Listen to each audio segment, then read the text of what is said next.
Have you ever felt a sudden chill run down your spine, even though there was no wind? Or heard whispers in the darkness, even when you knew you were completely alone?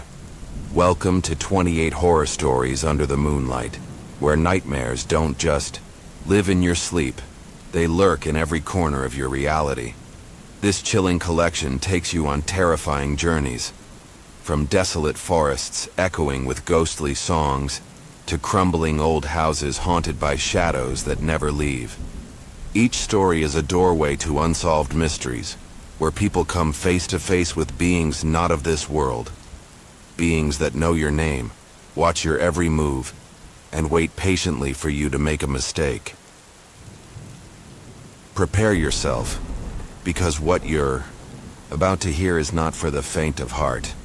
On some nights you may feel unseen eyes watching you from the corner of the room, or hear soft footsteps just behind you. Is it merely your imagination, or did something follow you from these stories? Each tale pulls you deeper into a world where the line between reality and illusion begins to blur. Here, fear is not just a feeling, it is a living presence, breathing, in sync with your every heartbeat. Do you dare to enter? Turn off the lights, sit down, and let the darkness guide you through 28 terrifying tales, where the truth is more horrifying than any nightmare you've ever dreamed. The thunder roared outside the window, each raindrop tapping against the glass like fingers drumming, demanding to come inside. The old house sat at the end of a desolate road, where the streetlights never reached, and only darkness enveloped it like a suffocating blanket.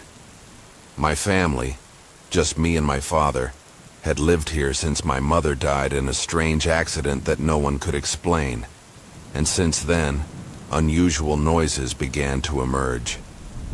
At first, they were only the creaks of the wooden floors beneath my feet, or the squeaky doors groaning in the wind, sounds that you could easily dismiss as the quirks of an old house.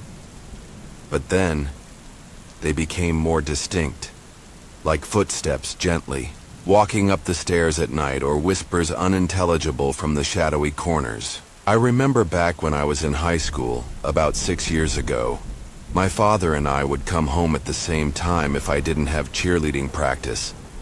But those days are now just faint memories before the fateful night that changed everything. It wasn't just the sounds, but the feeling of being watched, as if someone was standing right behind me, a cold breath on my neck, whispering my name. I used to think it was my mind playing tricks after long school hours, but when my father recounted what he heard, the blood ran cold in my veins. Something was in the house, and it didn't just know my name, it knew everything about me. My name is Emma, but after that night, I started to wonder if I really was Emma. That night, the sky was as black as ink, no stars, only the faint glow from the neighbor's house filtering through, weak enough to be nearly useless. My father got home first, knowing he was the only one in the house because my car hadn't arrived yet. He walked in, placed his bag on the floor, and, as usual, went straight to the downstairs bathroom to wash his face after a long day at work. But then, he heard the garage door open, a sharp sound like metal scraping together, echoing in the stillness. He heard me walk in, drop my keys on the table, open the fridge to get some food, and then run upstairs. The sound of my footsteps echoed on the old wooden floor, each step like a hammer strike against his peace. The door to my room slammed shut, loud enough to make him jump, dropping his handkerchief to the floor. Thinking I had come home early, he wiped his hands and stepped into the dark hallway, calling my name from the bottom of the stairs. "Emma, do you have practice tonight?" I answered, my voice clear from my bedroom. "No, I don't have." My tone flat, as if I were sitting on the bed reading a book. But at that moment, the garage door opened again. This time, he saw me, really, walking in, holding my bag, my tired face after a long day at school. He froze, his face pale, staring at me as though seeing a ghost. "Emma, where were you just now?" he asked, his voice trembling. I frowned and replied, "I just got back." He dragged me upstairs, holding my wrist tightly, as if afraid I would disappear, and opened my room door. Empty, no one inside. Only a strange cold breeze coming through the window slit, though it had been closed since morning. But what made me shiver was a crumpled note on my desk, scrawled with the words, "Emma is not real." I had never written it, and my father never jokes about things like that. That night, I lay awake, hearing the rain falling steadily, wondering if the one who answered my father was truly me, or something using my voice. A few weeks later, it was my turn to come home first. The rain still fell, heavier now, turning the road in front of the house into a black river, water overflowing onto the doorstep as if trying to swallow the house. I sat on my bed, earphones firmly in place, the music drowning out the sound of the wind howling through the cracks in the window and the rain pounding on the roof. I heard my father enter through the garage, go straight to the bathroom, the sound of his shoes familiar on the tile floor. "Dad, I'm up here," I called out, and he replied, "Yeah, I'm here." His deep voice like always. But then, the garage door echoed again, this time slowly, as if someone was deliberately dragging out the sound to torture me. I pulled off my earphones, my heart pounding in my chest, feeling like it would burst out. Looking out the window, the front yard was empty, no sign of my father's familiar truck, only thick darkness swallowing everything. I checked the garage door app on my phone. It showed the door hadn't opened since I got home. The security camera didn't capture anyone entering the house, just still frames of the night. I trembled as I walked down the stairs, each step feeling like it weighed 1,000 pounds, calling my father's name with faint hope. No one answered, just the sound of water dripping from the faucet in the bathroom, though I was sure I had locked it tightly before heading upstairs.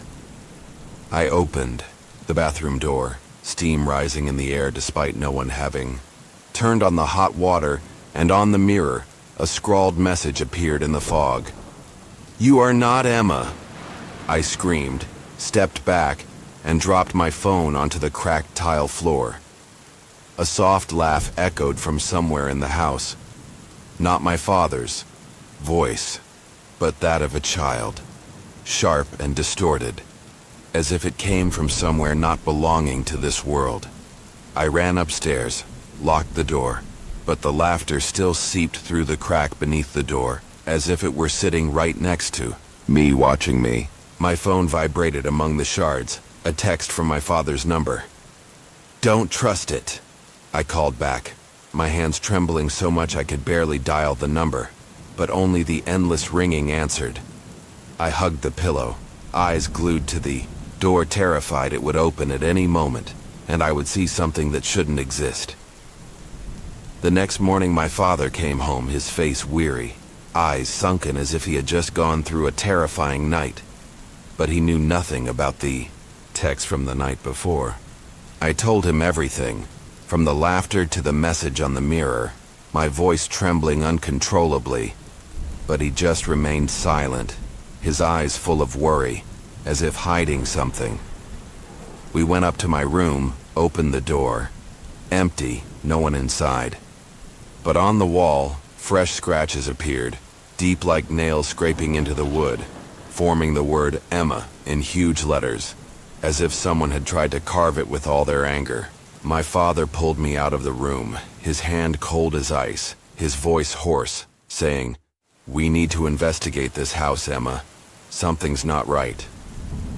We dug through old papers in the basement, where the musty smell hit our noses and the darkness suffocated every sound, leaving only the sound of our labored breaths. A dusty wooden box sat hidden in the corner, inside containing the diary of the previous owner, yellowed pages telling the story of a girl named Emma, who died in this house 30 years ago in a horrific accident on the stairs.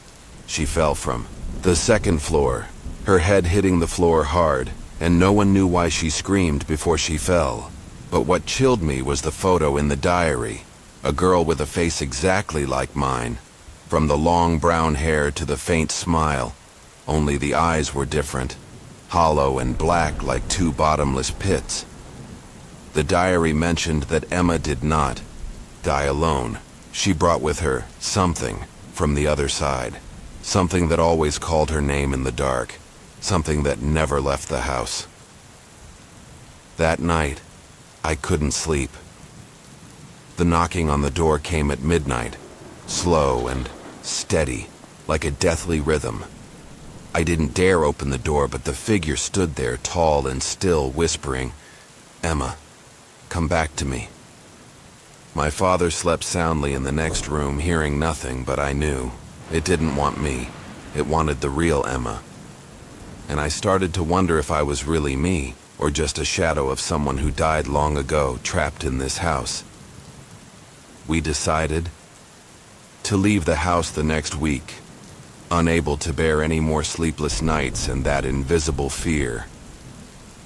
But on the last night, I couldn't resist the terrible curiosity gnawing at my mind.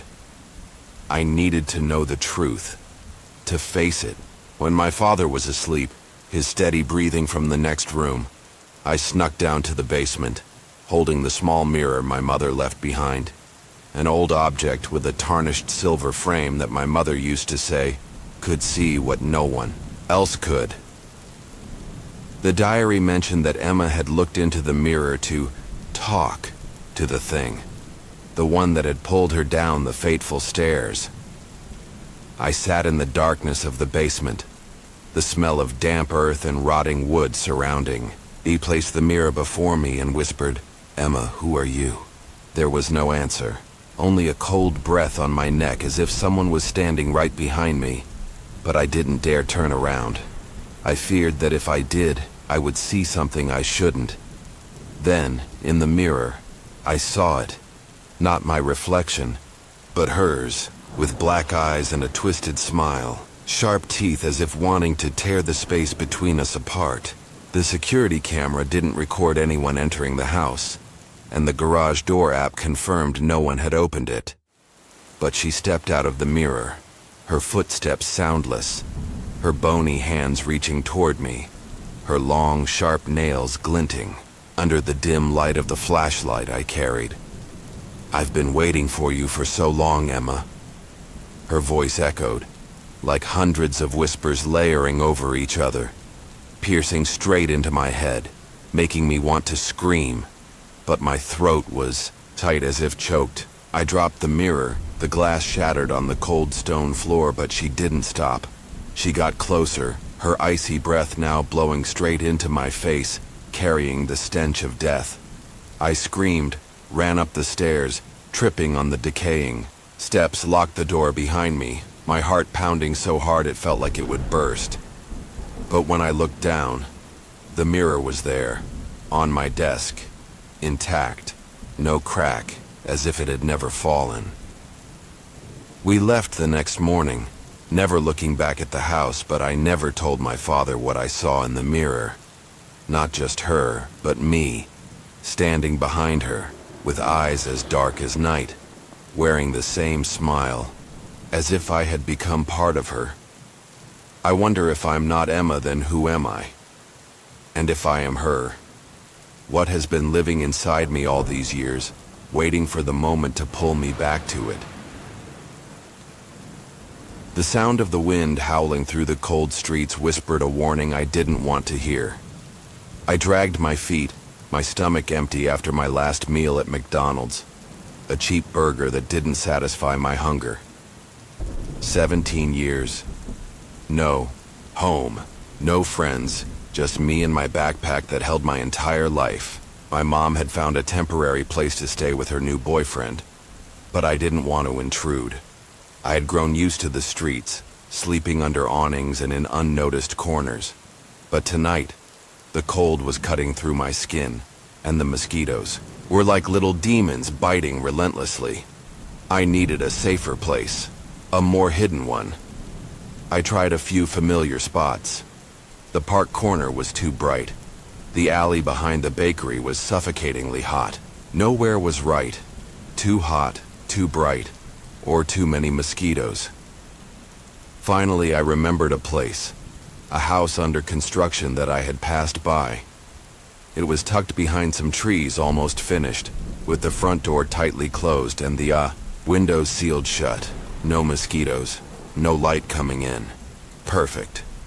But when I pushed open the back door, a cold gust of air blew into my face, as if the house was breathing. The hinges creaked loudly, longer than usual, as though someone was holding the door from the inside. I stopped, my heart pounding. It's just the wind, I told myself, but my hand gripped the straps of my backpack tightly. I stepped inside, and darkness swallowed me. I walked through the hallway up the stairs and chose the bathroom on the upper floor because the floor seemed cleaner. But when I lay down on the cold tile, I heard it, a whisper, unclear, as if someone was talking, downstairs. I turned on the flashlight on my phone and scanned the empty room. Nothing. But the whispering continued, now clearer, like a child's voice repeatedly calling my name. "Is anyone there?" I called out, my voice shaky. No one answered, only my own echo. I tried to lie still, but the feeling of being watched clung to me, like invisible eyes in the darkness. Suddenly, a click sounded from the hallway, like the front door had opened and closed. I sat up, sweat pouring down my face despite the cold room. I forced myself to lie back down, trying to ignore the noise. I opened my phone, scrolling through old pictures, the days when I still had my mom, when I still had a real home. But each time I passed over a photo, the whispering returned, now mixed with a giggle, closer, right above the stairs. I turned off the screen, the darkness consuming me, but the giggling never stopped. It wasn't human laughter. It was too high-pitched, too distorted, like it came from something that didn't have lungs to breathe. I stood up, my legs trembling, deciding to check it out. The phone's flashlight barely illuminated a small corner of the hallway. I heard a sound from downstairs, like the front door swaying. "It's just the wind," I muttered, but my throat felt dry. As I descended the stairs, each step creaked like it was betraying my presence. Suddenly, the flashlight flickered, then went out completely. I pressed the button repeatedly, but to no avail. Now, the darkness wasn't just a space, it was alive, tightening around me. Downstairs, I saw a faint glow from the window. I moved closer but stopped when I noticed the floor covered in footprints, not mine. They were small, like those of a child, but distorted. The toes twisted as if broken. My heart pounded as I traced the footsteps, leading to a hidden corner in the living room. There, a broken mirror hung on the wall, reflecting not my face, but a figure. Tall, thin, head bowed low, standing right behind me. I spun around, but there was no one. The child's laughter rang out again, now right by my ear, as if it was standing next to me. I ran back upstairs, my heart nearly bursting. I returned to the bathroom, slammed the door shut, and tried to calm down. But when I looked down, child-sized footprints had appeared on the bathroom floor, leading straight to a small cupboard in the corner. The cupboard door creaked open, just a tiny crack, and from within, I heard breathing. Slow, heavy, not human. I wanted to scream, but my throat felt constricted. Suddenly, the cupboard door shook, as if something was trying to break free. Thrice, door stopped shaking, but the breathing continued, rhythmic, as though counting down my time. I clutched my phone tightly, though it was now completely dark. I couldn't sleep. Couldn't stay here any longer. I opened the bathroom door and rushed outside, but the hallway was now different, longer, darker, as if pulling me into a maze with no escape. The child's laughter now mixed with low growls, like a wounded animal echoing from all directions. I ran down the stairs, each step pulling me deeper into the darkness. Downstairs, I saw the front door, the only escape.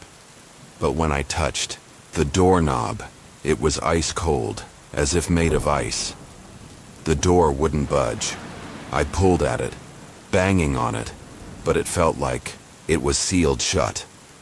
Suddenly, a gust of cold air blew through, carrying with it a foul stench, the smell of damp earth and something long dead. I turned around, and that was when I saw it. The figure behind the glass door leading to the back porch. But this time, it wasn't standing still. It moved, slowly, like it was gliding across the floor without stepping. Its upper body emerged, as if trying to hide the rest. But the moonlight shone through, and I saw it clearly. It wasn't a man, but something in the shape of a man.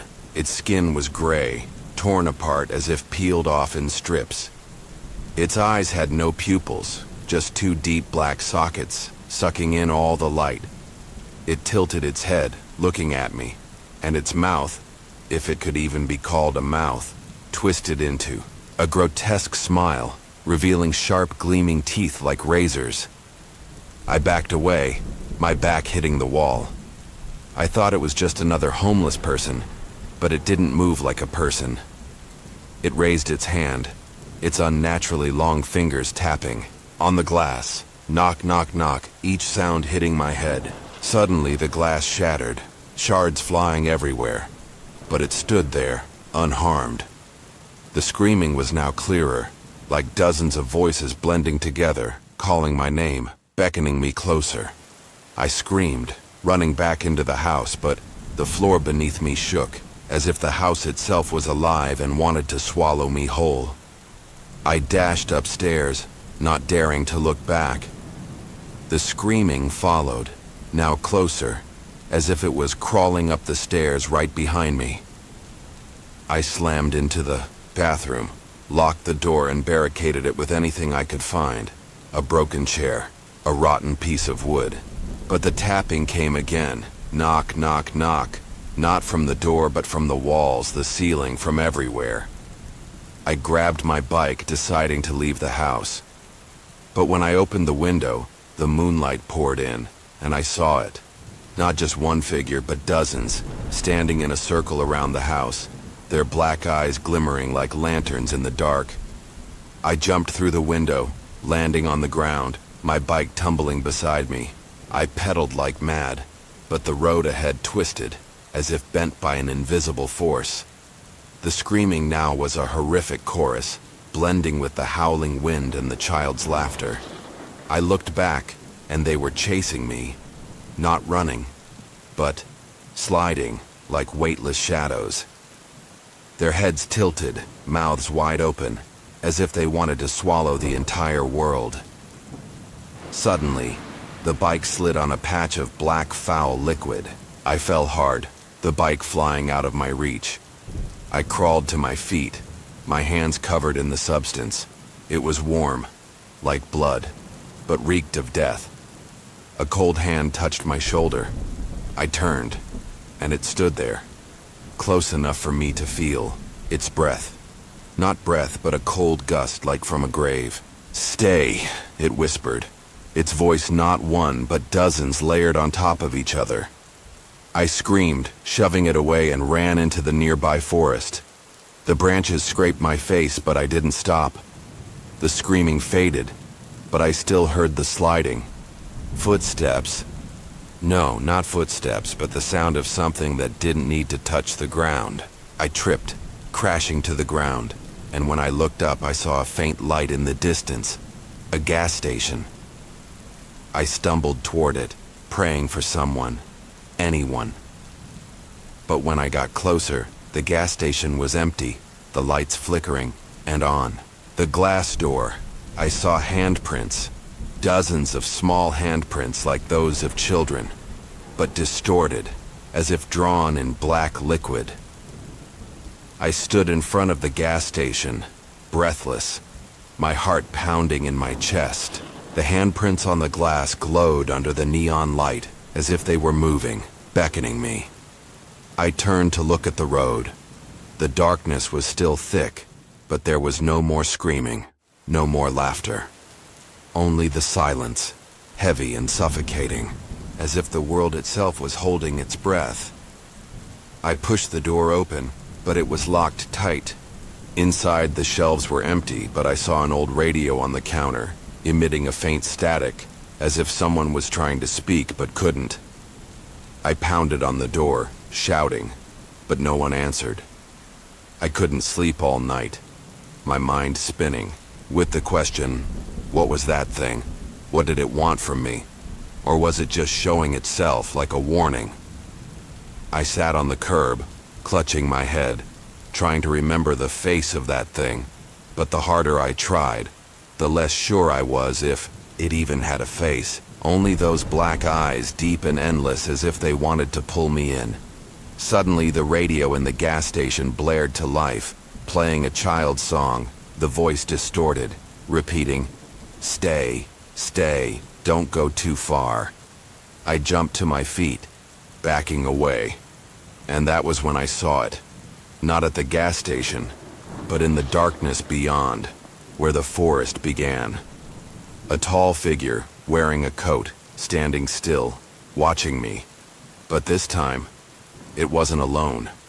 Beside it, dozens of smaller figures like children, their heads bent low, hands clutching something flickering. Knives? Or just claws? I ran, not looking back. The road ahead stretched on endlessly, but I didn't stop, couldn't stop. When dawn broke, I was on the outskirts of the city, far from that house, far from that gas station. But every time I closed my eyes, I still saw those black eyes, still heard the child's song. I will never go near a house like that again. But sometimes, on quiet nights, I hear the tapping. Knock, knock, knock, right outside my window. And I know no matter how far I run, it's still waiting for me, somewhere in the dark. Beneath the bright stage lights, thousands of spectators stood packed in a small stadium in a town in the eastern U.S., the electric guitar of Joe Perry tearing through the air, blending with the raw, powerful vocals of Steven Tyler. It was a hot summer night in the late 80s, when Aerosmith, the legendary rock band, gave a performance that shook this once peaceful town. The crowd's ecstatic screams filled the air, the smell of cigarette smoke and beer permeated the space, and the light swept across the excited faces. For my parents, it was a night to remember, a wonderful memory they would never forget, but also the beginning of a terrifying story they would never want to recall.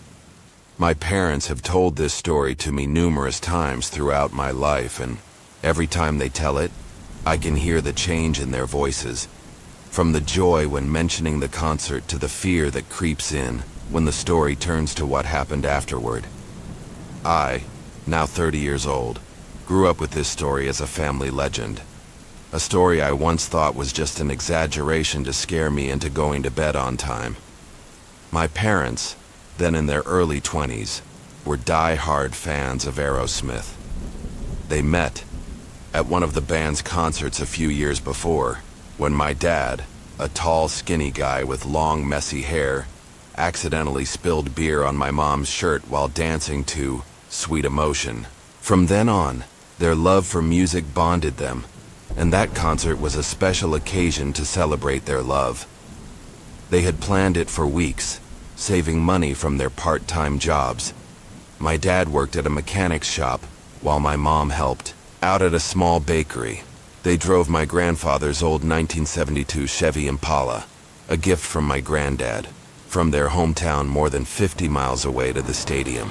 The car screeched every time they went uphill, but to them, it was a freedom machine. that took them to their rock and roll dreams. They brought along a few cans of beer hidden in the trunk, a handheld radio, and a pair of tickets they had to wait in line for since early morning to buy.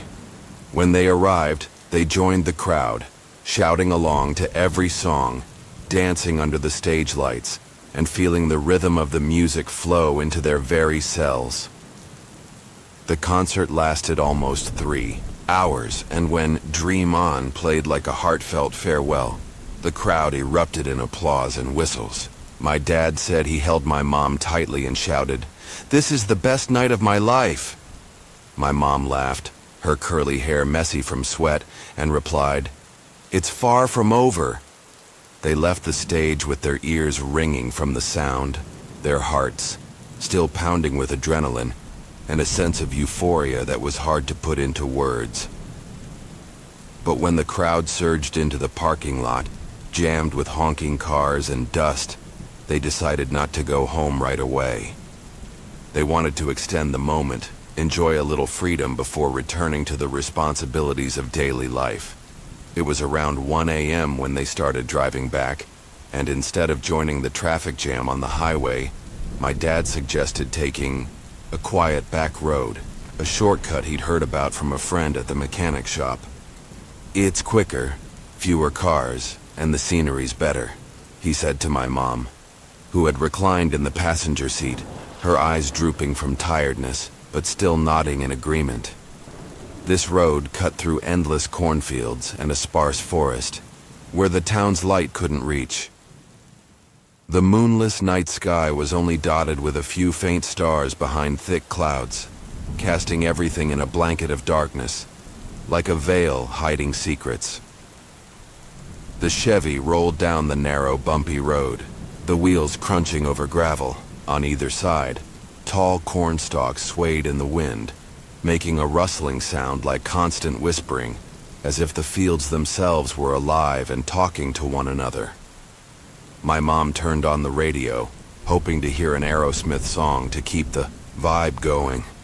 But all they got was static mixed with broken melodies, the signal weakening as they ventured further into the wilderness. My dad whistled to the tune of "Walk This Way," tapping the rhythm on the steering wheel. But he stopped when my mom suddenly gripped his hand, her voice trembling. "Do you hear that?" He slowed down, turned his head to listen, and immediately they noticed something unusual. The rustling wasn't just from the corn being blown by the wind. It was more rhythmic, more deliberate, like footsteps on dry ground, slow but continuous. My dad stopped the car entirely, turned off the headlights to focus, and in that moment of silence, a new sound emerged. A low, raspy hiss, unlike the wind or any familiar animal sound. It sounded like the breath of something living, hiding somewhere in the darkness. My mom whispered, her voice wavering, "Is someone out there? Is someone playing a prank?" My dad, with his curious and somewhat stubborn nature, didn't answer right away. He opened the car door, stepped out, and grabbed the old baseball bat he always kept under the seat, a habit from his high school days playing baseball.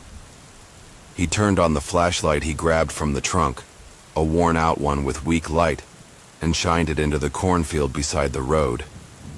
The light only reached a few meters, blocked by the tall corn stalks, leaving everything else swallowed in the dense darkness. He took a few more steps, calling out, "Is anyone there? Come out!" But all that answered was the wind, carrying a faint stench that made him frown. My mom, still sitting in the car, screamed, "Come back here! Don't do anything stupid!" But before my dad could react, he stopped, frozen.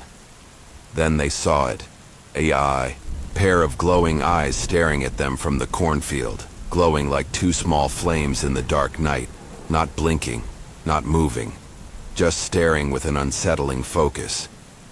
Those eyes weren't low like an animal's. They were higher, at human head height, and the light coming from them wasn't reflected from the flashlight. It seemed to be its own source of light. My mom screamed from inside the car, Her voice panicked. "Get in the car, now!" My dad stood frozen for a moment, captivated by those eyes, as though they were pulling him into a trance.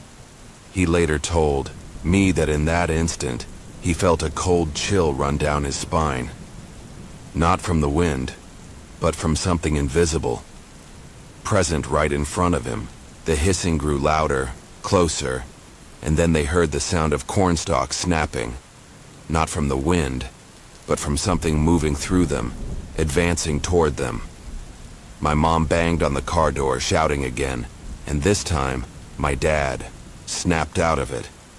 He jumped into the car, slammed the door, and floored the gas pedal as they sped away. The Chevy raced down the road, the engine roaring louder, drowning out their pounding hearts. My dad gripped the steering wheel tightly, eyes fixed ahead, while my mom turned to look through the rearview mirror. Then she screamed again, "It's still there!" Through the rearview mirror, they saw those glowing eyes, not farther, not closer, as though it was keeping pace with them at a constant distance, not needing to run, not needing to hurry, just simply existing. My dad accelerated, but the eyes didn't disappear. They hovered in the darkness, glowing like a silent threat. The road led them through a small forest, where the tall pine trees grew denser, completely blocking out the light from the few stars above. The branches scraped against the car, making a screeching sound like nails on a chalkboard. My dad said he felt an unusual coldness invade the car, even though the windows were rolled up and the heating system was on. My mom, trembling, gripped his hand tighter, whispering, "It's still there, I can feel it. It hasn't left." They didn't dare look back, but the hissing was now coming not just from behind. It was coming from both sides of the road, as if there were not just one figure, but many, moving parallel with them through the trees. They drove in silence. No one daring to say anything, only hearing the engine and the hissing growing louder. My dad gripped the steering wheel so tightly that his knuckles turned white, trying to keep calm, but he admitted later that in that moment, he thought of the worst, that they might never escape. The road seemed to stretch on forever, every turn leading them deeper into the darkness, and those glowing eyes remained unblinking. My mom began mumbling a prayer, something she rarely did, while my dad focused on finding a way out. Finally, they came to a fork in the road, where the country road split into two directions. To the left led back to town, but farther and winding. To the right was a narrow path leading to an old abandoned gas station my dad had seen on the map. He didn't hesitate. He turned right, hoping the light from the gas station, though faint, would bring some safety. The Chevy zoomed down the narrow road, branches scratching the windshield, and after a few tense minutes, the gas station appeared in the headlights. A derelict structure with shattered windows, rusted pumps standing still, but with one faint light flickering above the awning like a sign of life. My dad stopped the car right under the light, turned off the engine, and they both sat in silence, panting. They looked at each other, no word spoken, only hearing the sound of their hearts and the wind blowing through the gas station's cracks. My dad whispered, "We're safe now," but his voice lacked certainty. My mom nodded, trying to force a weak smile, but then she gripped his hand tighter as their eyes turned to the outside. My dad decided to step out and check, taking the baseball bat and flashlight. Though his hands were shaking, he stepped into the light from the street lamp, shining the flashlight into the surrounding darkness, and that was when he saw it. A vague figure standing at the edge of the forest, about 20 meters away, its glowing eyes staring straight at them. The figure was tall, gaunt, with wrinkled, mottled skin like it was decaying, long, abnormal arms hanging by its sides. In the weak light from the flashlight, my dad saw more clearly. Curved claws at the tips of its fingers, and the face, if you could call it a face, was distorted with a gaping mouth that had no lips. It didn't move, didn't approach, just stood there, motionless like a living statue. And then slowly it raised one hand, waving lightly. Not a threatening gesture, but like an invitation, a beckoning call full of dread. My mom screamed from the car, "Get in the car now!" And this time my dad didn't hesitate. He rushed back to the car, his heart racing, ready to face whatever was waiting for them in the dark. The night fell, casting a terrifying silence over the suburban house. I sat curled up on the sofa, the green light from the TV flickering, casting my faint reflection on the window. I was home alone, watching TV in the living room while my husband was working the night shift, leaving me with our dog Max, who lay curled up beside me. I sat there trying to focus on the TV, but Max kept staring at the window as though he saw something. Outside, the wind howled through the trees, carrying with it a strange, eerie groan. I tried to ignore it, turning up the volume on the TV, but Max raised his head, his ears standing straight up, eyes fixed on the sliding glass door. Max ran to the door, barking loudly, making me jump. Then it came, a light, rhythmic knocking from the front yard. Knock, knock, knock. I turned off the TV, listening, my heart racing. Max growled, darting to the door, his claws scratching the hardwood floor. I stood up and pulled the curtain, but all I saw was thick darkness. Slow footsteps echoed, as if someone were walking around the house. I gripped my phone tightly, my finger trembling as I tried to call my husband, but the signal was weak. Max barked furiously, his fur bristling, and I sensed it. Something was wrong. I cracked open the window and smelled something foul, like damp earth mixed with decay. I stepped outside to check, my heart pounding, and under the dim streetlight, I saw him. A strange man, wearing a tattered coat and a baseball cap that obscured half his face, standing still like a statue. He stood there, his shadow stretching long beneath the streetlight, his head tilted as though watching me. Max barked, wildly, but he didn't react. He stood under the streetlight staring at me, as though waiting for me to answer incorrectly. I stepped closer, trying to remain calm, but my legs were shaking. "Is someone there?" I called out, my voice shaky. He lifted his head, and his eyes were two empty sockets faintly glowing like fireflies. "Is your husband home?" he asked, his voice monotone, emotionless. I swallowed hard, my heart pounding. I answered vaguely, "He'll be home soon," even though I knew my husband wouldn't be back for hours. He smiled faintly, the sound dry and crackling. "How long have you lived here?" he continued, stepping closer, revealing his bony hand with long, twisted nails. He asked, "Have you seen a boy running by here?" Then laughed quietly. I told him to leave, my voice trembling while Max barked even louder. I was scared, but I tried to sound calm, even though I knew he wasn't normal. He repeated the question, his smile widening, revealing blackened teeth, gleaming like sharpened blades. A chill ran down my spine, his gaze locked on me. A low hiss came from his throat, not a laugh but a growl from something not of this world. I turned back to the window, seeing Max's reflection, but beside him was the shadow of a child, standing still, even though only Max and I were in the house. Bolted inside, yanking the window shut, locking it tightly, my hands trembling so much I dropped the keys. Max barked wildly, crashing into the door, his claws scraping the glass. I felt fear creeping in, my heart threatening to burst. I ran inside, locked the door, but still heard him calling from outside. Through the glass, I saw him closer, the foul stench from him seeping in. He knocked on the glass, knock, knock, knock, each sound like a strike against my head. He stared at me, his gaze cold, as if he wanted to say something horrific. "I'll be back," he said, his voice lowering, echoing like it came from a deep well.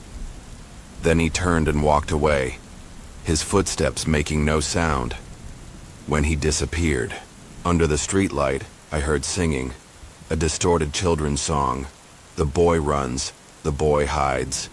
I shivered, seeing the shadow of the child inside the house more clearly. It was standing in the corner of the room, head tilted low, its hand holding something flickering like a knife. I climbed upstairs, trying to forget his cold gaze, but I couldn't. I screamed, running upstairs, locking the bedroom door. Max followed, growling nonstop. I looked through the window, seeing him standing in the front yard, surrounded by dozens of smaller shadows. Children, their eyes wide and white, their mouths twisted into grotesque smiles. They all sang in unison, their voices like a scream from hell. The window shook, cracking into pieces, and a small, cold hand touched my neck from behind. I screamed, spinning around, but no one was there, only Max growling in the corner of the room. The cold hand disappeared, but the sensation lingered. I rushed to my phone, calling my husband, my voice breaking through tears. "There's someone here. Come home right now," I screamed, but all I heard was static. Then the line went dead. Outside, the singing stopped, replaced by a heavy silence. I peered through the window crack. They were gone.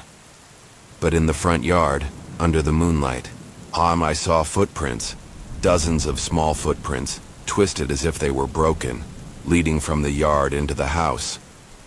I trembled as I checked the downstairs window, still locked, but on the glass, a line of writing appeared, as if scratched by fingernails. "We'll be back." Max whined, curling up by my feet. I couldn't sleep all night, holding Max, waiting for my husband to return. When he came home, I told him everything, but he didn't believe me, thinking I had imagined it. I clutched Max, telling my husband, but he just stared at me, saying nothing. When I turned off the lights, I heard the knocking again. Knock, knock, knock, from the downstairs window. I heard the knocks, knowing he would return just as he had promised. I pulled the curtains open, and under the streetlight, a small figure stood there, head tilted low, singing softly. The boy runs but cannot escape. I knew they hadn't gone far. As the sunset descended over the outskirts of Dublin, the sky was stained red like blood, the weak light slowly dissolving into the dense fog that enveloped the forest beside the trail. I, Aisling, 19 years old, had run on this path hundreds of times, a narrow, winding road through grassy fields and dense woods, where the sounds of birds gradually gave way to a heavy silence as the sun set. I loved the feeling of the cold wind cutting through my skin, my steady heartbeat syncing with the rhythm of my shoes hitting the ground. But that day, the air carried something unusual, a pungent smell like freshly dug earth, and the wind's howl through the trees sounded more like a moan than a natural sound. I usually ran in the late afternoon when the light was just enough to see the path but not too bright. But this time, darkness seemed to arrive faster, as if it were chasing me, step by step, relentlessly.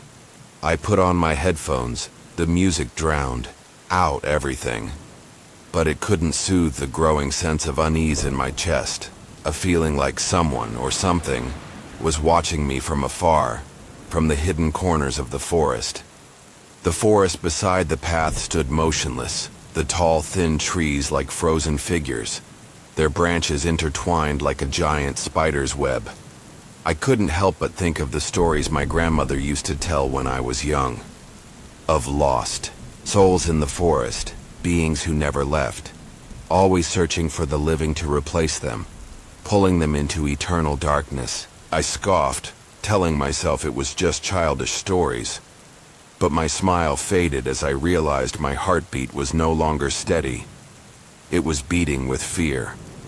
I increased my pace, my breath coming out in white clouds in the cold air, the upbeat music in my headphones trying to drown out the chill creeping up my spine like invisible fingers. The winding trail led me around a bend where the forest thickened, the tree shadows stretching like skinny arms reaching out to grab me, trying to hold me back. Then I heard the crack of a dry branch somewhere to the right, about 50 meters away, and when I looked, I saw a figure standing among the trees, tall, thin, faceless, just a black silhouette in the dimming twilight.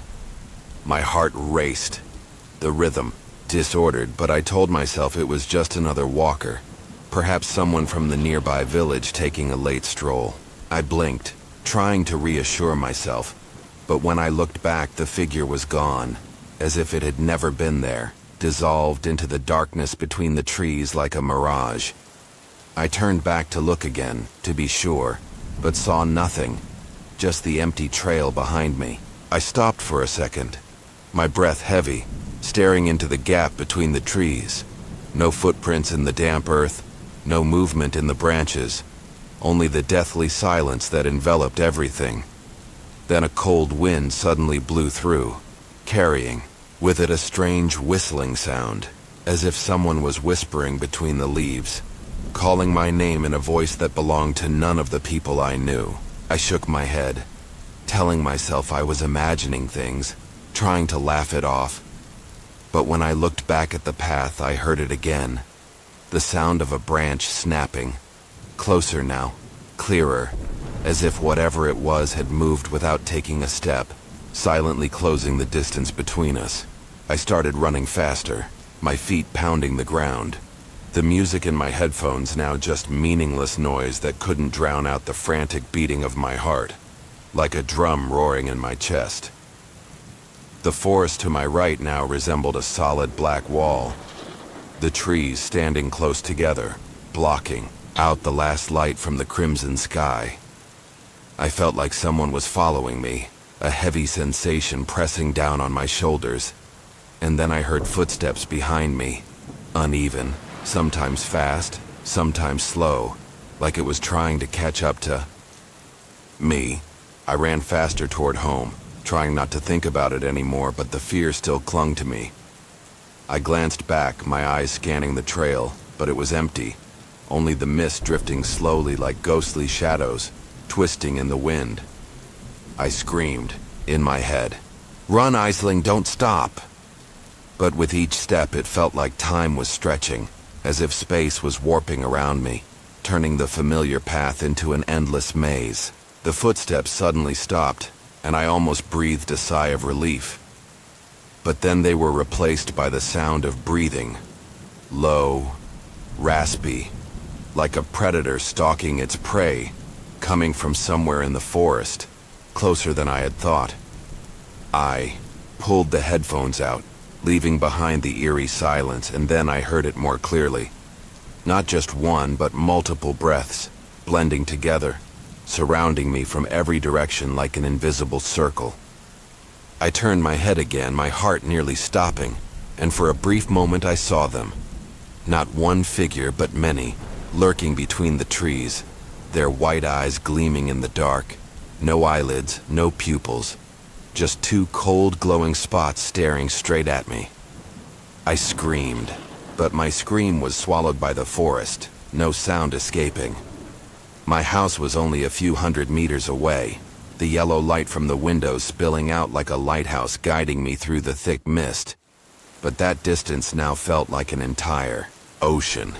I pushed my legs harder, my lungs burning from the cold air cutting through my throat.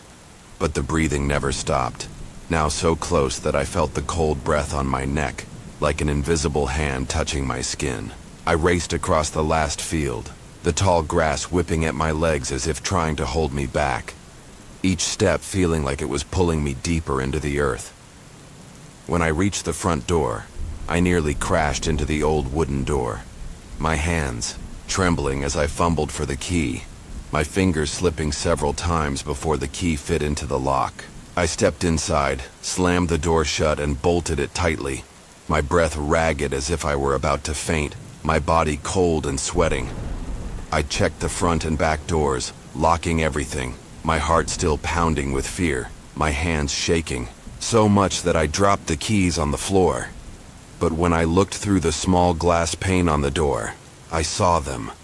Not just one, but dozens of figures, standing motionless in the field, their white eyes glowing in the darkness, unmoving, like living statues waiting for something. I pulled the curtain down, backing into the corner of the room, but then the knocking started, slow, steady, from the front door, then the back door, then the windows, like a deathly melody echoing through the house.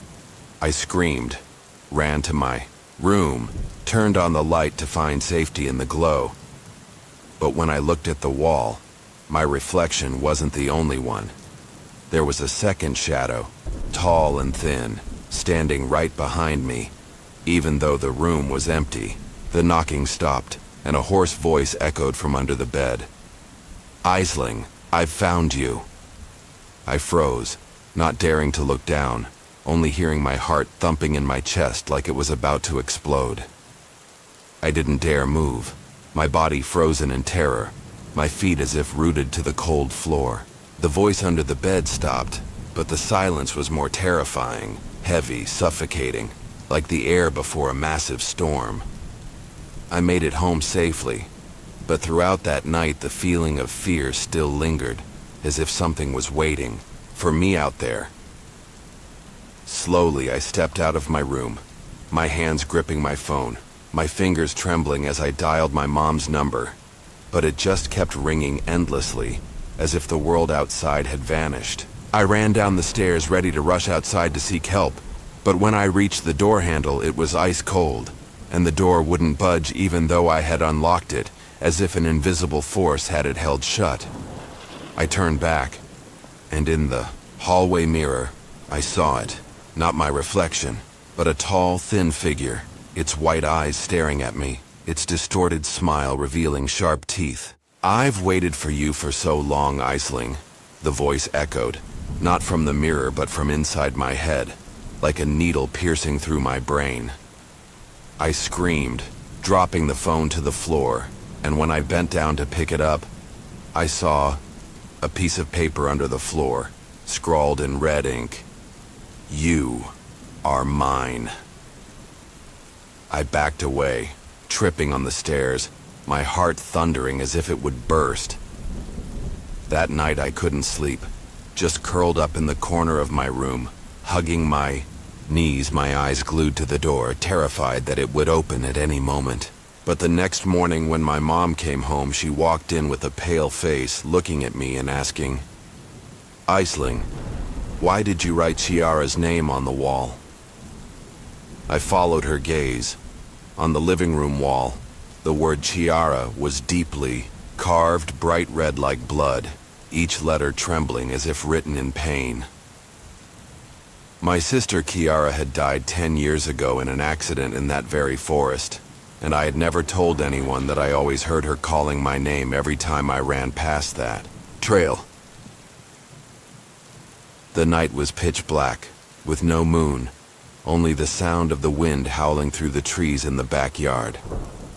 I sat curled up on the sofa, the dim light from the desk lamp casting shadows on the silent walls. I was sitting in the living room, my husband at work on the night shift, leaving me alone with our 2-year-old daughter who was sleeping upstairs. I sat there, listening to the cries coming from the baby monitor, thinking my little girl had woken up. The monitor placed next to me emitted the steady sound of her breathing, but suddenly, a sharp, strangled cry pierced through, short, high-pitched, as if she were being smothered. I jumped up and ran up the stairs, but when I opened the door to her room, she was still sound asleep, her peaceful face illuminated by the nightlight. I checked on her, finding her still asleep, and the crying stopped. I sighed in relief and turned back to the living room, but the baby monitor let out another sound. Not crying, but a whisper. "Sarah." I froze, my heart racing. I heard a woman's voice calling my name, "Sarah, come here." Soft, clear, but chilling, as though coming from a faraway place. I looked around.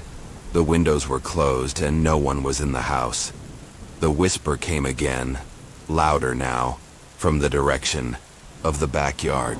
I turned on the outside lights, but the darkness still swallowed everything outside the sliding glass door. The calling continued, now mixed with a low scraping sound, as though someone were dragging their nails across the glass. I gripped my phone tightly, my finger trembling on the dial button to call my husband, but the signal was weak. A cold breeze slipped through the crack in the door, carrying a strange, musty smell. I stood up, my heart pounding, unable to ignore the voice that was pulling me outside. I grasped the handle of the sliding glass door, my other hand holding the phone, the flashlight flickering on.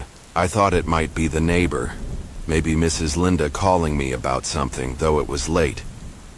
I opened the sliding door and stepped into the backyard, but there was no one there. I walked out thinking it was Linda, but the backyard was pitch black, empty. I pulled the door closed behind me, stepping into the cold air that sliced through my thin coat. The flashlight swept over the lawn, the trees, but I saw no one. "Linda?" I called, my voice shaking in the darkness. Only the wind responded, rustling the bushes. "Sarah, come here." The voice came again, closer now, from the dark fence at the far end of the yard. The voice was closer. From the dark fence, the tone strange. The voice called me toward the fence. And though I was scared, I moved forward. I shivered. The voice didn't sound like Linda. Too deep. Too distorted, as though it were made from many different sounds. I walked closer, the flashlight trembling in my hand, shining into the thick darkness behind the fence. There was nothing, only the swaying of dry branches. But the light touched something, a pair of eyes, white, pupil-less, floating in midair, staring straight at me.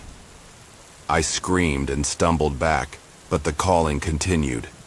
Now a whisper, right next to my ear. "Sarah, don't run!" I turned around. No one was there, but the bushes rustled violently. A small, twisted shadow slid past the flashlight's beam. Not a person, but a gaunt shape, with unusually long arms, head bent low. I ran toward the sliding door, but it slammed shut in front of me, locking from the inside. I banged on the door, screaming, but the whispering echoed through the yard, mixing with the distorted sound of children's laughter. I pounded on the glass, my hands slick with sweat, but it wouldn't budge. I walked toward the fence. The flashlight, slipping from my hand, the light scattered into the darkness. I used the flashlight to search, but only saw darkness and trees. I shone the light, hearing a loud noise, my heart racing. The whisper now turned into a low growl. "Sarah, stay." I turned around, seeing that the shape was closer. Not one, but dozens of small figures like children, their heads tilted, their long arms trailing on the ground, their eyes wide and glowing. A loud noise came from the bushes, like something running by, a branch snapping loudly. I screamed, grabbed the flashlight, and ran along the fence, searching for an escape. But the backyard was now warped, the fence stretching endlessly. The sound of children's laughter echoed from all directions, blending with the knocks. Knock, knock, knock, as though someone were tapping on the wooden fence. I looked back, seeing a larger figure. A woman in a tattered dress, her face pale, no nose, just two deep black eye sockets standing right behind me. "Sarah," she whispered, her hand reaching out, her long nails scratching at the air. I stepped back, tripping, the flashlight rolling away, leaving me in the darkness. The screaming became a horrific chorus. I ran into the house, locked the door, my heart racing, and ran upstairs to check on my daughter. I burst into her room, locked the door, and checked on her, terrified that something was wrong. She was still asleep, but the baby monitor emitted a whisper. "Sarah, we're not done," I called my husband to come home immediately, unable to sleep, feeling like I was being watched.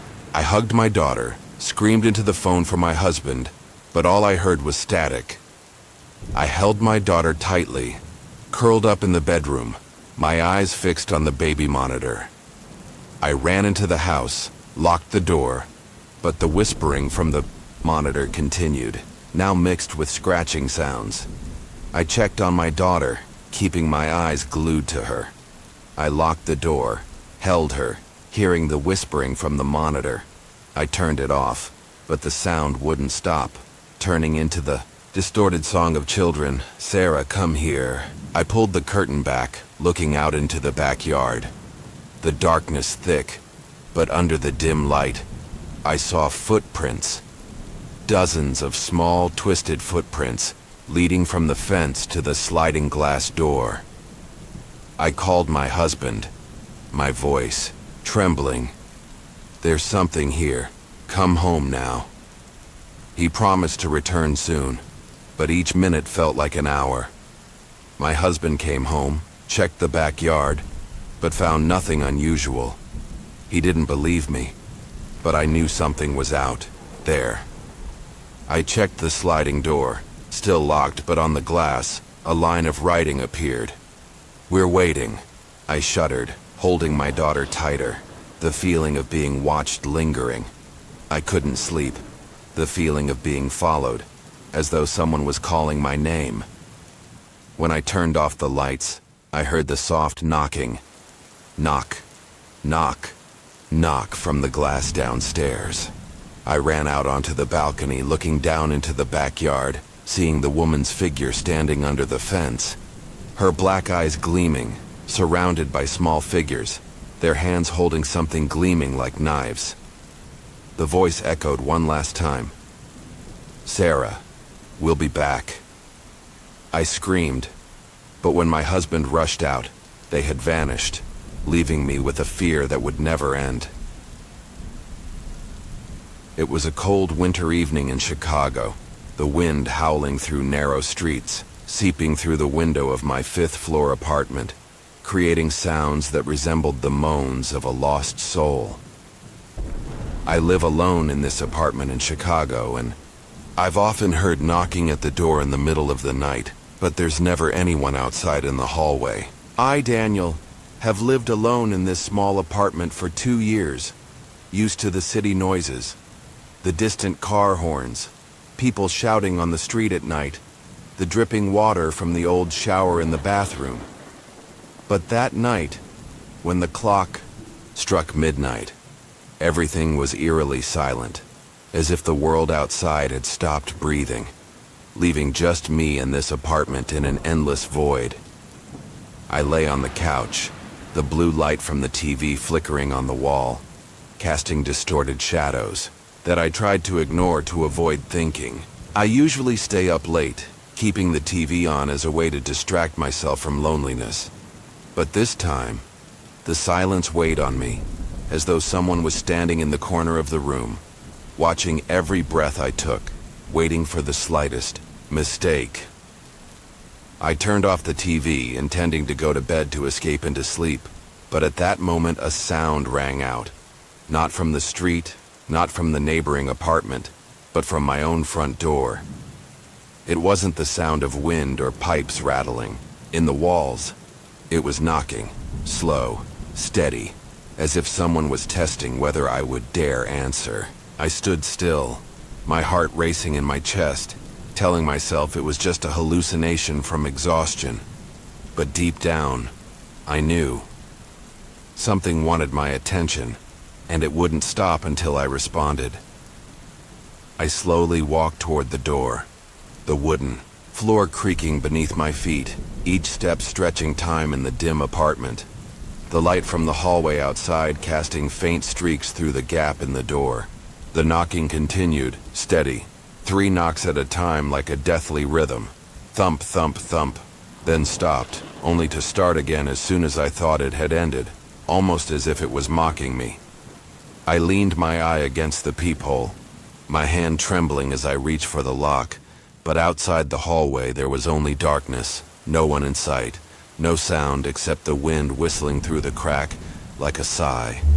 I whispered, "Is someone there?" my voice faltering in the silent space. But there was no answer, just the heavy silence pressing down on me like an invisible stone. Then the knocking turned into scratching, sharp and continuous, like nails scraping against wood, causing me to jump back, my heart pounding as if it were going to burst out of my chest, cold sweat running down my spine despite the apartment's chill.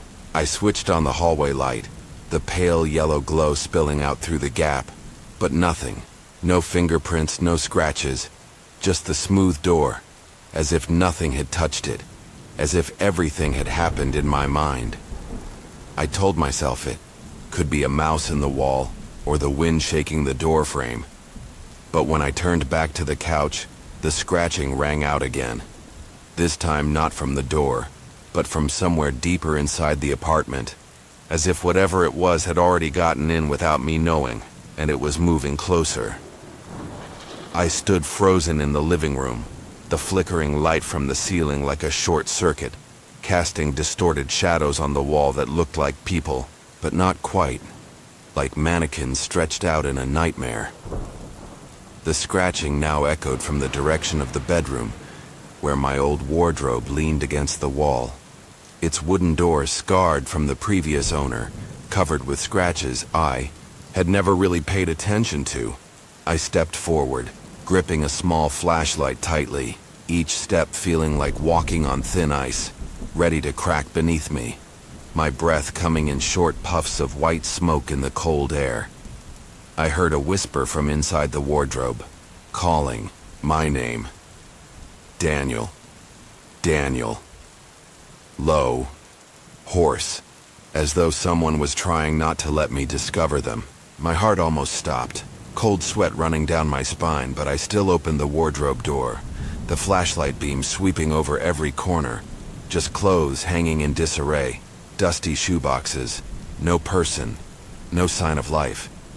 I checked more, thoroughly, but there was nothing unusual, though the whispering continued, now clearer, as if right next to my ear, as if it wasn't coming from the wardrobe, but from the very space around me. I didn't dare open the wardrobe door again. I just stood there, listening to the sounds coming from inside all night. I slammed the wardrobe door shut and stepped back, but the whispering didn't stop. It grew louder, blending with the scratching, as if whatever it was trying to break out from somewhere unseen. I screamed, "Is someone there? Stop it!" My voice shaking in the empty apartment, but all I heard in return was a soft laugh, cold and distorted, echoing throughout the apartment as if I wasn't alone anymore. I ran back to the living room, turning on all the lights in the house, the bright white light temporarily banishing the darkness that had suffocated the apartment, but it wasn't enough to chase away the feeling of being surrounded. The whispering and scratching didn't stop, now blending together into a horrifying symphony, like dozens of voices calling my name from every corner, from the ceiling, from the floorboards, from the cracks in the walls. I grabbed my phone, intending to call the police, my hands shaking so much that I dropped it onto the floor. But when I picked it up, the screen was filled with distorted lines, no signal, no sound, as if the apartment had been cut off from the outside world. The sounds continued throughout the night, sometimes near, sometimes far, as if playing hide and seek with me, and I sat curled up on the couch, holding my head, trying to cover my ears. But the whispering still cut through, like knives in my brain, repeating my name in a melody that never stopped. As dawn broke, the pale light crept through the curtains. The sound stopped abruptly, leaving me in suffocating silence, as though everything had been a long, drawn-out dream. I got up, my legs shaking, and returned to the bedroom. The wardrobe, door now slightly ajar, even though I was sure I had closed it tightly earlier. The next morning I found a scratch on the wardrobe door and a crumpled piece of paper that read, "I'm here." On the door, deep scratches appeared, bright red like dried blood, running from top to bottom as if carved by sharp nails. Under the floor, another crumpled piece of paper lay there, scrawled with the words, "I'm here." But what chilled me was what was behind the paper. An old photo of me taken from inside the apartment. My face in the photo not smiling, my eyes empty, and I had never seen that photo before, as if someone had been standing behind me without my knowing. I held the piece of paper and the photo, my hands trembling so much that they fell to the floor, the morning light shining on my face in the photo, my empty eyes, my distorted smile, not the smile I remembered, not the one I'd seen in the mirror.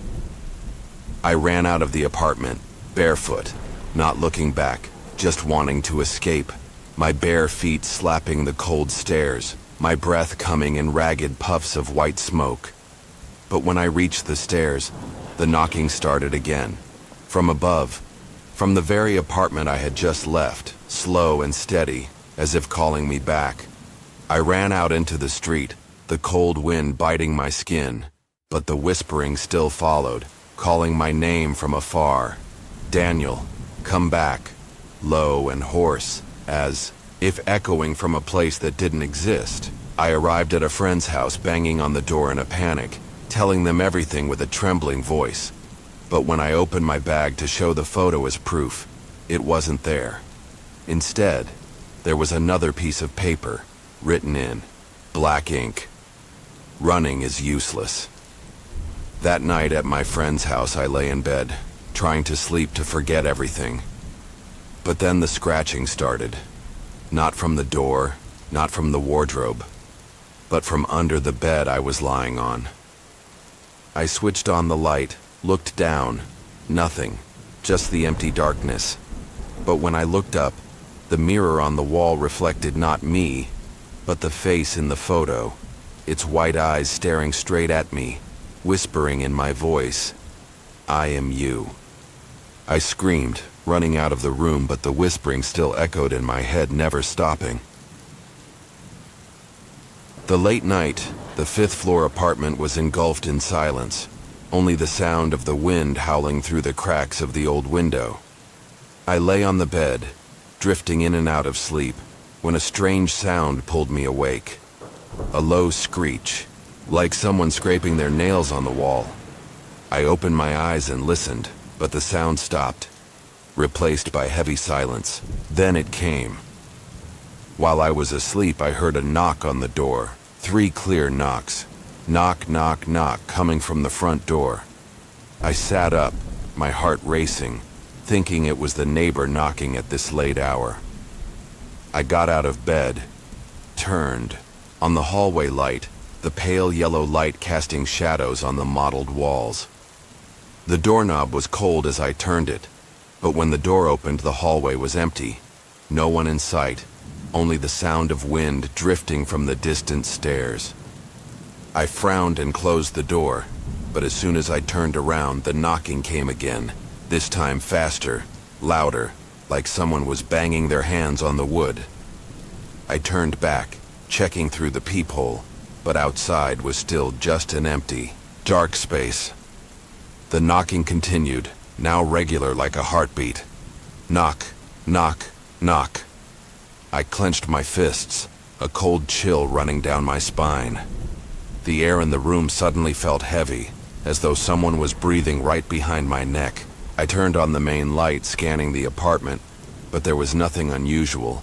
Just me, alone, with the sound of knocking coming from an unknown source. I told myself it was just my imagination, but deep down, I knew something wasn't right. I stood by the door, my hand shaking as I placed it on the doorknob again. The knocking continued steadily, like an invitation I couldn't refuse. I called out, asking if anyone was there, but there was no answer. Just the knocking echoing. Down the empty hall, I opened the door for the second time, the light from the apartment spilling out. But there was nothing. No one. No shadow. Only the sound of footsteps fading away. Faint like dry leaves being blown by the wind, coming from the far end of the dark hallway. I slammed the door shut, locking it tightly, but immediately the knocking returned. Now louder, like someone was using their fist to pound the door. I backed away, peering through the peephole. Still no one, but in an instant I saw a shadow glide by, so quick that I thought I was imagining it. The knocking stopped, replaced by a whisper. "Open the door." Low, hoarse, as if it was right on the other side of the door. I froze, too scared to breathe, feeling as though something was pressing against the wood, waiting for me to respond. I turned on the living room light, scanning the space, but the apartment was still, quiet, except for the low screeching sound again, now coming from the window. I walked over, my hand shaking as I pulled back the curtain, and my blood ran cold. A pale hand, long twisted nails scratching at the glass, leaving streaks behind. I screamed, stumbling back, but the hand vanished, leaving only the sound of knocking, knock, knock, knock, now coming from all sides, the front door, the window, even the walls. I was trapped inside my own apartment with something unseen. I rushed into the bedroom, slamming the door shut, but the knocking didn't stop, now shifting to the window.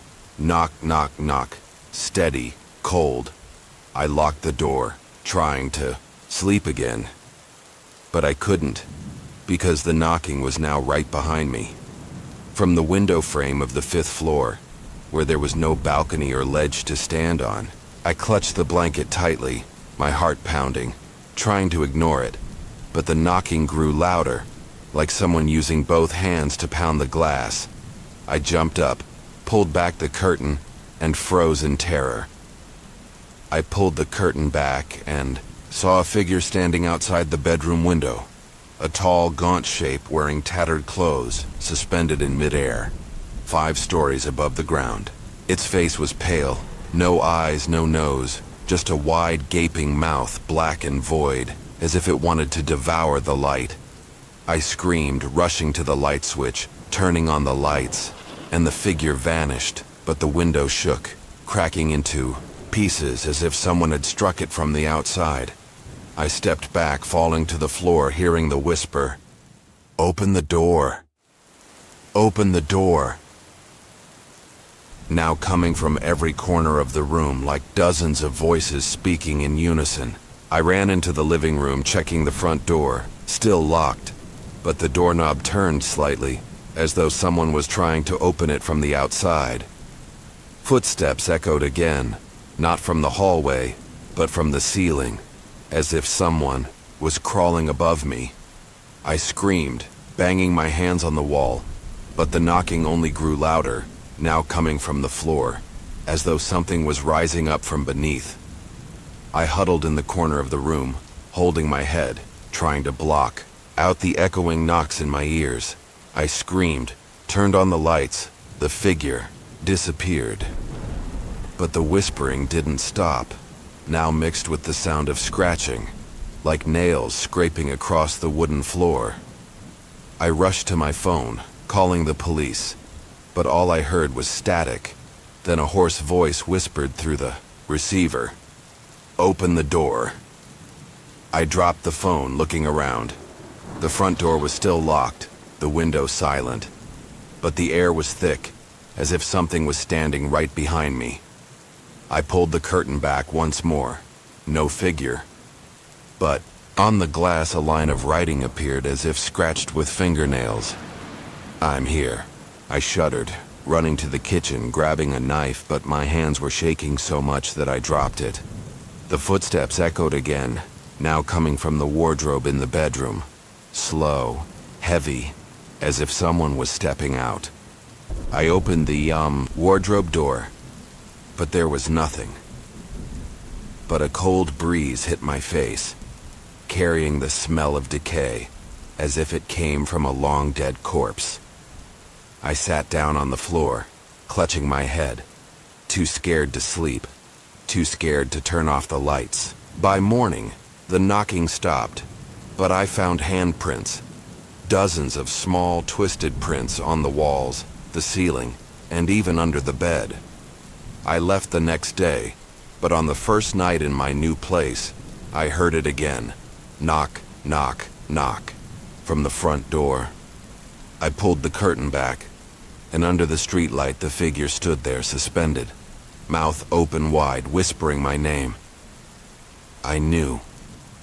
It had never left. The night was pitch black, and the apartment was suffocatingly silent, with only the ticking of the clock in the living room. I lay in bed, drifting in and out of sleep, when a cold sensation jolted me awake. The air was heavy, as if someone was watching me from the dark corner. I opened my eyes, my heart racing, and then I heard it. I woke up at 3 a.m. to the sound of sobbing in the bedroom, like a child's cry, weak but sharp, like a knife cutting through the silence. I woke up at 3 a.m., hearing an odd sobbing. It sounded like a child, but there was no child here. I jumped up, scanning the room, but the darkness swallowed everything except for the faint light from the night lamp. I checked the whole room, under the bed, in the closet, but found nothing. I checked the room but saw nothing. The crying continued, now closer, as if it was coming from right under the floor. I gripped the blanket tightly, trying to convince myself it was just a dream, but the crying didn't stop, mingled with a low scratching sound, like someone dragging their fingernails across wood. I turned on the ceiling light. The brightness made me squint, but the crying ceased, leaving behind an eerie silence. I got out of bed, the floor cold under my feet, and checked the window. It was locked, no wind coming in. But when I turned around, a faint smear appeared on the mirror hanging on the wall, like a child's handprint, small, wet.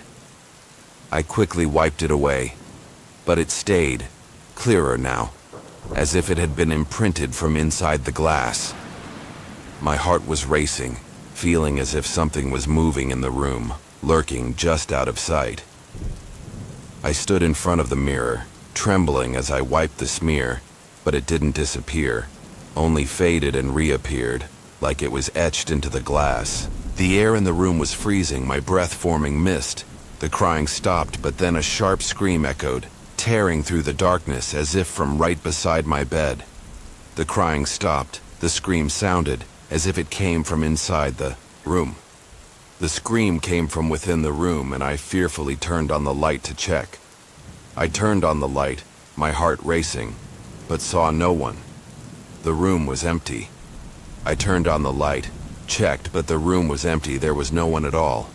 I rushed to the door, yanked the handle, but it was stuck, as if someone was holding it from the outside. I banged on the door, screaming, but only the echoes of my own voice answered. The scream came again, now closer, from the direction of the closet. I stepped over, trembling as I opened the closet door, but inside there was only clothes and darkness. But then, a small pale hand emerged from the narrow gap behind the closet, its long nails scratching against the wood, making an eerie screech. I screamed, stepped back, tripped, and fell to the floor. I tried to sleep again, but the crying returned, calling my name incessantly. The crying returned, calling my name as if it wanted me to stay. The whispering began, low and distorted, calling my name, Emma, as if coming from every corner of the room. I rushed to the window, pulled the curtain, but outside was nothing but thick darkness, no streetlights, nothing at all. A small figure, like a child, passed by in the reflection of the glass. But when I turned around, no one was there. The crying returned, now mixed with distorted children's laughter, as if coming from under the bed. I kneeled on the floor, my ears ringing from the whispers calling my name, now like a terrifying choir. I called my roommate, but no one answered, and the phone only emitted static, Then a child's voice whispered through the speaker, "Emma, stay!" I called my roommate, but the phone only had static. I threw the phone down, rushed to the door, pounded hard, and suddenly, it opened. I opened the door to the room, checked the apartment, but the hallway was pitch black, not a sound, as if the entire building had died. I checked the apartment, saw no signs of forced entry. Everything was normal. I opened the door, checked the apartment, but saw nothing unusual. I turned on the living room light, scanned the room. Everything seemed normal, but the air was heavy, as if someone was standing right behind me. The crying, mixed with whispering, seemed to pull me into the darkness. The crying and whispering pulled me back into the frightening bedroom. The crying started again, now from the bedroom, pulling me back. I walked in, seeing the mirror shaking, the child's handprint now spreading across the glass, as if drawn with black ink. A small, gaunt figure stood in the corner of the room, head bowed low, hair covering its face, hands gripping something that glinted like a knife. "Emma," it whispered, raising its head, revealing a face that was pale, with no eyes, just two deep, black sockets. I screamed, stepped back, but the door slammed shut behind me, locking tightly. The crying now turned into wailing, coming from all directions. The walls, the ceiling, the floor, like dozens of children crying in unison. I banged on the door, but the figure stepped forward, its heavy footsteps dragging something on the floor. I closed my eyes, hoping to wake up, but when I opened them, it was standing right in front of me, its hand reaching out, its long nails scraping through the air. I fell, helpless, feeling like the room was swallowing me whole. I lay on the floor, breathing heavily, but the wailing stopped, and the figure disappeared, leaving the room in a deathly silence. I crawled to the door, pulled it open, and this time, it opened. I rushed to the living room, checked every corner, but there was nothing. Only the ticking of the clock, like taunting my fear. The crying and screaming repeated a few nights later, always at 3 a.m., like an unbreakable ritual. The crying repeated every night at 3 a.m., never stopping. I called my roommate again, telling her everything, but she didn't believe me, saying I was imagining things. I searched the apartment, looking for clues, and found under the bed an old doll, its face cracked, eyes drawn with black ink, its hands gripping a scrap of paper with scribbled writing. "Don't leave, Emma." I threw it away, but that night the crying returned, now mixed with distorted children singing, as if coming from the very doll I left behind. I moved out, but the fear never left me. I still heard the crying in my dreams, as if it had seeped into my very bones. I moved out, but the crying still haunted me, never stopping. I heard the crying in my sleep as if it had never left. In the new apartment, I checked everything carefully, locked the doors tightly, but every night at 3 a.m., I woke up startled, feeling as though someone was standing at the foot of my bed, whispering my name. One night, I opened my eyes and saw a small figure in the corner of the room, its dark eyes glinting, its hands reaching out as if to pull me away. I screamed, turned on the lights, but it disappeared, leaving only the child's handprint on the wall, like a reminder that it would never let go. I know no matter where I go, that cry will find me. On a summer night in 1978, the old wooden house on the outskirts of Ohio lay in darkness, with only the sound of crickets chirping over the endless fields. The house stood isolated amidst the fields, far from the village, with only the wind, howling through the old oak trees like the lament of lost souls. The small house, with creaking walls that groaned whenever the wind blew through, was where my father Tommy and my uncle Billy grew up during their childhood years. At the time, both were only 10 years old, sharing a cramped bedroom with an old double bed and a battered wardrobe in the corner of the room, whose wooden door always creaked even though no one touched it. My father told me that they often heard strange noises at night, like someone softly tapping on the walls, but they thought it was just the old house creaking or the wind whistling through the cracks in the roof. That night, the air felt heavier than usual, as though something was waiting in the darkness, watching their every move, breathing in sync with them. The pale moonlight filtered through the thin curtains, casting distorted streaks of light across the wooden floor, looking like long fingers stretching out from the corner of the room. Tommy lay in bed, wide-eyed, feeling cold despite the window being tightly shut and the summer heat at its peak. Billy muttered about the ghost stories the kids in the village told, about a child who wasn't real, wandering in the darkness, searching for someone to replace it, pulling them into a place where no one ever returned.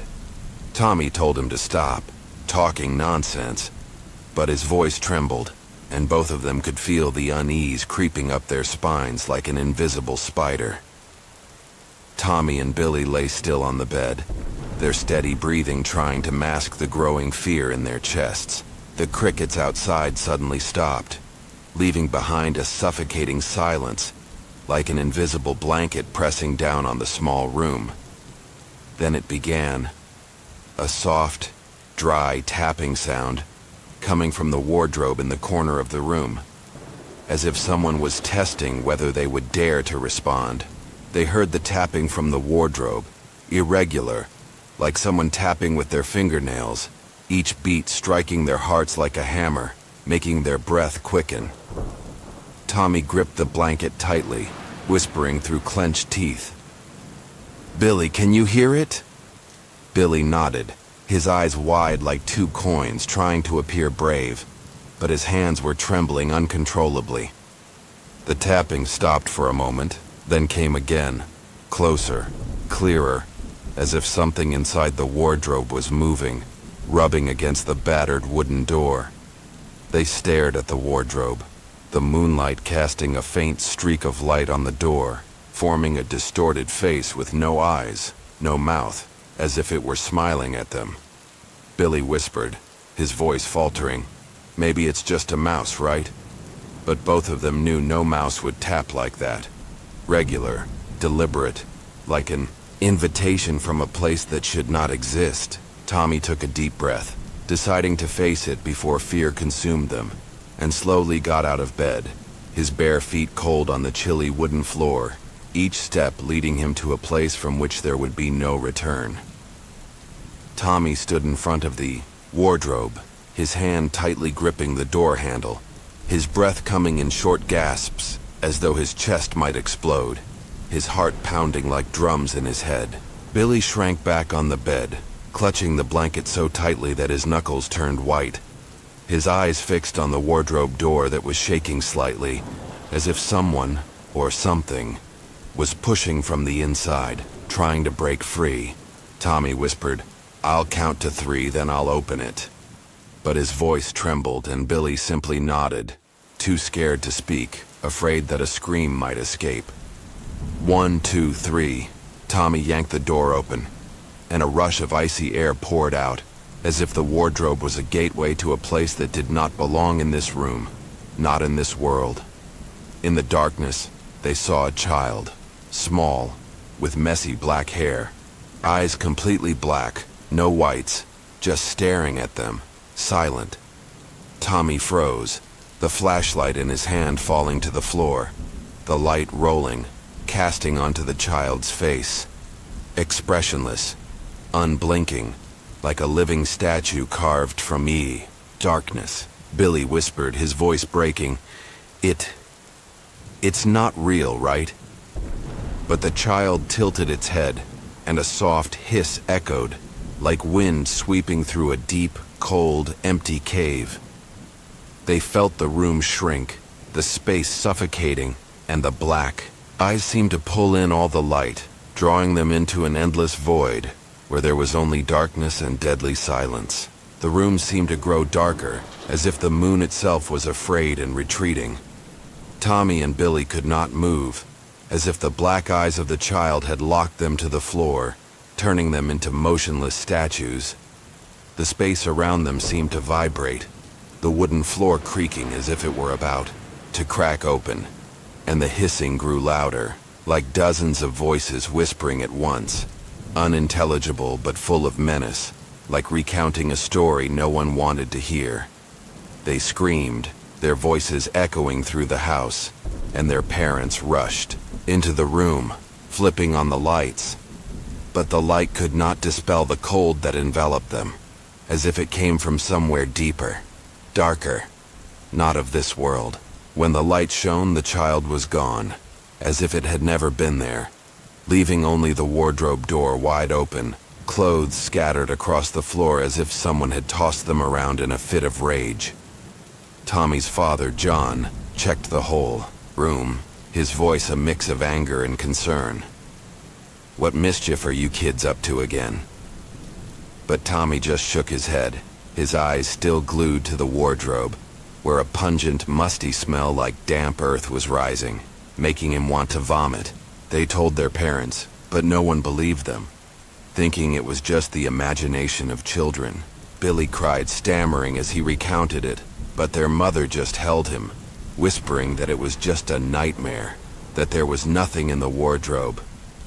When the family returned to their beds, Tommy pulled Billy close to the wardrobe, and they both saw it. Tiny fingerprints deeply imprinted on the wooden door, as if pressed with a force not of this world, and they hadn't been there before they went to bed the previous night. The next morning, the sunlight streamed through the window, but the room still felt cold, as though the events of the previous night had left an indelible mark in the air. Tommy and Billy didn't dare approach the wardrobe, even though their parents had thoroughly checked and said there was nothing unusual, that the children had imagined it after reading too many ghost stories. The tiny fingerprints on the wardrobe door were still there, unexplained, and they never opened the wardrobe at night again. But when cleaning the room, Tommy found a crumpled piece of paper under the bed, scribbled with black ink. "I will return." Tommy hid the paper in a metal box, but every time he opened it, the writing seemed to darken, as if written again by an invisible hand. He showed it to Billy, and they both looked at each other, too scared to say anything, knowing that it was not a hallucination, not a dream. Every night after that, when the moonlight shone into the room, they would hear the tapping, not from the wardrobe, but from beneath the wooden floor, as if the child was right below them, moving in the darkness, waiting for a moment when they would let their guard down. Years later, when Tommy told me, his voice still trembling, he said, "Son, if you hear the tapping, don't respond, because it never really leaves." I asked him about the piece of paper, and he just shook his head, but I could see the fear in his eyes, one that had never faded, as if that child was still out there, waiting. On the night of August 1995, the narrow country road in Indiana stretched endlessly under a moonless sky, with only the headlights of my father's old Ford, Mr. David, cutting through the dense darkness. I, Sarah, 16 years old, sat in the passenger seat, absent-mindedly staring out the window, where the cornfield spread wide, silent like an ocean of blackness, swallowing all light. We were on our way home after visiting my grandmother in the neighboring town, on the familiar road that my father had driven 100 times. My grandmother's house was deep in the countryside, where stories of eerie lights were passed down through generations, though no one truly believed them. But that night, the air was heavy, suffocating, as if something was following the car, hidden in the darkness beyond our sight. I turned on the radio to break the silence, but only static came through. Not music, not voices, but a slow, rhythmic beat, like the heartbeat of something not human. My father frowned, slowing down, muttering about checking the car tomorrow morning. But I noticed him glancing at the rearview mirror more than usual, as if he sensed something I had not yet seen. The rows of corn on both sides of the road swayed despite no wind, the leaves rustling as if whispering to each other, telling a story I didn't want to hear. I told myself it was just fatigue from the long trip, but deep down, I knew something was wrong, and it was waiting for us ahead, in the endless darkness of the fields where no one could escape. We drove slowly, the headlights sweeping over the endless rows of corn, casting long shadows that looked like moving figures, silently trailing behind us. My father told me he had once heard my grandfather mention similar lights, but he always thought it was just a story to scare children, until tonight. I was about to ask my father about the static on the radio when he suddenly slammed on the brakes, making me jump and almost hit my head on the windshield. "Sarah, look," he whispered, his voice low, pointing out the left side of the field, where the darkness seemed to give way to something unusual. There, a ball of white light, the size of a basketball, hovered a few meters above the ground, moving quickly across the field with no path.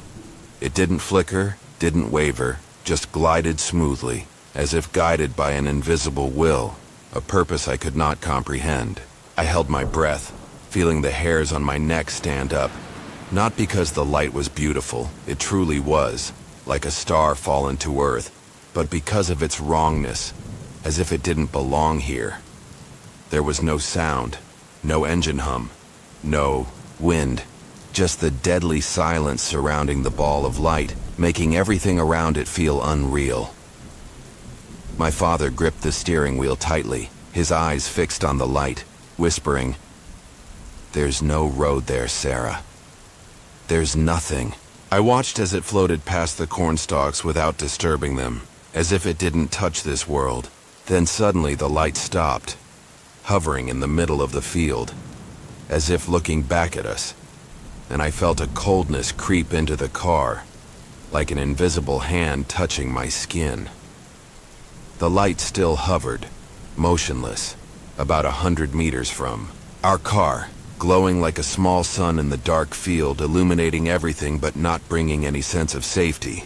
I wanted to tell my father to drive away, but my throat was dry, unable to speak, as if the light had stolen my voice. It began moving faster, changing direction suddenly, racing straight toward us, without making any sound. My father mumbled something, perhaps praying, and hit the gas, but the car only revved up and then went silent, as if something was holding it back, not allowing us to escape.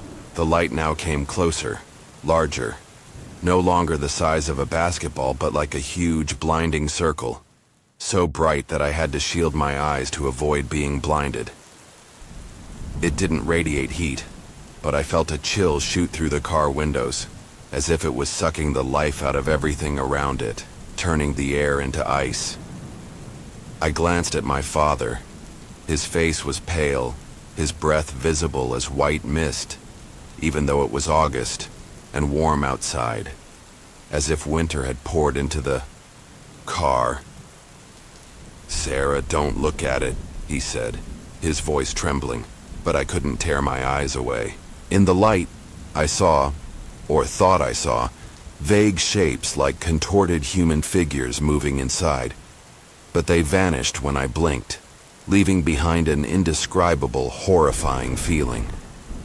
Then, the light slowed down, hovering right in front of the car, and the radio suddenly blared, emitting a sharp screech like the scream of something not human. The light hung before the car, so bright that I couldn't see the road, only it. A perfect white circle, vibrating as if there was a heartbeat inside, as if it was alive, breathing. Our car's engine shut off completely. The clock on the dashboard spun wildly, and my father felt a sudden chill, as if the air had been drained of life. I grabbed my father's hand, his hand cold as ice, and I could hear my heart pounding, drowning out the screeching from the radio, which had turned into a low sound, like a distant whisper, calling my name, though I wasn't sure if it was real or imaginary. My father tried to restart the car, but the engine didn't respond, only producing meaningless clicks, like the sound of bones breaking in the dark. The light began moving again, not fast, but slowly, gliding along the side of the car, as if it was observing us, like a predator sizing up its prey before attacking. I felt it wasn't just light. It had consciousness, it had intention, and it knew we were here. It knew we were afraid. I whispered, "Dad, what does it want?" But he just shook his head, his eyes glued to the light, as if he saw something I didn't. Then suddenly the light shot up into the sky as fast as lightning and stopped above the trees in the distance, glowing like a fire that wouldn't burn. The car suddenly restarted, the headlights came on, but I saw my father shaking, and on the windshield, a small crack appeared, even though nothing had hit it, as if the light had left its mark. We drove off in silence, but the feeling of being watched didn't leave me, like a shadow trailing behind. We drove home in silence, no one daring to mention what we had just seen, as if speaking it aloud would make it real. The light disappeared behind the trees, leaving us with an unexplainable fear, and the car started up again as if nothing had happened. We never told anyone about it, fearing they would think we were crazy, but I could never forget that light, as if it had been etched into my mind. But I knew both of us had changed. My father no longer sang along with the radio as usual, and I couldn't stop looking out the window, fearing the light would return, blazing in the darkness like a warning. The next day, at the grocery store in town, we overheard the locals whispering about the balls of light in the fields, stories from decades ago, about cars losing control, about people seeing figures in the light and never being the same again, as if they had lost a part of themselves. The locals said the lights had been appearing for a long time. No one knew where they came from, but they always brought something strange. An old man pulled my father aside, speaking in a low, hoarse voice. "You tell me if it looks back at you, it has chosen you." I saw my father turn pale. He didn't answer, just gripped my hand tighter. I tried to ask him about what the old man said, but he told me to forget it, even though I saw him checking the windows every night, as if afraid the light would come for us. That night, in my room, I checked the Polaroid camera I had brought the day before, hoping I had captured something to prove we weren't crazy. A photo fell out, not the field, not the light, but me and my father in the car from an outside angle, and behind us, a vague figure, faceless, standing in the light, as if smiling. I hid the photo under my pillow, but every night after that, I heard the static from the old radio in the garage, even though it had been unplugged. And sometimes in my dreams I saw that light, calling my name, pulling me into the darkness. The old house sat nestled in the middle of a desolate field, its weathered wooden walls creaking under the weight of the night wind. We had moved here after my mother-in-law passed away, hoping for a fresh start, but from the very first night, I felt something was wrong. The air inside the house was heavy, as if someone was watching every step we took. Right after moving in, we started noticing strange things. The lights flickered every night, as if someone was turning them on and off continuously. The door would shut by itself every night, even though I had checked the lock carefully, and footsteps echoed in the attic at night, slow and deliberate, like someone walking across the rotting wooden floor. The footsteps in the attic echoed, slowly, steadily, and eerily. I lay in bed, trying to sleep, but the ticking of the grandfather clock never stopped. Then I heard another sound, a low screech, like nails scraping against the wall, coming from the hallway. I jumped up, turned on the light, but the hallway was empty, swallowed by the thick darkness. My heart raced, and it felt like the house was breathing, the walls vibrating softly under my hand. I checked Emma's room, found her sleeping soundly, but on the wall of her room, a new crack had appeared, long and deep, as though etched by something sharp. I returned to the bed, trying to reassure myself, but then it happened. The old phone in the house began to play music, an old lullaby, its sad melody echoing from the living room, even though the phone wasn't plugged in, and the record player was covered in dust. The phone played the lullaby, even though no one touched it. I ran downstairs, my hands shaking as I picked up the receiver, but all I heard was static, then a hoarse voice whispering, "Stay." I dropped the receiver, my heart nearly stopping. The music stopped, but the air turned freezing cold as if someone were standing right behind me. The next morning, I checked the phone again, but it was silent, as if it had never played music. Tom, my husband, said it was just a hallucination due to exhaustion, but I couldn't forget the voice in the receiver. On the second night, I woke up to Emma's crying. I rushed to her room and found her standing in the corner talking to someone invisible, whispering, "Grandma says I have to be good." My daughter stood in the corner saying Grandma told her to be good. I knelt down and asked Emma, but she just stared at me, her eyes empty, repeating, "Grandma is still here. She's never leaving the house."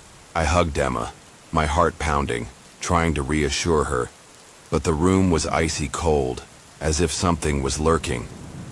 I checked under the bed, in the closet, but found nothing, only a strange smell, damp and rotten, like from a tomb. When I turned off the light, a shadow moved across the mirror on the wall, tall and thin, head tilted, but when I turned the light back on, it vanished. Emma took my hand, whispering, "Grandma doesn't like it when you look." I shuddered, pulling her to the living room and locking the bedroom door. In the following days, my daughter began acting strangely. Emma sat for hours at the kitchen table, drawing black and white pictures of a tall, thin woman, her strokes messy but haunting, with empty eyes and a wide-open mouth. My daughter drew the tall, thin woman, her strokes full of dread. Emma sang the lullaby, exactly like the one from the old phone, even though I had never taught her. Emma sang the lullaby, just like the phone, though no one had taught her. One night, I saw Emma standing in front of the attic door, holding a torn old doll I had never seen before.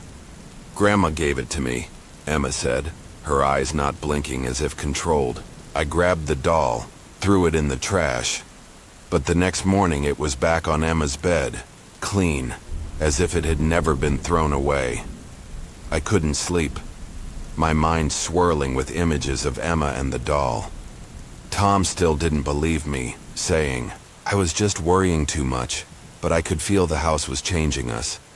One night I saw Emma standing in front of the bedroom mirror, her eyes vacant, saying, "Grandma wants Mommy to stay." Emma said Grandma wanted me to stay, her eyes empty. The wooden box with Grandma's photo seemed to remind us that she was still here. I pulled Emma out, yelling, asking, "Who is Grandma?" But Emma just smiled, a smile that wasn't hers, cold and unfamiliar. I decided to search the house looking for clues. Under the weak flashlight, I went down to the basement, where no one had been since we moved in. The air was damp, the smell of rotting earth filling my nose. Our family found an old wooden box in the basement, heavy and rusted shut. I broke the lock, and inside was a picture of Grandma, a silver ring with unreadable engravings, and a small notebook, the writing scrawled and repeating the phrase, "They must not leave." The wooden box in the basement held Grandma's photo and the strange silver ring. The notebook in the box read, "They must not leave the house." I shuddered, feeling as if someone was standing behind me, But when I turned, it was only the darkness. Suddenly, the flashlight went out, and a child's laugh echoed. Not Emma's, but distorted, as if coming from under the floorboards. I ran up the stairs, but the basement door slammed shut, locking tightly. I banged on the door, screamed, but all I heard in response was a whisper, "Stay," from all directions. I tried to break the door open, my hands bleeding, and finally, it swung open. I ran up and saw Emma standing by the kitchen door, holding the doll, singing the lullaby, her eyes locked onto me, as if trying to pierce through me. I froze when I saw the picture of Grandma in the wooden box. The face was identical to the shadow in the mirror, but the mouth was wide open, as if screaming. I knew whatever was in the house wasn't just a ghost. It wanted to keep us, forever. I told Tom everything, begging him to leave, but he said we needed more time to sell the house. I couldn't take it anymore, so I called a priest. He walked in, his face pale, and said the house was heavy, like something was clinging to it. We invited the priest, but the phenomenon continued. Things moved on their own. Chairs flipped over. The picture of Grandma in the living room fell and shattered. The sound of a child's laugh echoed from the attic, now mixed with the lullaby like a terrifying choir. Things moved, and the sound of a child's laughter echoed every night. The priest came, but the things still moved, not stopping. Right the chairs flipped. The picture of Grandma fell, as if she didn't want us to leave. The priest prayed, sprinkled holy water. But the air grew colder, the lights flickered, and Emma screamed, "Grandma doesn't want you here." She ran up to the attic. I followed, and found Emma standing in front of an old, dusty mirror, whispering to the shadow in the glass. I pulled her away, but the mirror shook, cracked into pieces, and a pale hand reached out, its long nails scraping through the air. I screamed, grabbed Emma, and ran downstairs, but the front door was locked tight. The key wouldn't turn, as if someone was holding it shut. That night, I saw a tall figure standing at the end of the hallway, wearing a black dress just like Grandma in the picture, but its face was distorted, the mouth wide open like an abyss. The whispering came from the walls. "Stay, stay." I hugged Emma, praying, but she whispered, "Grandma says Mommy isn't listening." I searched through the box with the ring, hoping to protect Emma, but the ring grew hot, leaving a burn mark on her skin.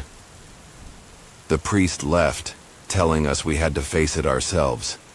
I knew the house wasn't just haunted, it was alive, and it wanted us to belong to it, forever, like Grandma. I couldn't take it anymore. I packed up our things, dragged Emma and Tom out of the house, despite everything. Finally, the family moved out, but the fear followed us like a shadow.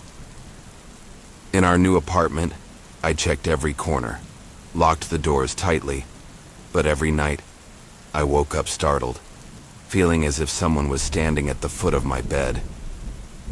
Emma still talked about Grandma, as if she was still following them, whispering, "Grandma says we'll come back." Emma talked about Grandma, as if she was still behind her. Emma said Grandma would make us come back to the house. "Grandma is still here," Emma said, like she had never left. I checked the bag of things, and found the old doll lying there, even though I had burned it before we left. One night I heard the lullaby, the same melody from the phone coming from Emma's room. I ran in and saw her sitting on the floor drawing a picture, Grandma's face, black eyes, mouth wide open, and a scrawled message, "Mom can't escape." I tore up the picture, hugged Emma, but she smiled, a smile that wasn't hers. "Grandma is always here." I checked the mirror in the room, saw the shadow pass by, not Grandma, but me. My face distorted, my eyes empty, as if I were being controlled. I called the priest again, but he refused. saying the house had kept a part of us. I searched through the box with the ring, found it in the bag, but now the engraving was clear. Forever. I threw it away, but the next morning, it was on the kitchen table, shining brightly. The sound of footsteps echoed again, not from the attic, but from the ceiling of the new apartment, slow and steady. I hugged Emma, looked out the window, and saw the tall figure standing under the streetlights, its head tilted, whispering my name. I knew no matter where we went, the house and Grandma would never let us go. In the fall of 2003, my family moved into an old house on the outskirts of Oregon, where ancient oak trees surrounded it, blocking the sunlight and making the air always cold, even though the sky was clear. The house had once belonged to another family, but no one ever told us why they left, only whispering about strange nights that no one dared to explain. I, Emma, was just 7 years old, excited about my new bedroom on the second floor, with a large window looking out over the forest. Behind the house, where the darkness seemed deeper, more mysterious, as if it held secrets that should not be known. The old house creaked, its wooden floors groaning, but I liked my room, even though sometimes it felt like someone was watching me from the dark corner, where the light from the desk lamp couldn't reach, where the darkness seemed alive. My parents, busy with unpacking and organizing, told me that I just needed to get used to the new place and everything would be fine, that children often get scared of new things. But on the very first night, as I lay in bed, hugging my teddy bear, I heard the sound of small footsteps.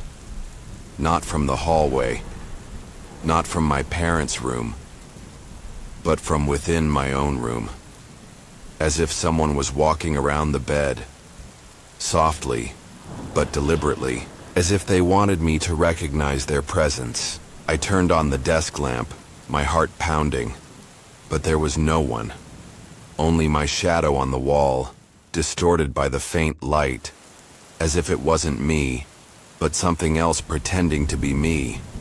I told myself it was the wind, or the old house creaking, as night fell. But when I turned off the light, the footsteps started again. Closer, slower, as if it wanted me to know it was there, right next to me. I pulled the blanket over my head, trying to sleep, but the feeling of being watched never left, like a cold breath on the back of my neck. The next morning I told my mom, but she just laughed, ruffled my hair, and said children have vivid imaginations. However, I saw her glance toward my window, her eyes briefly worried, as if she too sensed something was wrong in this house, though she didn't want to admit it. The following nights, things got stranger, as if the house was testing me, or trying to show me that I didn't belong there. I lay in bed, clutching Teddy, trying not to look at the corner of the room where the darkness seemed to thicken, like a curtain that could swallow the light and anyone who stepped into it.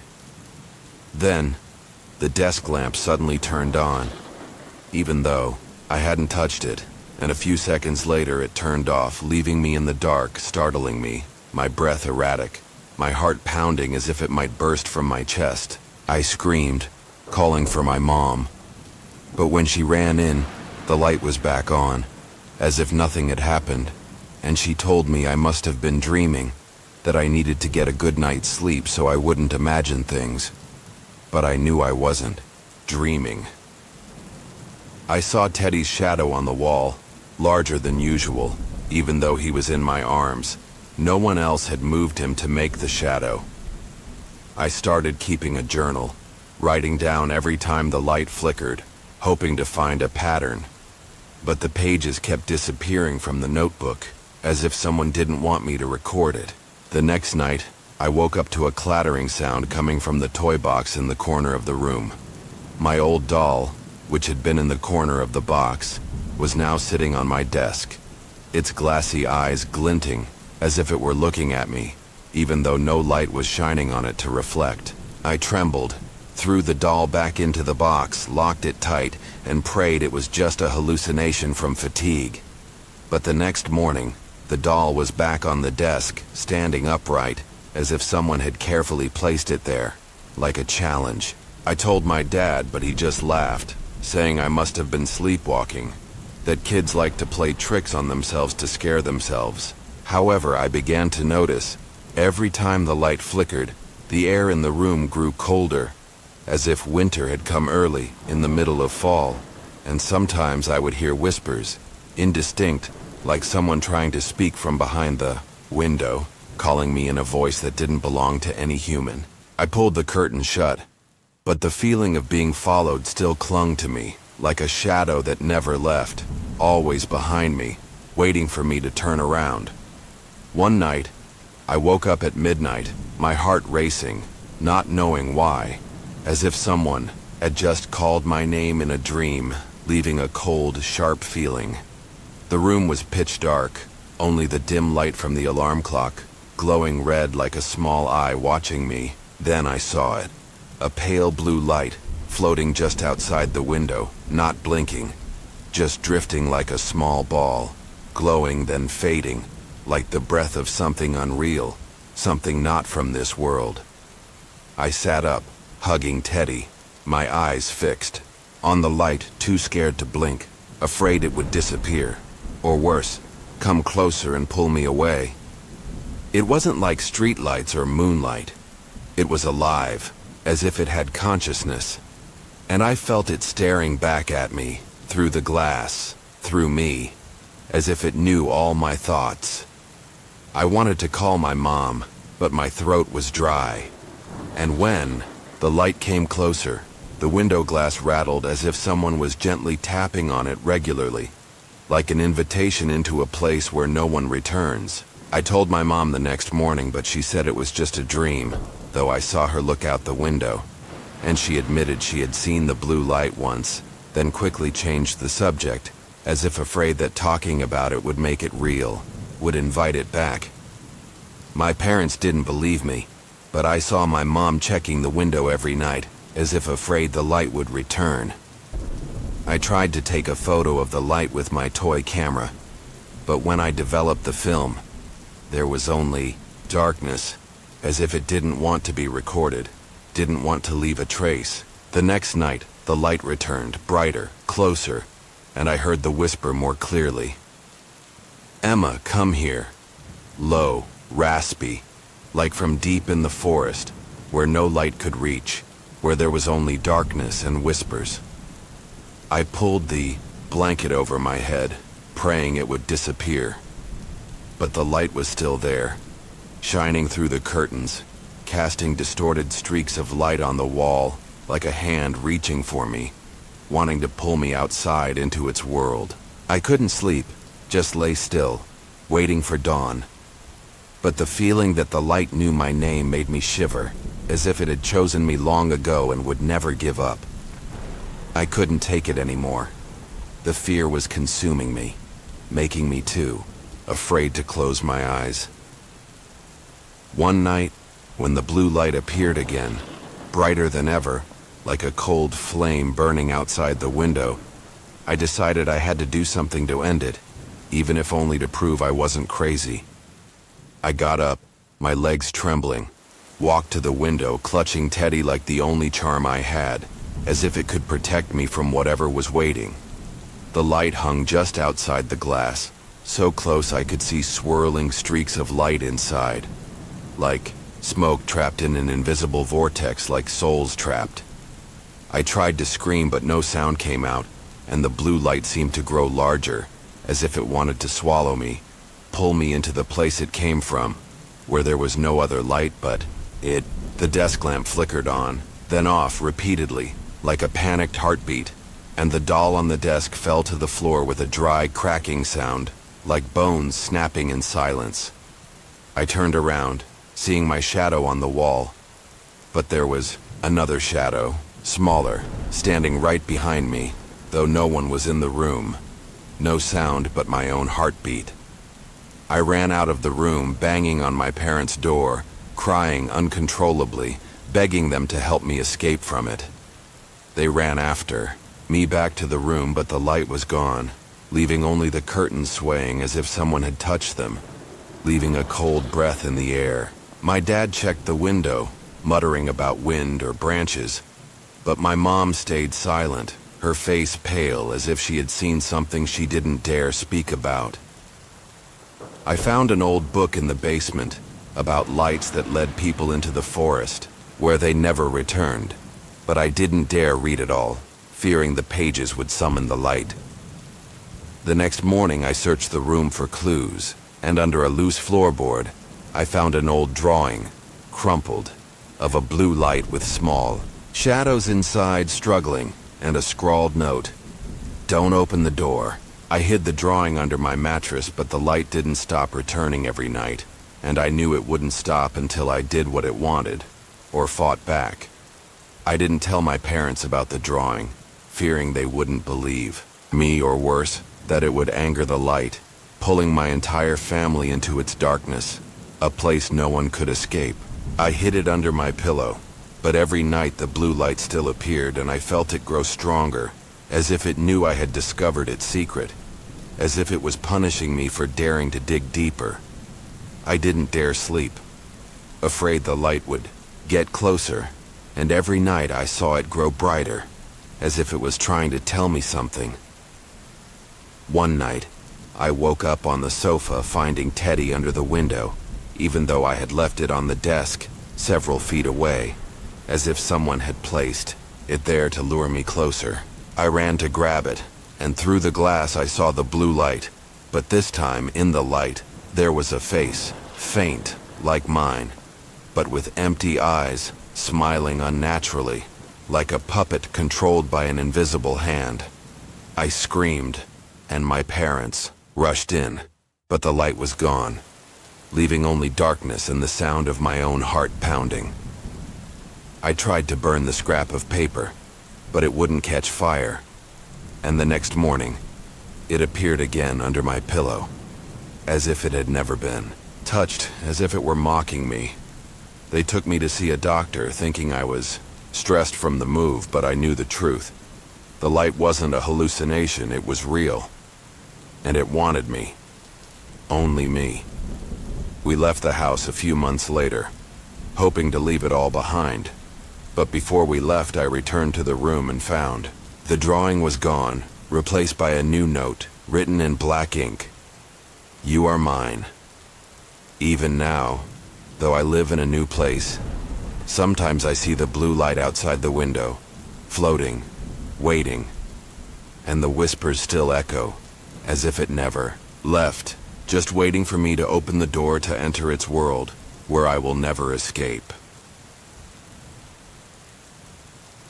In the summer of 1998, the small town in Michigan was immersed in stifling heat, but when the sun set, the narrow alleys became cold, as if the darkness brought with it a different kind of breath, one that didn't belong to summer, one that didn't belong to this world.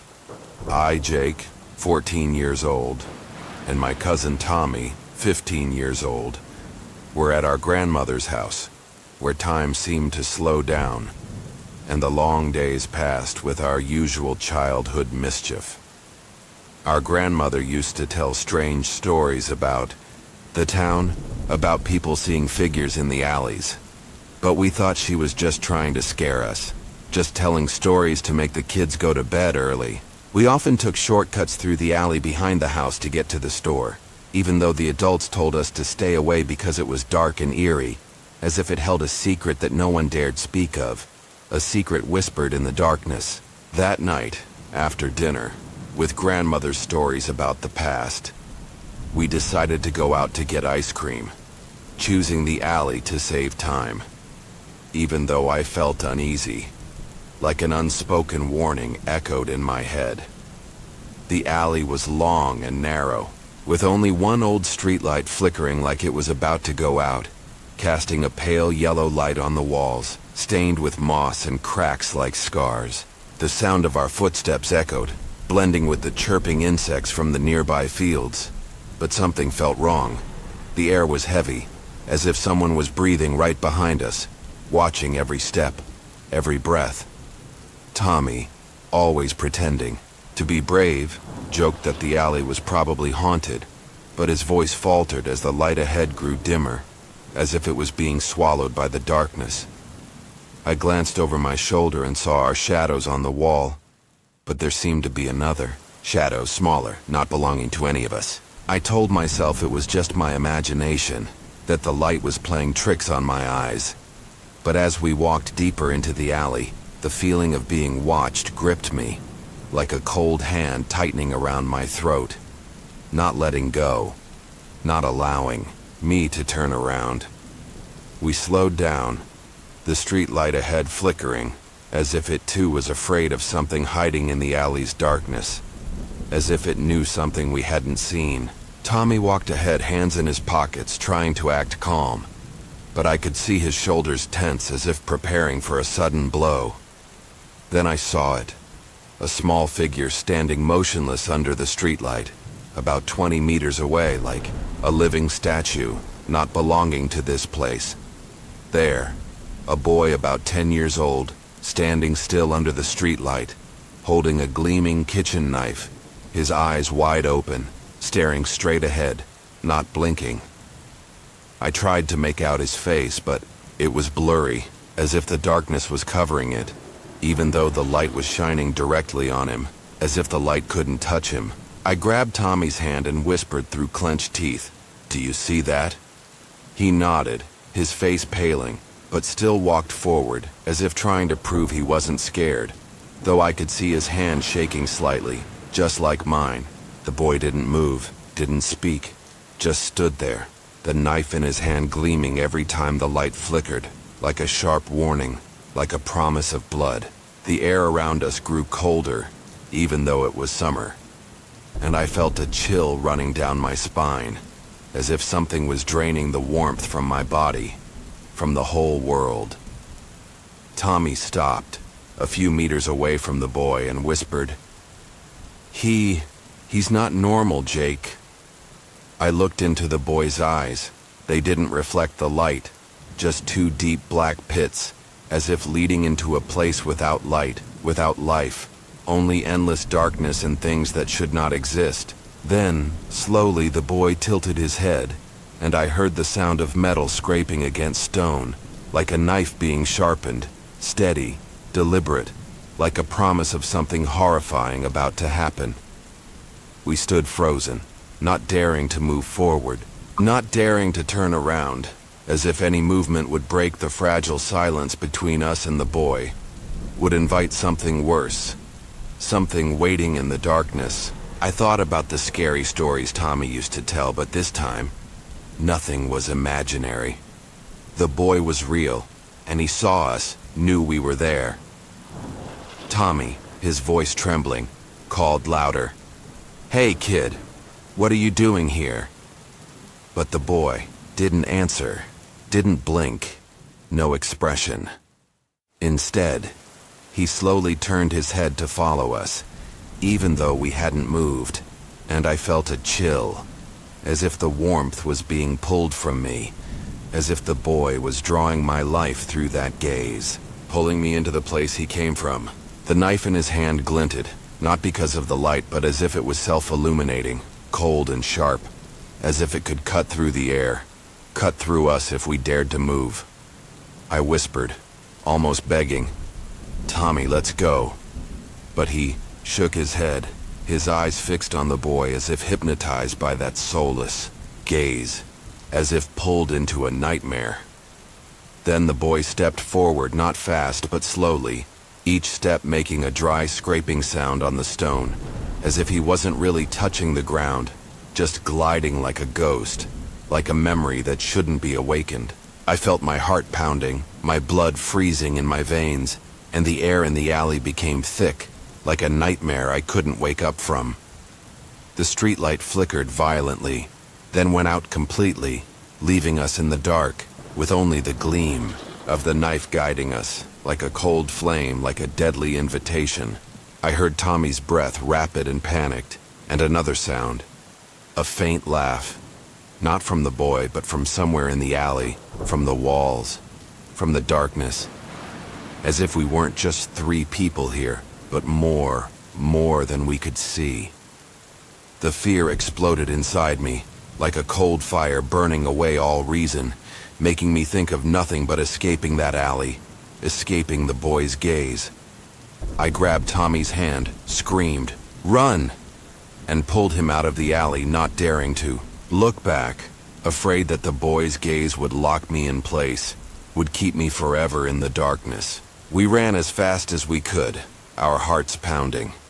But when we returned to my dad later, the boy had vanished, leaving no trace except the cold feeling in the alley, as if he had never existed, just a terrible dream we couldn't share. As we ran, I felt a cold breath on my neck, as if the boy didn't need to chase us because he was already right behind me in every step we took. My feet seemed to barely touch the ground, each step a battle with the darkness, and the sound of our footsteps echoed, blending with another sound, the scraping of metal, like the knife was still chasing us, relentlessly, like a curse. Tommy tripped, his knee hitting the stone. I pulled him up, and we rushed out to the main road, where the light from the store made me want to cry with relief, as if we had just escaped from another world, a place without light. My dad, seeing us panicked, out of breath, drove us back to the alley, but it was empty, with only the weak flickering streetlight, as if no one had ever stood there, as if no knife had ever glinted. My dad shook his head, saying we must have imagined it because we watched too many horror movies, that kids often get obsessed with their imaginations. But I saw him grip the steering wheel tighter than usual, as if he too sensed something was wrong, though he didn't want to admit it.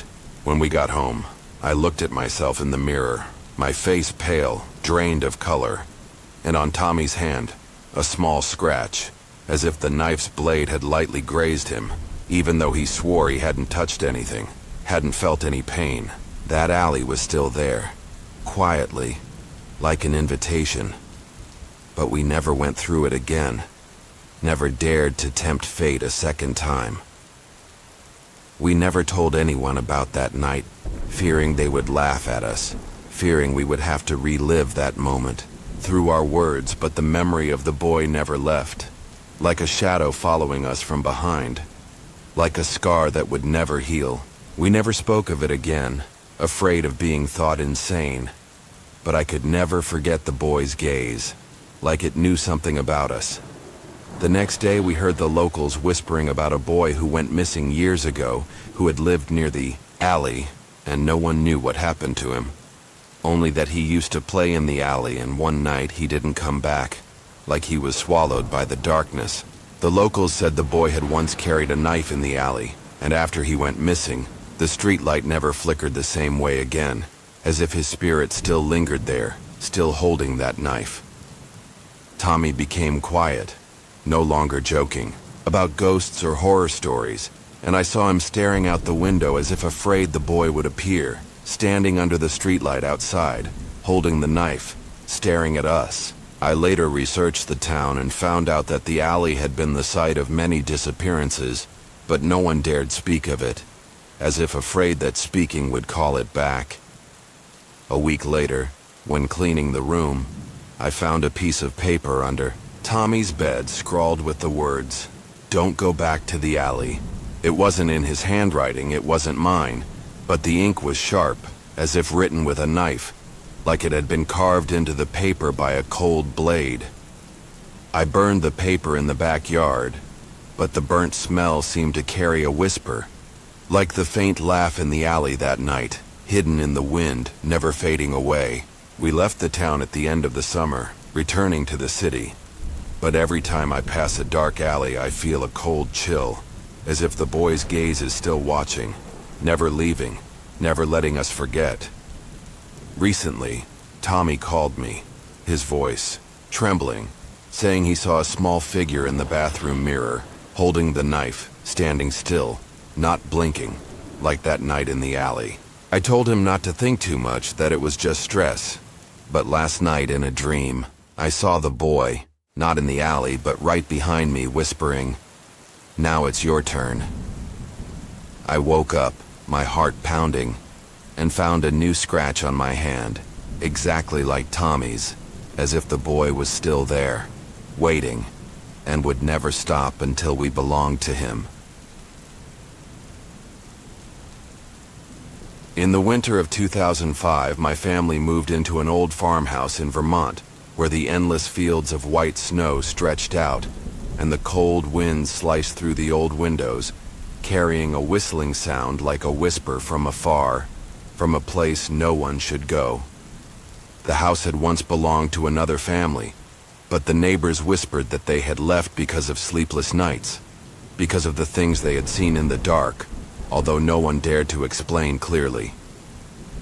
I, Lily, 8 years old, was assigned a small room on the second floor, with faded floral wallpaper and a large window overlooking the dark forest, where the tree shadows looked like hands reaching out in the night, as if wanting to touch the glass.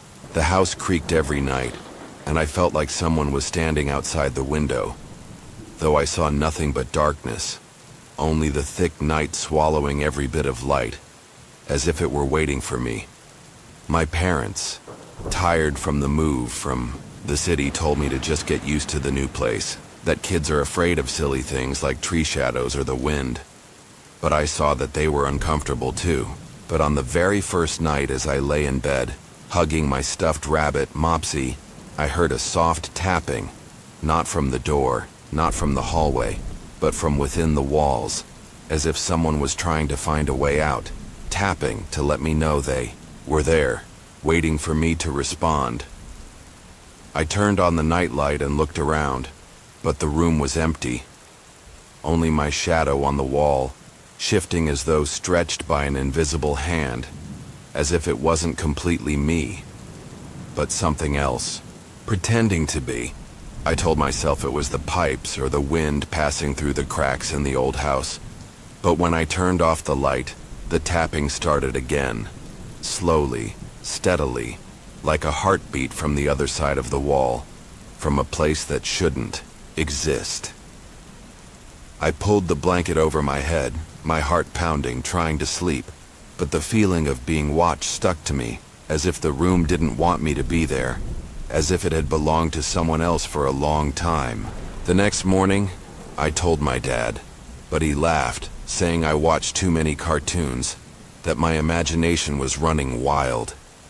However, I saw my mom glance up the stairs, her eyes briefly anxious, as if she knew the house was hiding something, a secret she didn't want me to touch, didn't want me to dig into.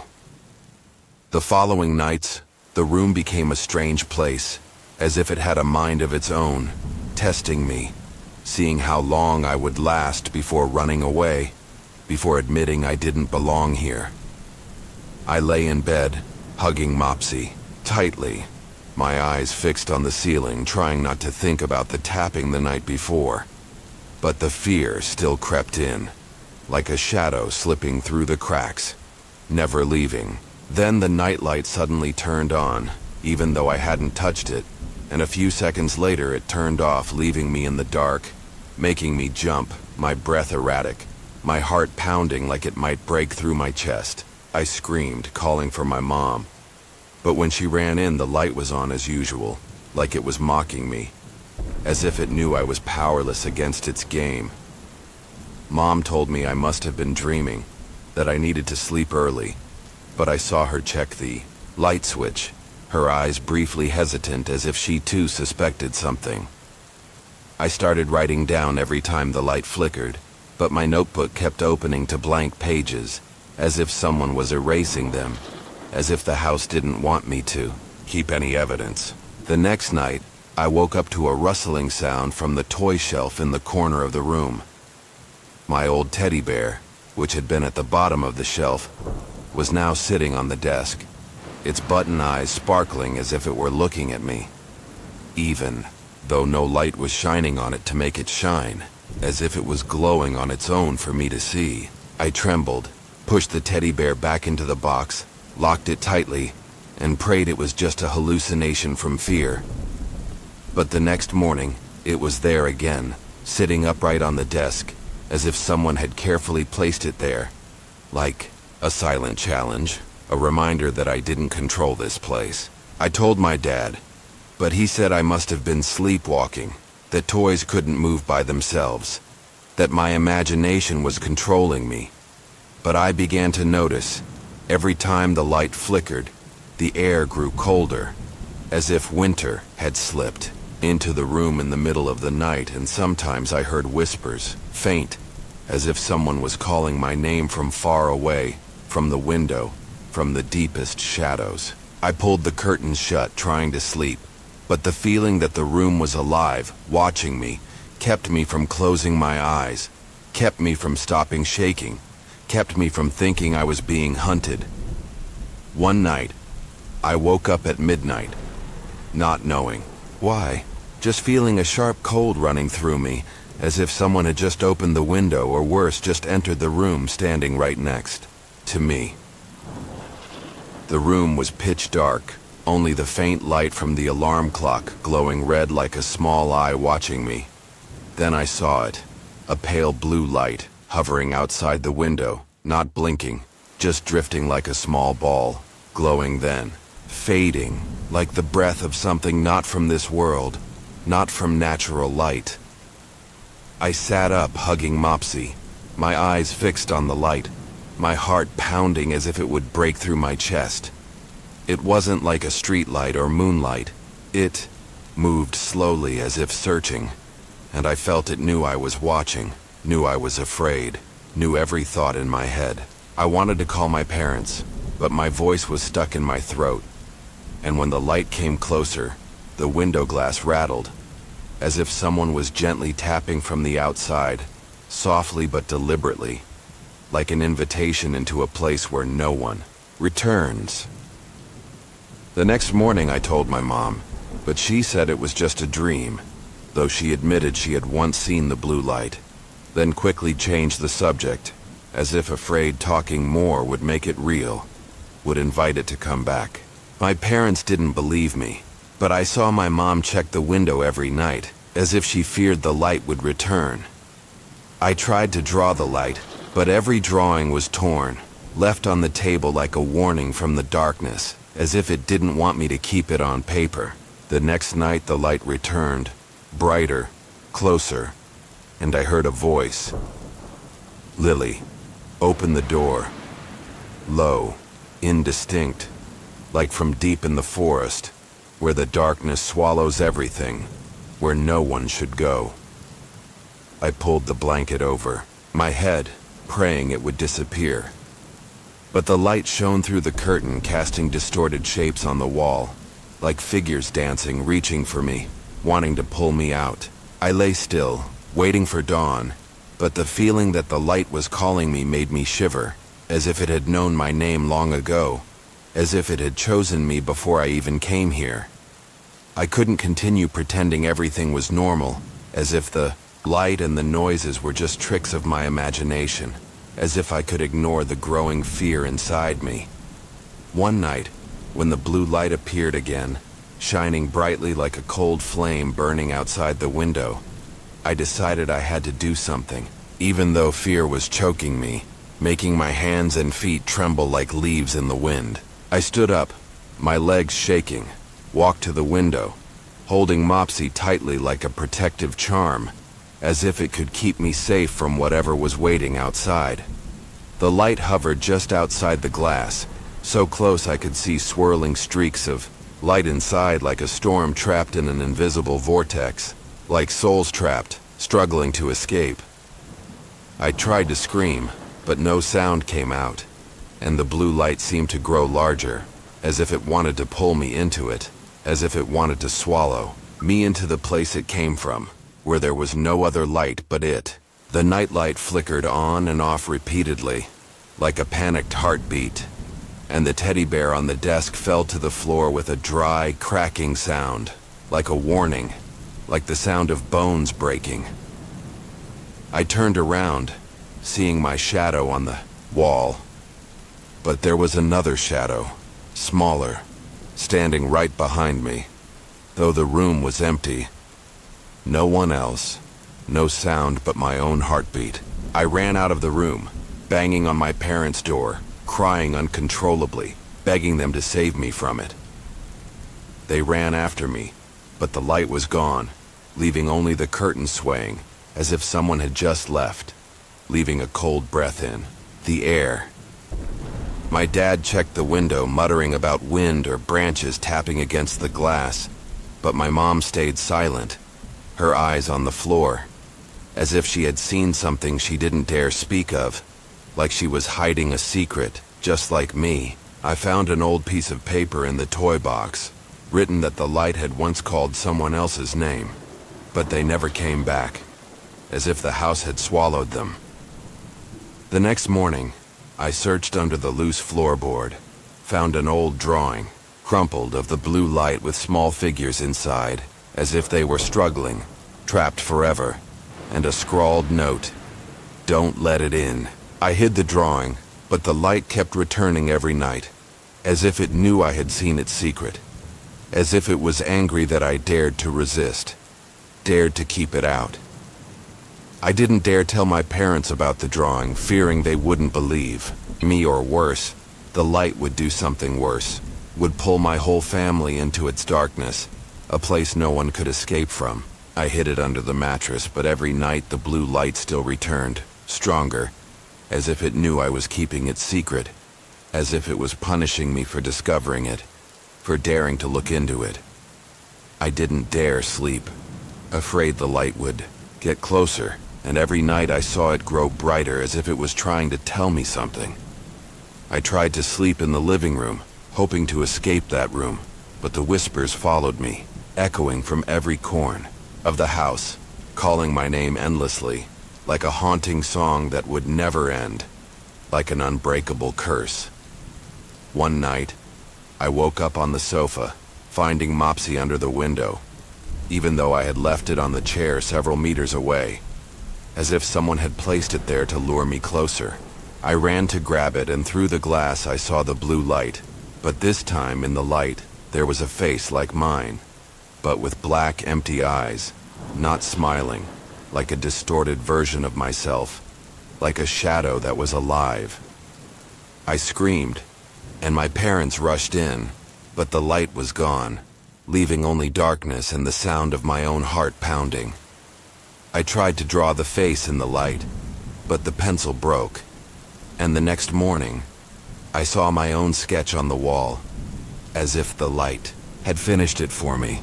They took me to see a doctor, thinking I was stressed from the move, but I knew the truth. The light wasn't a hallucination. It was real, and it wanted me. Only me. We left the house a few months later, hoping to leave it all behind. But before we left, I returned to the room and found the drawing was gone, replaced by a new note written in black ink. "You will return." Even now, though I live in a new house, sometimes I see the blue light outside the window, floating, waiting, and the whispers still echo, as if it is waiting for me to return to where it calls home, where I will belong to it forever, where I will never escape. This translation captures the eerie, suspenseful tone of the original story. Let me know if you need any further adjustments or translations. In a small yet cozy apartment in Massachusetts, the light from the old desk lamp cast shadows on the walls covered with faded floral wallpaper. The apartment was in an old building, where long, narrow hallways always echoed with the footsteps of neighbors. It was late at night, around 1 a.m., and the silence was so complete that I could hear the ticking of the wall clock in the living room. I, Ethan, a 14-year-old teen, was lying on the old sofa, the soft blue light from my Game Boy screen reflecting on my face.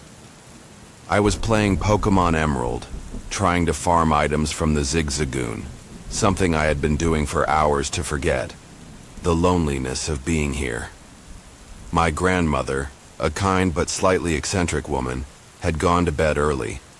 She often told strange stories about the apartment, stories that I always thought were just products of an old woman's imagination. "This apartment has a soul," she once said, her voice deep, her eyes filled with a flicker of worry. I just laughed and dismissed it, thinking she was trying to scare me into not misbehaving.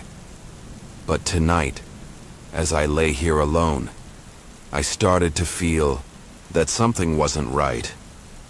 The apartment wasn't completely quiet.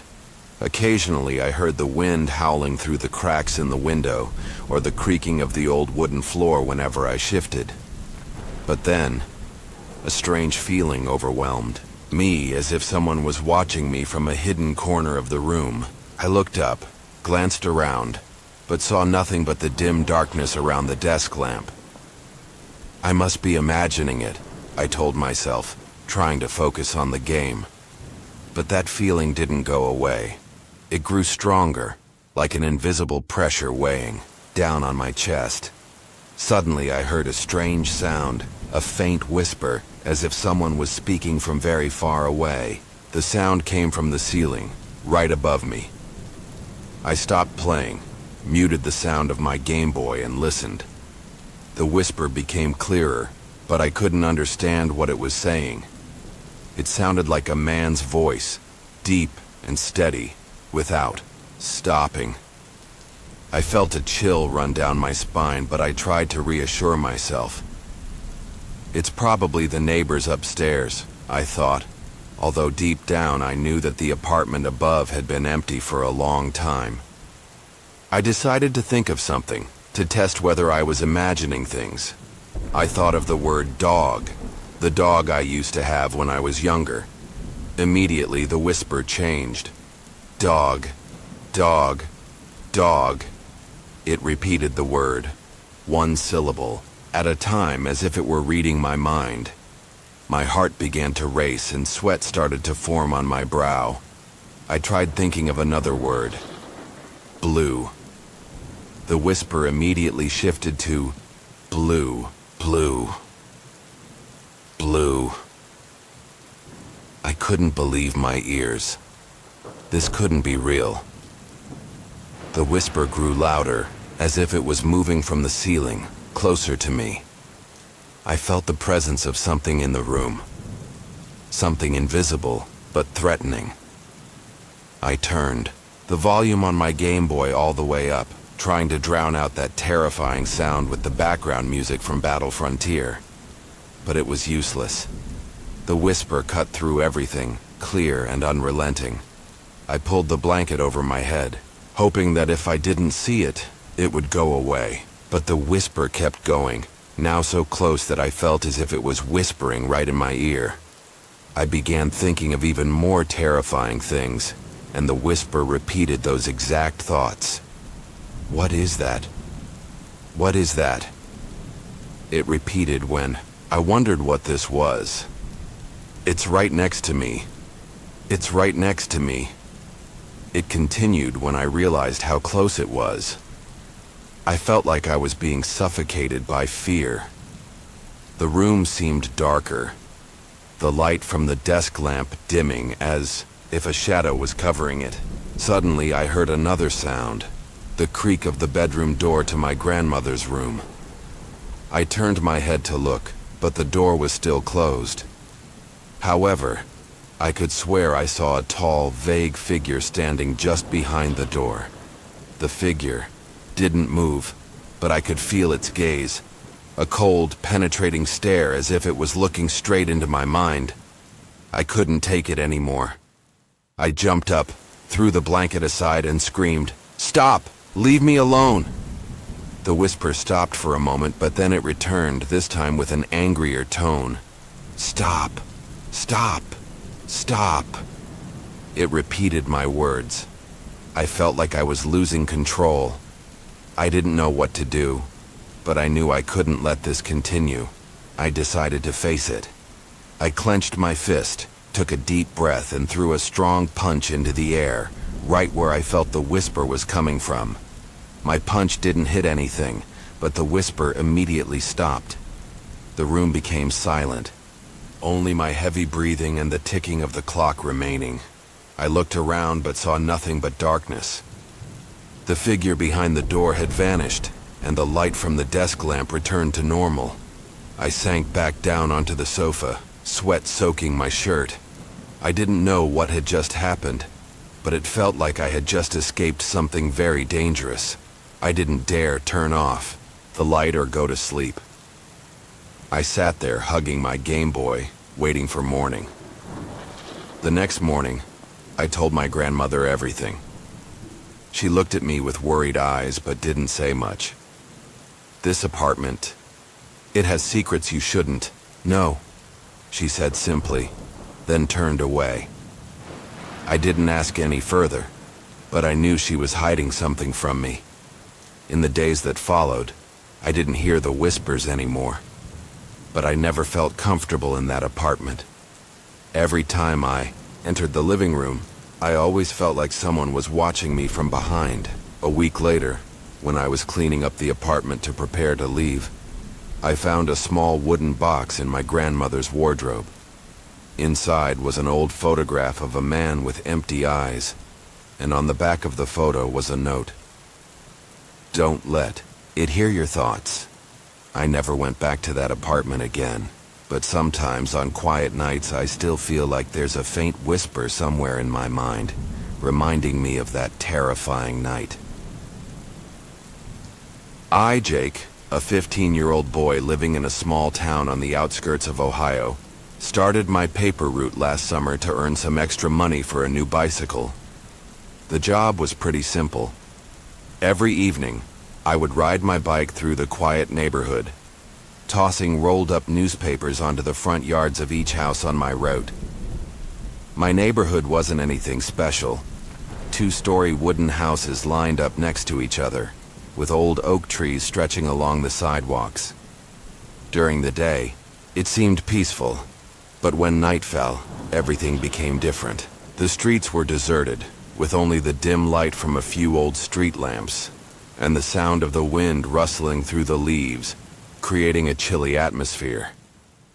I usually worked alone, and though I sometimes felt lonely, I never truly felt scared until that night. That night the air was colder than usual, and my breath formed white clouds in the air. I rode slowly, the fabric bag filled with papers swinging at my side, the beam of the flashlight attached to my handlebars casting light on the dark road ahead. I had made it halfway through my route, and everything seemed normal. But then, when I stopped at a street corner to check the address list, I felt a light tap on my right shoulder, as if someone was trying to get my attention. I quickly turned around, but there was no one there. The road behind me was completely empty, just darkness and the sound of the wind whistling through the branches. It must have been a falling leaf, I told myself, though I began to feel uneasy. I kept riding, but the feeling of being watched didn't go away. Every time I turned my head, I felt like there was a vague figure hiding somewhere in the darkness. But when I looked closely, I saw nothing.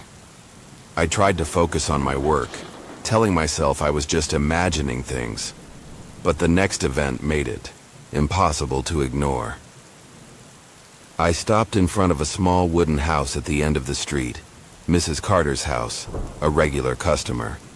The house looked dark, with no lights on, but that wasn't unusual because Mrs. Carter usually went to bed early. I got off my bike, took a paper from the bag, and walked up to the front door to place the paper on the porch. As I bent down, the front door suddenly opened, not quickly, not slowly, but slowly, with a long, haunting creak. I jumped, looked up, but no one was standing there. Inside the house was a pitch-black void, as if the light from outside couldn't reach it. I felt a cold breeze coming from inside and my heart pounded. "Mrs. Carter," I called, my voice shaking, but there was no answer. I looked around. No wind, no sign that the door could have opened by itself. I quickly placed the paper down and ran back to the bike, too scared to look back. As I rode off, I heard another sound. Slow, steady footsteps as if someone was walking behind me. I dared not stop, only pedaled faster, sweat pouring down even though it was freezing cold. I thought I had escaped the fear, but the third event happened right after, and it made me never forget that night. As I passed by an abandoned house at the end of the street, a house that the kids in town always claimed was haunted, I accidentally looked up at the second-floor window. The house had been abandoned for years, the windows shattered, and weeds grew wildly in the yard. But at that moment, I saw a figure. The figure of a long white dress, slowly drifting past the window, as if someone was pacing inside. The light from the nearby street lamp shone just enough for me to clearly see the shape of the dress, but there was no person wearing it, just the dress, floating, moving unnaturally. I froze, unable to take my eyes off the window until the figure disappeared into the darkness. Fear gripped me. I dropped the bag of papers on the ground and pedaled as fast as I could toward home, not caring about the remaining deliveries. When I got home, I told my mom everything, but she just thought I had imagined it because I was working too late.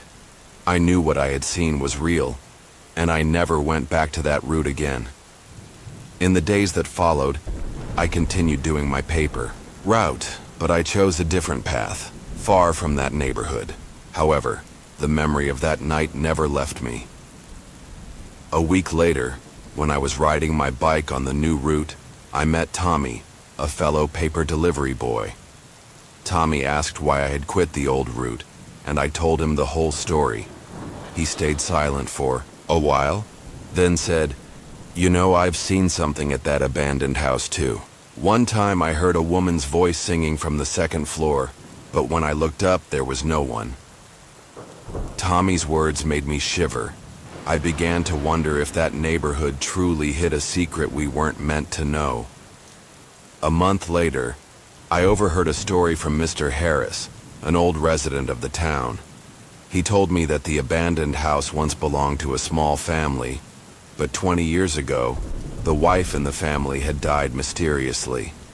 It was rumored that she often wore a long white dress, and after she died, many people in the neighborhood had seen her figure lingering around the house. Mr. Harris's story sent chills down my spine. I didn't know if what I had experienced was related to that woman, but I was sure I never wanted to return to that neighborhood to find out. That night changed me forever. I became more sensitive to the darkness, always feeling like someone was watching me whenever I walked down empty roads at night. Sometimes in my dreams, I still see the figure of the white dress passing before my eyes, and the sound of slow footsteps behind me, as if it is still waiting for me to come back. When I was young, my family lived in an old house on the outskirts of a small town in Ohio, where the winding gravel roads seemed like untold stories, and the old oak trees stood tall, blocking the daylight with their thick shadows. The house, built at the turn of the century, stood 3 stories high, with moss-covered brick walls and windows that creaked like they whispered whenever the wind blew through, as if they were telling a secret no one wanted to hear. I, Daniel, was 6 years old at the time, with my younger sister Sarah 2 years younger than me, and we often played in the backyard, where sunlight rarely filtered through the oak trees, leaving cold patches of shadow, like invisible hands brushing against our skin. That house never felt normal. It had something about it, as if it was breathing, watching us from the dark corners, from the cracks in the walls, from the long hallways with no light. My parents, busy with their work at the town grocery store, said it was just an old house, that the creaking and darkness were just due to rotting wood, leaky pipes, or the autumn winds. But I could tell they were uneasy, especially my mother, who often looked up at the ceiling with a worried glance, as if she could hear something no one else could, as if she felt an invisible presence. The townspeople whispered that the house had been abandoned for many years, that the previous occupants left because of uneasy nights, because of the bells they heard, although no one would ever tell me exactly, just shaking their heads when I asked. The first night we moved in, I lay in bed in the small room on the second floor, the blanket pulled up to my chin, listening to the ticking of the clock from the living room, even though I was sure our house didn't have such a clock. Nothing, old like in the horror movies my mom used to sneakily watch. Then, in the middle of the night, another sound rang out. Not the ticking, but the sound of a bell, deep and echoing, like from a large church clock, each toll making my heart race. Faster, as if it was counting down to something. I sat up, cold sweat running down my spine, looking out the window, but all I could see were the branches of the trees swaying in the wind, like skeletal hands reaching toward the glass, wanting to come in. I ran to Sarah's room, my bare feet, cold against the wooden floor, and saw my little sister awake, her eyes wide in the dark, whispering, "Do you hear the bell?" Her voice was trembling, and I nodded, pulling her close, waiting for the morning light to chase away the fear that was choking us. The next morning, Dad laughed, saying there was no bell, that we must have dreamed it, that children often imagine things when they're in a new place, but I saw him checking the door locks more carefully than usual.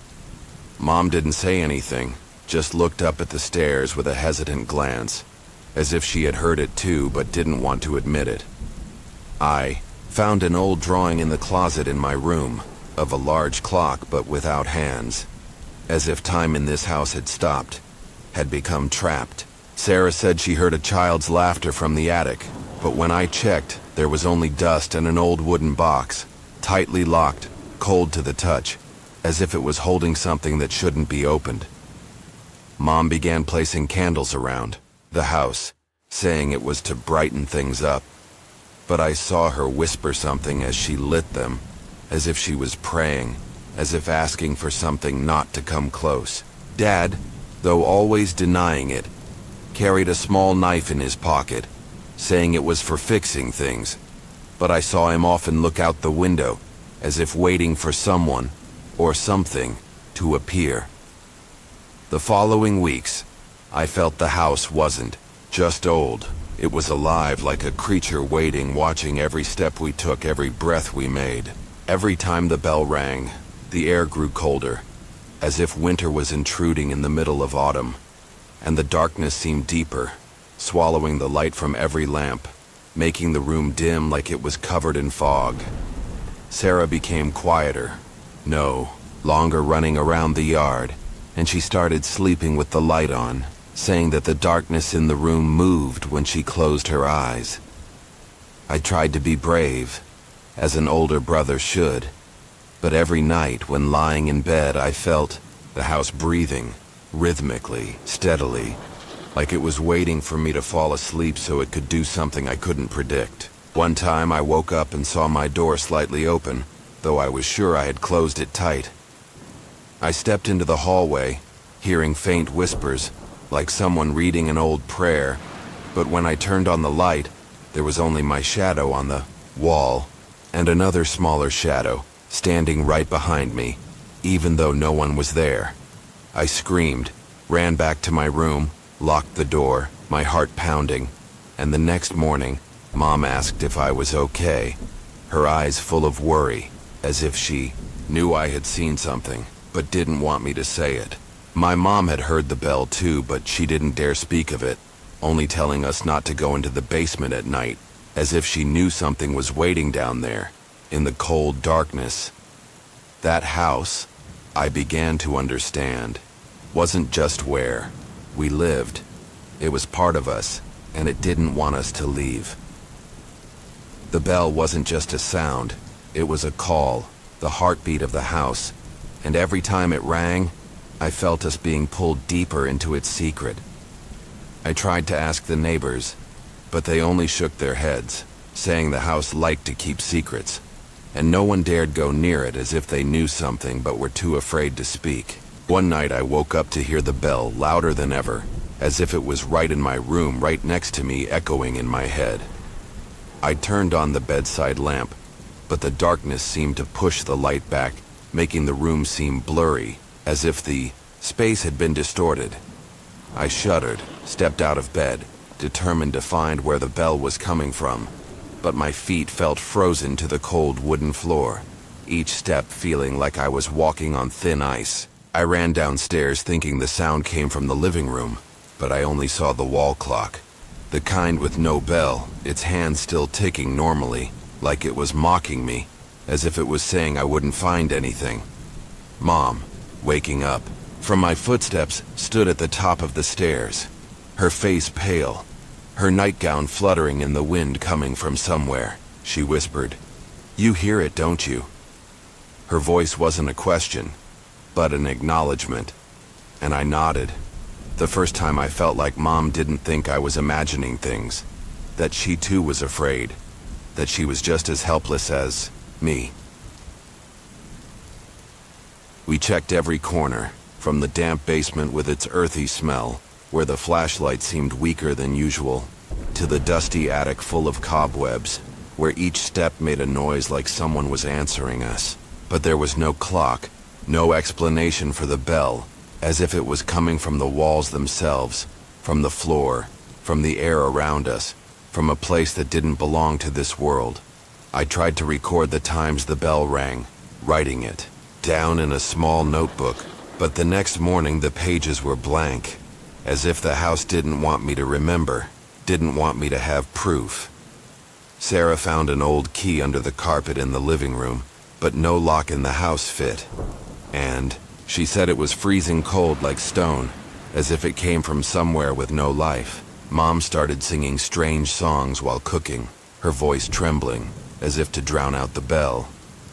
But I saw her stop, looking out the door, as if she could hear something she didn't dare say. After that night, the bell started appearing with other signs, as if the house had decided to stop hiding, to stop playing games. I heard footsteps on the attic stairs when the whole family was downstairs, soft but clear, like someone was walking slowly, deliberately, as if they wanted me to know they were there. One time I saw it standing at the door to my parents' room, tall, thin, with its head tilted as if listening, like it was waiting for something. I called out, but it turned its head, but there were no eyes, just a dark void, like a black hole swallowing the light, swallowing my soul. I ran back to my room, locked the door, and the next morning I didn't dare tell anyone, fearing they would think I was crazy, fearing I would start believing I was crazy. Sarah began sleeping with me, clutching the pillow, saying that the shadow often stood at the corner of her room, whispering something she didn't understand, but she knew it wasn't good, that the house didn't like us. I found an old drawing in the attic, a picture of a shadow standing at the stairs, just like what we saw.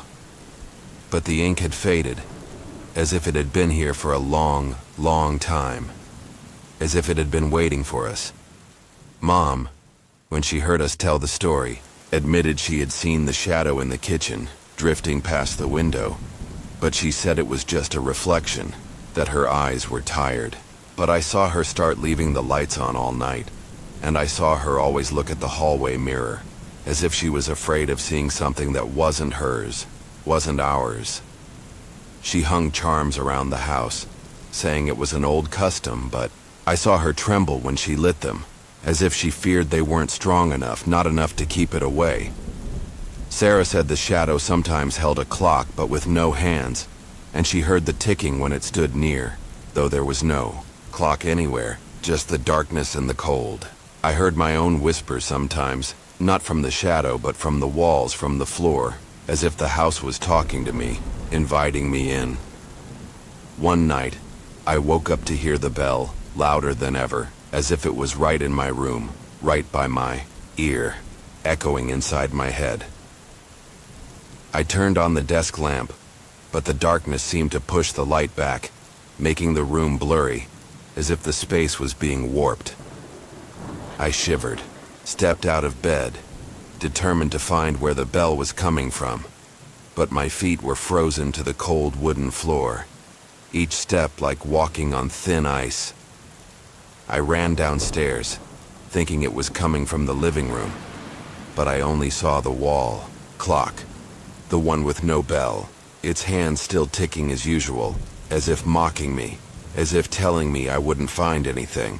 Mom, waking up from the noise, stood at the top of the stairs, her face pale, her nightgown fluttering in the wind coming from somewhere.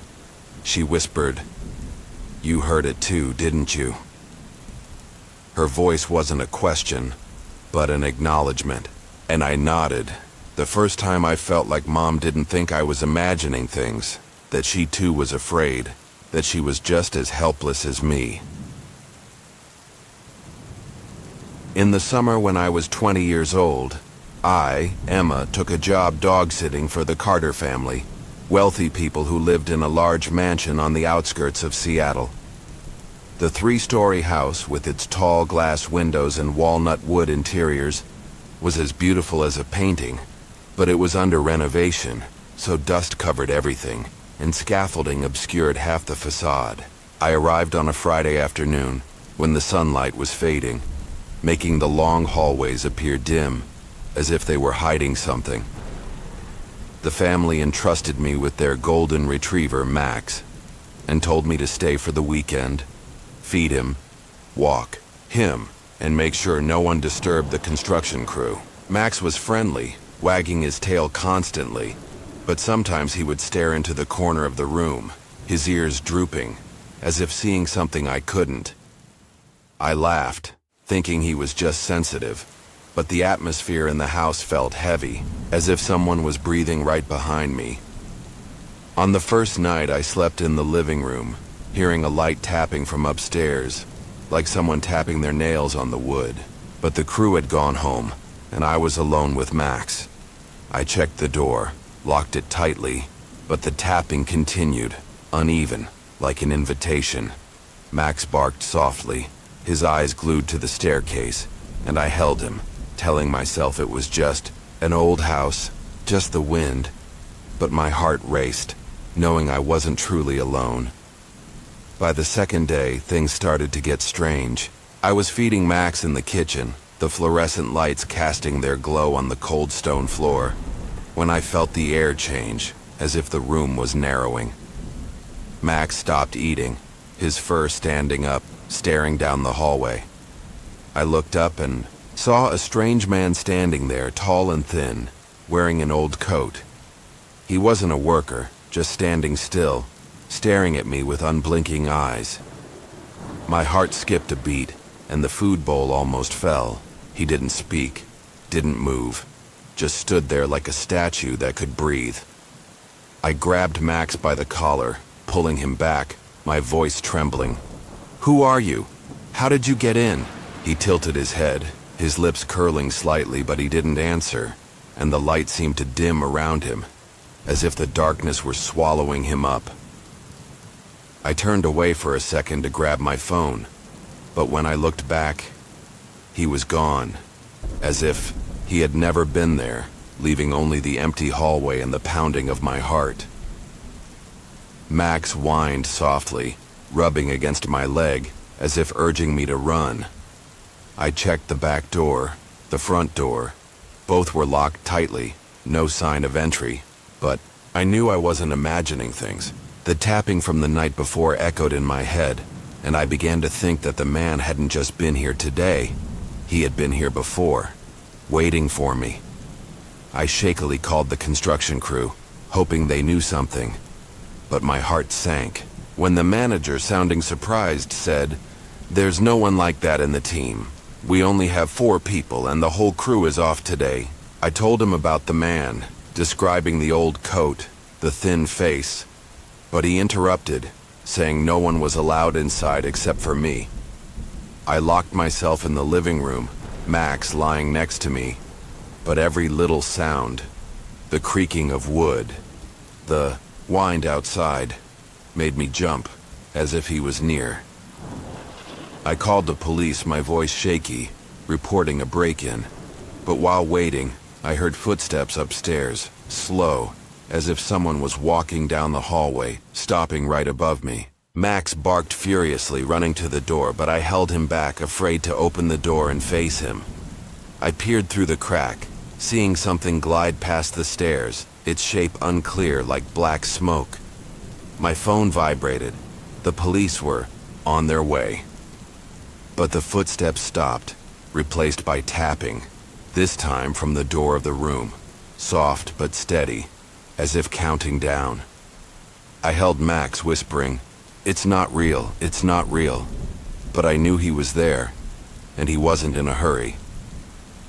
When the police arrived, they checked the entire house, found no one, no signs of intrusion, but their eyes looked at me as though I were panicked, as if I had imagined everything. The police left, leaving me with Max in a house that suddenly felt larger, colder. I decided to leave the next morning, not caring about the payment. But before going to sleep, I checked the kitchen, where I had first seen the man, and my heart stopped when I found a piece of paper on the table, scribbled in handwriting. "Thanks for feeding me." I had never seen that note, never written anything, and Max whimpered, staring at the corner of the room, where the darkness seemed thicker, as if hiding a shape. I threw the paper away, but I heard a low, hoarse laugh from the hallway, as if someone knew I had found the message. I locked my bedroom door, turned on all the lights, but the light couldn't dispel the feeling of being watched. In the middle of the night, Max woke up, barking at the window, and I saw faint fingerprints on the glass from the outside, even though I was on the second floor, even though there was no scaffolding nearby. I called the Carter family, but they didn't answer, just the buzzing on the phone, as if someone was listening, but not speaking. I held Max, counting each minute until morning, but the tapping began again, this time from under the bed, as if he had never left, as if he was a part of this house, waiting for me for a long time.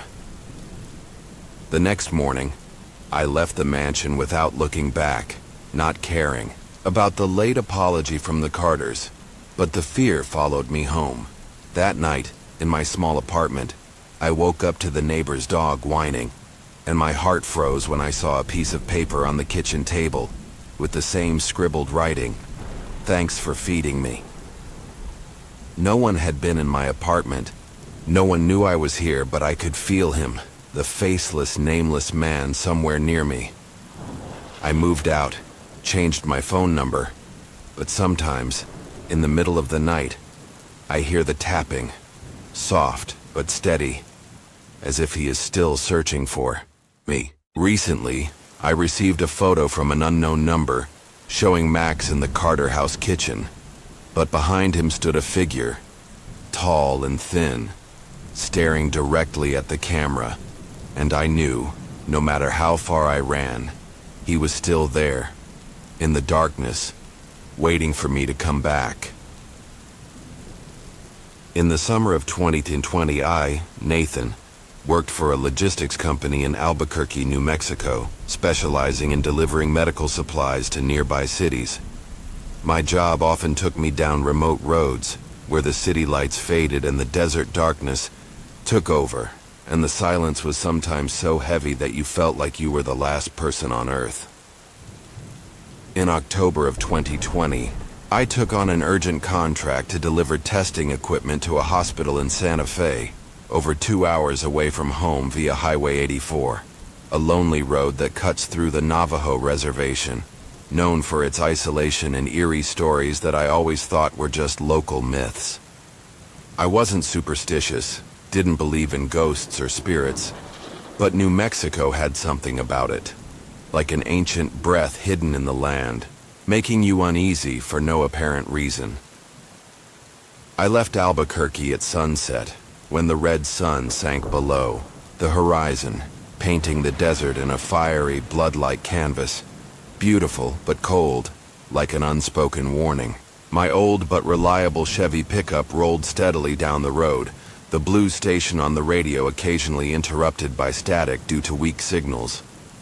I turned on the headlights, their beams sweeping across the dry, thorny bushes and large boulders that stood still in the reservation, like sentinels who never slept.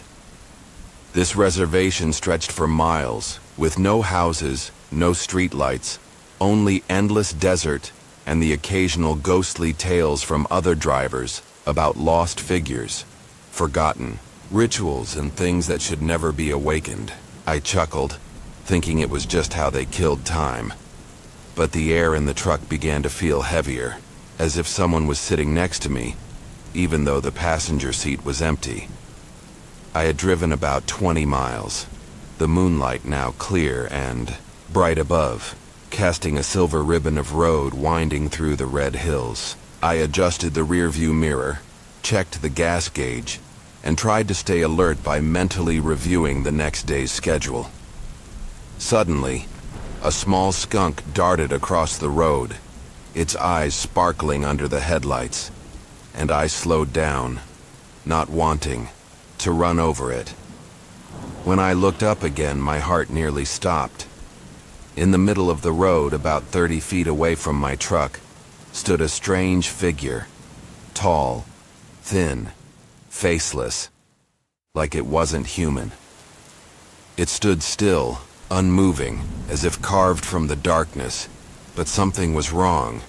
Its shoulders were tilted at an unnatural angle, its head leaned as though its neck had been broken, and I swear it had no shadow, despite the moonlight illuminating everything around it.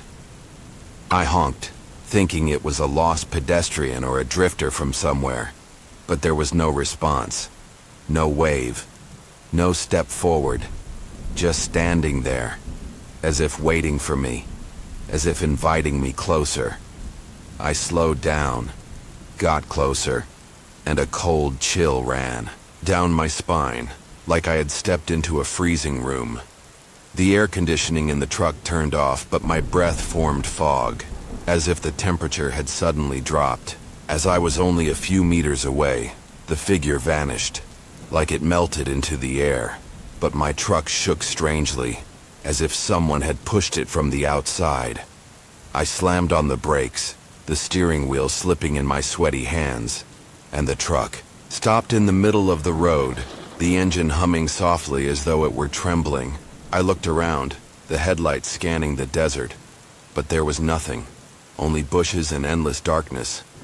The radio, which had already been weak, now only emitted static, like someone whispering through the airwaves, but the words were unclear, like an ancient prayer from deep within the earth. I sat still, hands gripping the steering wheel, trying to regain my composure, but my heart was pounding like it wanted to burst out of my chest. I checked the rearview mirror, the side mirrors, terrified that I might see it. The tall, faceless figure standing right behind my truck, or worse, sitting in the seat, staring at me with empty eyes. I turned on the interior lights, the yellowish glow making the darkness outside seem even thicker, like a living wall. I started the truck again, accelerating, wanting to get away from this place as fast as I could. But the feeling of being watched didn't go away. Every time the light swept across the road, I feared I would see it standing there, in the middle of the road, waiting for me again. I told myself it was just an illusion, the moonlight playing tricks on my eyes. But the image of that figure, faceless, shadowless, not human, was burned into my mind, like ink stains that couldn't be erased.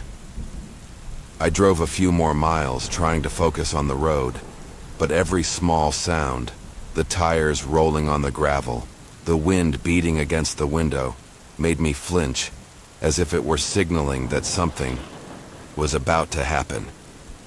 I turned up the music, singing along to drown out the fear, but the wind outside seemed to carry a different sound, low and faint, like someone calling my name from far away, from deep in the desert. I glanced at the rearview mirror, and for a moment I swear I saw a shadowy figure, unclear in shape, glide across the back seat. But when I looked again, there was only my bag lying motionless. I smiled weakly, telling myself I was just tired, but my hands trembled when I touched the steering wheel, and I knew, even though I didn't want to admit it, that I wasn't truly alone on this road. I kept driving, but the sense of unease grew stronger, as if the desert itself was breathing. Observing each step my truck took, the headlights swept over the bushes, casting shifting shadows, like thin hands reaching out from the earth, wanting to pull me back.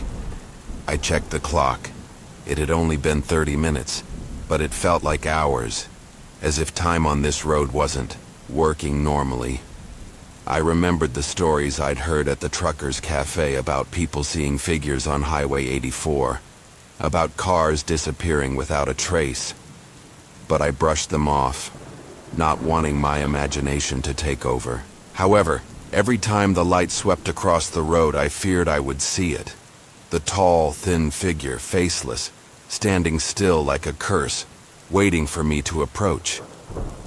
Then I heard a soft tapping, not from the engine, not from the tires, but from the window beside me, like someone walking past my truck, tapping their nails on the glass to get my attention. I kept my eyes straight ahead, not daring to look over, afraid I would see it. Not a person, not an animal, but something else, something that didn't belong in this world.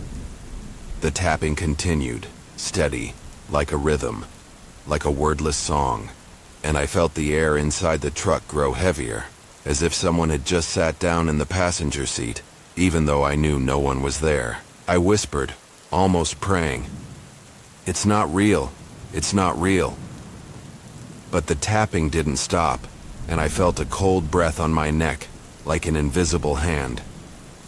I sped up, the truck vibrating, but the tapping still followed, as if it didn't need to run, didn't need to chase, it just needed to be there, right next to me. I turned the headlights on full blast, hoping the light would chase away the fear, but it only made the darkness outside thicker, like a living curtain, like something was crawling closer.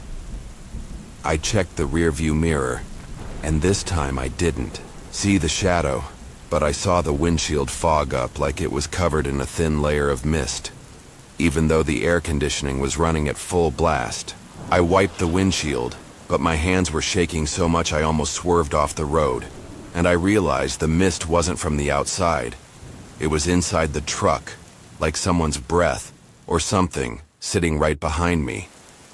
I screamed, unsure, whether it was out of fear or to muster up courage, and floored the gas pedal, wanting to escape this place, wanting to escape the figure, the tapping, the feeling of being hunted. The highway seemed to stretch longer, like it was pulling me into a loop, with the same bushes and rocks repeating endlessly, like a scene from a dream with no way out. I looked at the clock, but the hands weren't moving, as if time had stopped, as if this road didn't lead anywhere. It only led me deeper into the darkness. I tried calling my colleagues in Santa Fe, but the phone had no signal, only static, like the whispers I heard on the radio, as if the desert didn't want me to contact anyone, didn't want me to leave. Finally, after what felt like eternity, I saw a faint light ahead, a dusty old gas station, its neon sign flickering, open, like a lighthouse in the dark sea. I pulled in, my heart pounding, not because I was low on gas, but because I needed the light, needed people, needed anything to chase away the isolation that was suffocating me. I stepped out of the truck, the desert air chilling, even though it was early fall, and I felt a gust of wind blow through, like someone had just run past, even though there was no one around. I checked the truck, fearing I would see some trace, scratch, marks, fingerprints, but there was nothing, just the windshield still fogged up even though I had cleaned it. I walked into the convenience store, deciding to find someone to talk to confirm that I wasn't losing my mind, that what I saw wasn't just an illusion. A small, dusty gas station with a convenience store and an elderly man standing behind the counter, his gray hair and worn plaid shirt giving him an air of quiet authority. His eyes were sharp as knives. He looked at me without saying a word, as if he was used to frantic drivers stopping in the middle of the night, as if he knew exactly what I had seen. I bought an energy drink, trying to act normal, but I couldn't help myself. So I asked, "Have you ever heard anything strange about this road?" He stopped counting change, looked at me for a moment, then said in a low voice, like the wind in the desert, "What did you see, son?" I told him about the shadow, describing it. Tall, thin, faceless, disappearing like smoke, and my car shaking as if it had been pushed. He didn't laugh, didn't call me crazy, just nodded, as if I had confirmed something he'd known for a long time. He told me that this area had a legend about the shadow figures, entities that appear on the road, neither human nor ghost, but always showing up before someone disappears. He said they had no fixed shape, sometimes human, sometimes something deformed, but always making the one who saw them feel cold, always leaving a mark, a handprint, a scratch, or an unforgettable sensation. He explained that this road used to be sacred land for a Navajo tribe, where they performed rituals to keep the things beneath the earth from rising, entities that didn't belong to this world, with no name or purpose other than to pull the living down with them. When the highway was built, he said, the land was disturbed, the rituals stopped, and the shadow figures began appearing like cracks in the earth, leaking darkness. "Don't stop your car," he warned, eyes staring out the window where the darkness seemed to creep closer. "And don't look into the mirror too long, because they like mirrors. They use mirrors to get closer to you." I laughed, thinking he was joking, but his gaze had no humor, only a warning, as if he had seen too many people like me and none of them returned to tell the tale. He handed me a free bottle of water, saying, "Consider it good luck," but his voice was heavy, as if he didn't believe luck would help me. I left the gas station, feeling heavier, as if his story had added another layer of fear to the memory of the shadow. I checked the car, found nothing unusual, but when I closed the door, I noticed a foggy patch on the windshield, like someone's breath had left it there. Even though I was the only one here, I wiped it away, my heart racing, and got in the car, deciding not to stop anymore, not to let the darkness catch up to me.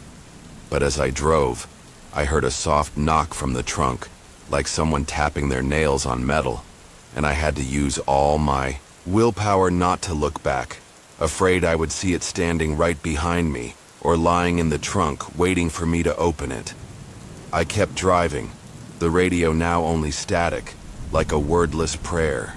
The highway seemed longer, like it was pulling me into a loop, with bushes and rocks repeating endlessly, like a scene in a dream.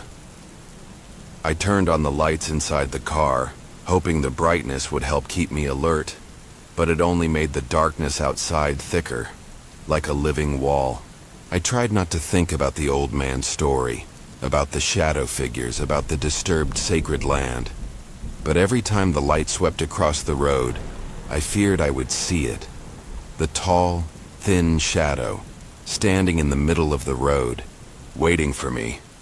Then it appeared again, not as suddenly as before, but slowly, as if it wanted me to see clearly, as if it wanted me to understand. The figure stood a few hundred meters away from my car, closer than last time, still tall, thin, faceless. But this time, I saw it move. Not walking, but gliding, like ink spreading on water. I gripped the steering wheel tightly, my mouth dry, unsure whether to stop or speed up. I chose to accelerate, pressing the gas pedal, wanting to pass it. But as I got closer, it didn't disappear. It tilted its head, as if looking straight at me, and I swear I saw a smile, not on its face, because it had no face, but in the air, like a cold sensation, like a promise. My car shook harder, like it was being buffeted by wind, even though there was no wind, and the windshield fogged up, as if covered in mist, even though the heater was running. I screamed, unsure if it was out of fear or to gather courage, and floored the gas pedal, trying to pass where the shadow stood. When I looked in the rear-view mirror, I didn't see it, but my heart sank when I realized the back seat wasn't empty. I turned around, almost swerving off the road, but the back seat was empty, only darkness and the purse I had left there. I turned on the full headlights, looked around but saw nothing. Only cold sweat dripping down my back and the sound of my heart pounding like a drum. But then I heard a new sound. Not a knock, but a soft scratching, like fingernails scraping. Metal from under the car as if it was clinging to it, traveling with me. I sped up even more, to the point that the car vibrated, but the scratching didn't stop, and I felt the air inside the car grow heavier, as if someone had just sat down in the passenger seat, though I knew no one was there. I looked over at the side mirror, and this time I saw it. Not the full shadow, but only part of it, like a blurry hand, clinging to the edge of the door, as if it was trying to climb up. I screamed, floored the gas pedal, and the hand vanished. But the scratching continued, like a reminder that it hadn't gone anywhere, that it was still there, right outside, or worse, right inside. I don't know how long I drove, maybe for a few hours, maybe all night. But the highway seemed endless with no signs, no lights other than my headlights. I didn't dare look in the mirror anymore, afraid I would see it. Didn't dare slow down, afraid it would catch up. But the greatest fear came when I heard the whisper, not from the radio, not from the wind, but from inside the truck itself, low and muffled, as if someone were reciting an ancient prayer, or worse, saying my name. A whisper echoed from the back seat, low, unclear, like someone calling my name, even though I was alone. I turned around, nearly swerving off the road, but the back seat was empty, only the darkness and the bag I had left there. The whisper stopped, but the feeling of being watched remained, as if it had left a part of itself in the truck, inside me. I turned the lights on full blast, looked around, but saw nothing. Only cold sweat running down my back, and my heart pounding like a drum. I tried calling my colleague again, but the phone still had no signal, only static, like the whisper I had just heard, as if the desert was speaking to me, calling me. I looked at the clock, but the hands weren't moving, as if time had stopped, as if this road didn't lead anywhere, only deeper into darkness. I whispered like a prayer. It's just a dream, just a dream. But I knew it wasn't a dream. It wasn't an illusion. It was real. Something was hunting me. Then I heard the tapping again. Not from the trunk, not from the window, but from underneath the truck, as if it were crawling beneath, trying to get inside. The tapping was steady, like a heartbeat, like a warning, and I felt the air in the truck grow heavier, as if someone was sitting next to me, breathing on my neck. I looked to the side mirror, and this time, I saw it. The full figure, not standing, on the road, but gliding right next to the truck like a shadowy mist, not needing to run, not needing to chase, just being there, parallel with me. It tilted its head, and I swear I saw two black holes, not eyes, but two voids, like two dead stars, sucking in all the light, sucking in my soul. I screamed, floored the gas pedal, and the figure vanished. But the tapping turned into scratching, like nails dragging on metal, coming from all around as if it were surrounding me. The windshield fogged up, not from mist, but like ink spreading, obscuring my view. And I had no choice but to stop. I stopped in the middle of the road, the headlight still shining, but the light couldn't cut through the darkness, as if the desert had swallowed it.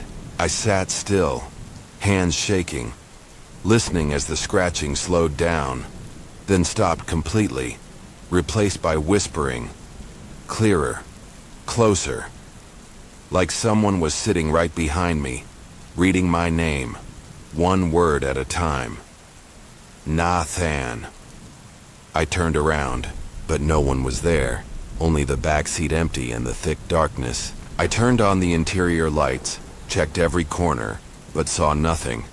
Only a small rock on the passenger seat, unknown, etched with a strange symbol, like a circle with curves inside, like an eye. I threw the rock out the window, but the whisper didn't stop. and I felt a cold touch on my hand, like an invisible hand gripping me. I started the truck, sped off, not caring about the speed, not caring about anything, just wanting to escape this place, escape the figure, escape the desert. Eventually, I saw a light ahead. Not a gas station, but the lights of Santa Fe, like a promise of salvation. I drove into a parking lot, trembling, checked every corner of the truck, but saw nothing. No figure, no handprints, nothing but the memory of it. But when I stepped out, checked the truck door, my heart stopped. I found a strange handprint on the truck door. Not mine. As if it had been etched from the inside, like someone had tried to escape. I wiped it off, but the cold feeling didn't go away, as if the handprint had been imprinted into me, into my mind. I called the customer, told them I was sick, and slept in the truck, not daring to go into the hotel, afraid that the darkness would follow me inside. I took a different route, back to Albuquerque, avoiding the reservation, but the memory of the figure didn't leave.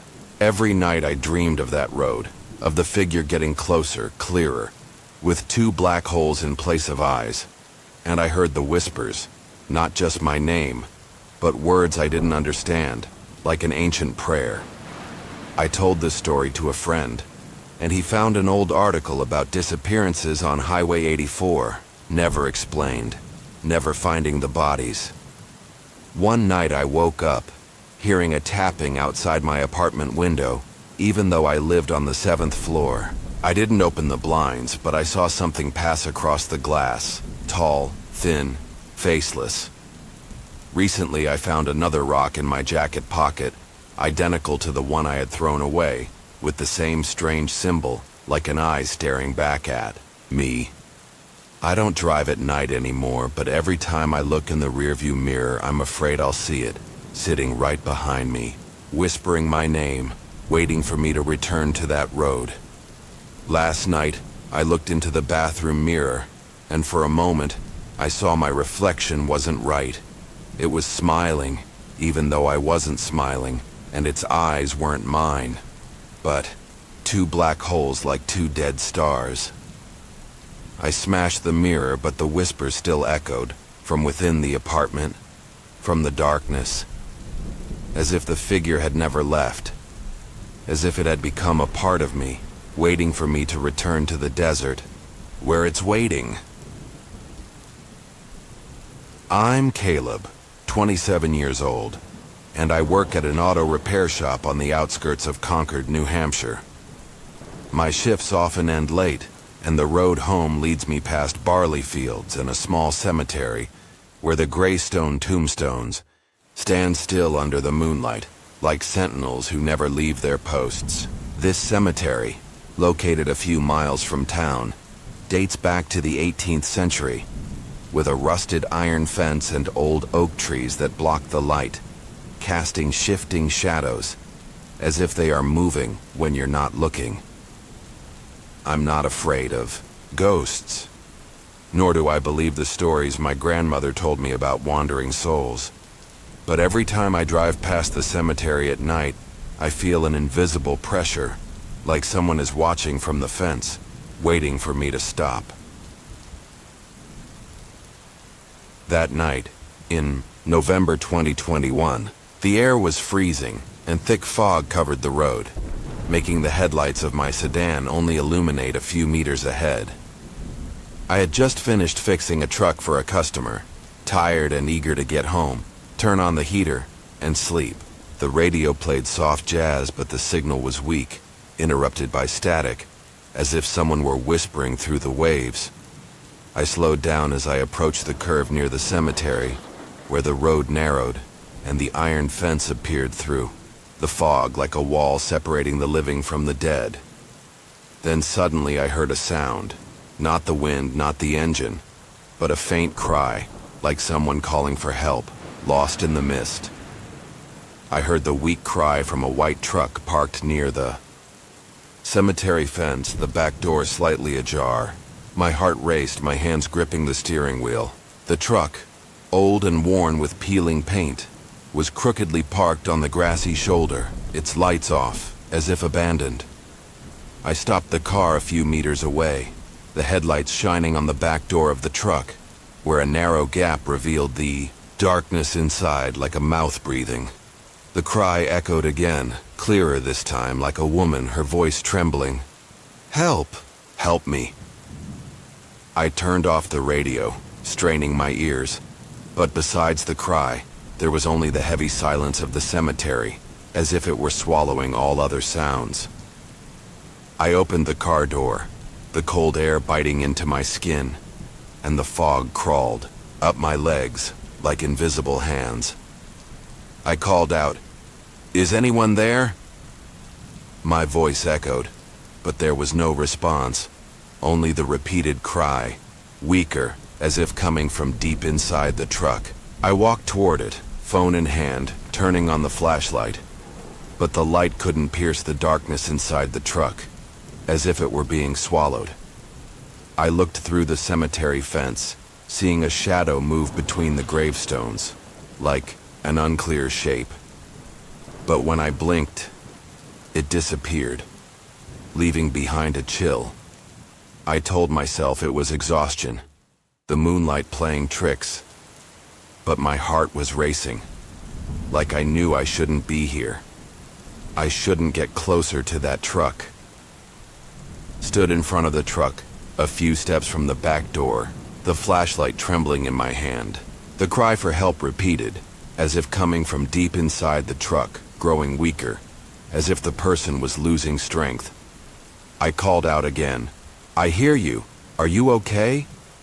But no one responded, only the cry, steady, like a stuck recording, sending shivers down my spine. I stepped closer, smelling metal and damp earth, as if the truck had just been pulled from a place without light. The back door was slightly ajar, enough to see the darkness inside, but not enough to see clearly. I raised the flashlight, but the beam only reached a few inches, as if an invisible curtain blocked it. I stepped back, deciding not to open the door. Not because I was scared, but because of a gut feeling, like someone was whispering that if I touched it, I wouldn't come back. I called the police, my voice shaking. "There's a white truck near the cemetery on Route 112. I hear cries for help from inside." The dispatcher asked if I saw anyone, but I only said, "No, but the cry sounds real." They told me to wait, to do nothing. But when I hung up, the cry stopped abruptly, leaving behind a heavy silence, as if the cemetery was holding its breath. Returned to my truck, locked the doors and sat still, my eyes fixed on the white truck. The fog thickened, obscuring the cemetery fence, but I swear I saw that shadow again, moving between the gravestones, slowly, as if observing me. I turned on the lights inside the truck, checked the rearview mirror, afraid I would see something sitting behind me, but the seat was empty. Then I heard a soft tapping, not from the truck, but from my truck's window, like someone tapping their nails on the glass. I turned, but no one was there, only fog and darkness. But when I looked down, I saw a faint handprint on the glass, from the outside, as if someone had just stood there looking in. The police arrived after 20 minutes, 2 officers with powerful flashlights and skeptical eyes. I told them everything. The cry for help, the white truck, the size, open door, and they inspected the truck, one standing outside, one opening the back door. When they finished, the truck was empty, no sign of anyone crying for help. The older officer shook his head, saying, "There's no one here, kid. Maybe you heard the wind." But I knew I wasn't mistaken. The cry was too real, too desperate. They found a crumpled piece of paper in the corner of the truck, and the young officer read it aloud. "Don't open the door." No signature, no explanation. Just 4 words written in black ink like a warning from someone who was already too late. The officers took down the truck's license plate, but there was no information. The truck wasn't registered, as if it had never existed.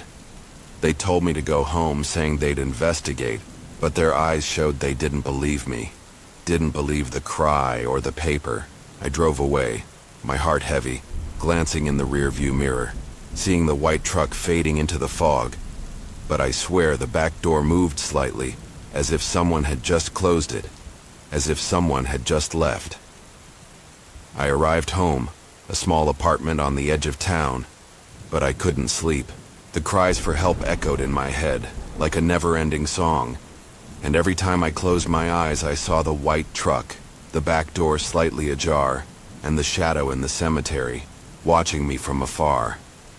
I checked the windows, locked the doors, turned on all the lights, but the feeling of being watched wouldn't go away, as if I had brought something back with me from that road, from that cemetery. I searched for information about the cemetery online, but all I found were a few old articles, talking about unexplained disappearances from the 80s, and a folk story about the crying ones, spirits trapped, calling to the living to pull them down with them. The next night I woke up at 3 a.m., hearing a sound. Not the wind, not the neighbors, but a faint cry for help, as if from afar, from my backyard. The cry sounded just like the one I heard before, as if from my backyard, even though I lived 10 miles from the cemetery. I trembled, turned on the lights, stepped onto the balcony, but the yard was empty, only the shadows of trees swaying under the moonlight, like thin hands. The cry stopped, but I saw a faint handprint on the balcony glass, identical to the one on my truck, as if someone had stood there, watching me while I slept. I called the police again, but they found nothing, only suggesting I might be stressed. But I knew I wasn't imagining it. The cry, the handprint, they were real. In the days that followed, I avoided the road near the cemetery, taking a longer route that added over 30 minutes to my commute. But the cries for help didn't stop. Sometimes from the living room, sometimes from the closet, always at night, always faint, like someone begging me to open an invisible door. I found a piece of paper in my jacket pocket, unsure where it came from, with the words, "Don't open the door," exactly like the one in the truck, like a reminder or a curse. I burned it. But that night the cry for help came from inside my bedroom, and I saw the shadow standing in the corner of the room, shapeless. Only 2 black holes where the eyes should have been, staring directly at me. I moved 3 months later, unable to bear the feeling of being hunted, but the cry for help followed me to my new apartment, weaker but never stopping. Recently, I received a letter with no sender's name, containing a photo of the cemetery that night, with the white truck fading in the fog, and me standing next to the truck. But I don't remember standing there, don't remember who took the photo. Behind me in the photo was a figure, tall, thin, faceless, and on the photo, someone had written, "You heard me." I don't open the door, but every night I hear the knocking, from the window, from the walls, from the darkness, as if it knows I'll open it one day and it will step inside. I'm Luca, 16 years old, living in a small village near Siena, Italy, where the dirt roads wind through olive fields and ancient stone houses. Every afternoon I ride my bike home from school, enjoying the cool air and the sound of birds singing in the trees. But that day in September 2022, something felt wrong. The sun was setting, casting the fields in golden orange hues, but the air was heavy, as if someone was watching me from a distance. I pedaled along the familiar village road, listening to Italian pop music on my earbuds, not noticing the black car silently appearing behind me, its headlights off like a waiting ghost. I heard the engine hum quietly, but when I looked back, the car was only a few meters away, its tires grinding against the dirt, like a predator stalking its prey. A black car deliberately accelerated and rammed into me, sending me crashing into the ditch. My bike flew away, and I rolled into the grass, my knee torn open, my arm cradling my aching shoulder. Laughter echoed from the driver's seat, cold and inhuman, like it came from a place without light.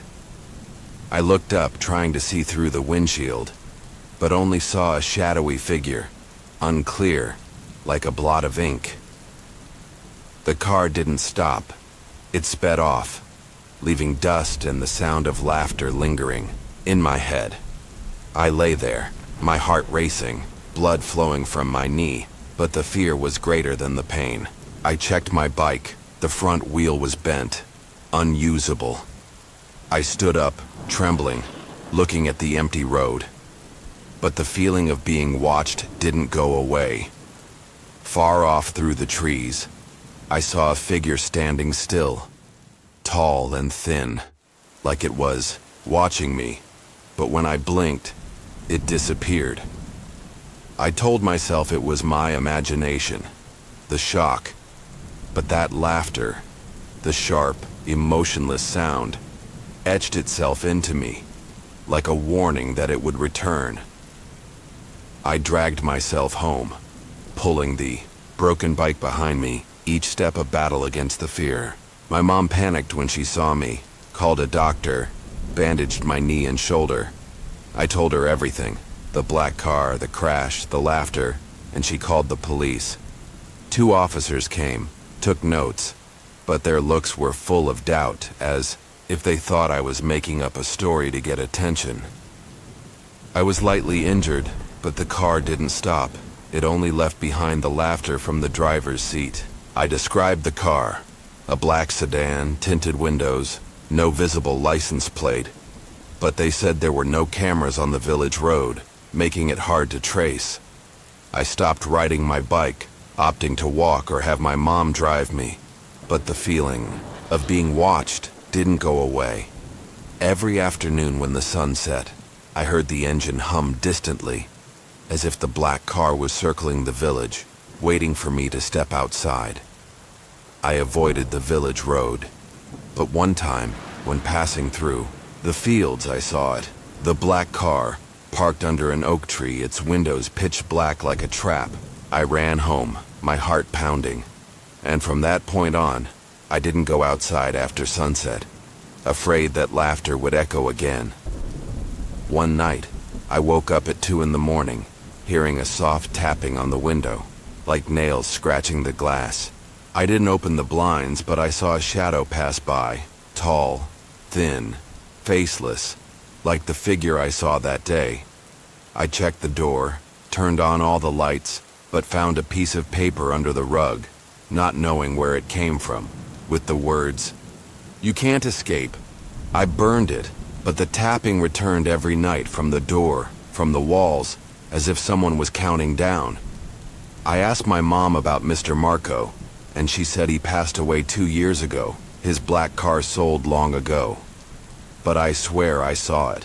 I saw the figure driving, not Mr. Marco, but something else. Something not human. Recently I received a message from an unknown number, with a photo of me falling into the ditch that day, taken from the driver's seat's point of view. In the rear-view mirror of the car I saw a face, not human, but 2 black holes where the eyes should be and a twisted smile. I deleted the message, but every night I hear the laughter, not outside the window, but in my head, as if it's been here, inside me since the moment I fell into the ditch, since I heard that laughter on the village road. The police checked the scene, but only found faint tire marks in the dirt, not enough to trace. They asked if I had any enemies, but I'm just a student. No fights, no enemies. I realized the car looked like someone I knew, but I couldn't be sure. It resembled Mr. Marco's car, a neighbor who lived at the end of the village, but he was always friendly, gave me candy when I was little. I didn't say anything, afraid I was wrong, afraid of bothering him, but the thought gnawed at me, like a piece that didn't fit.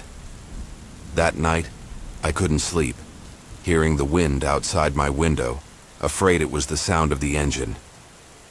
I checked the door, turned on the lights.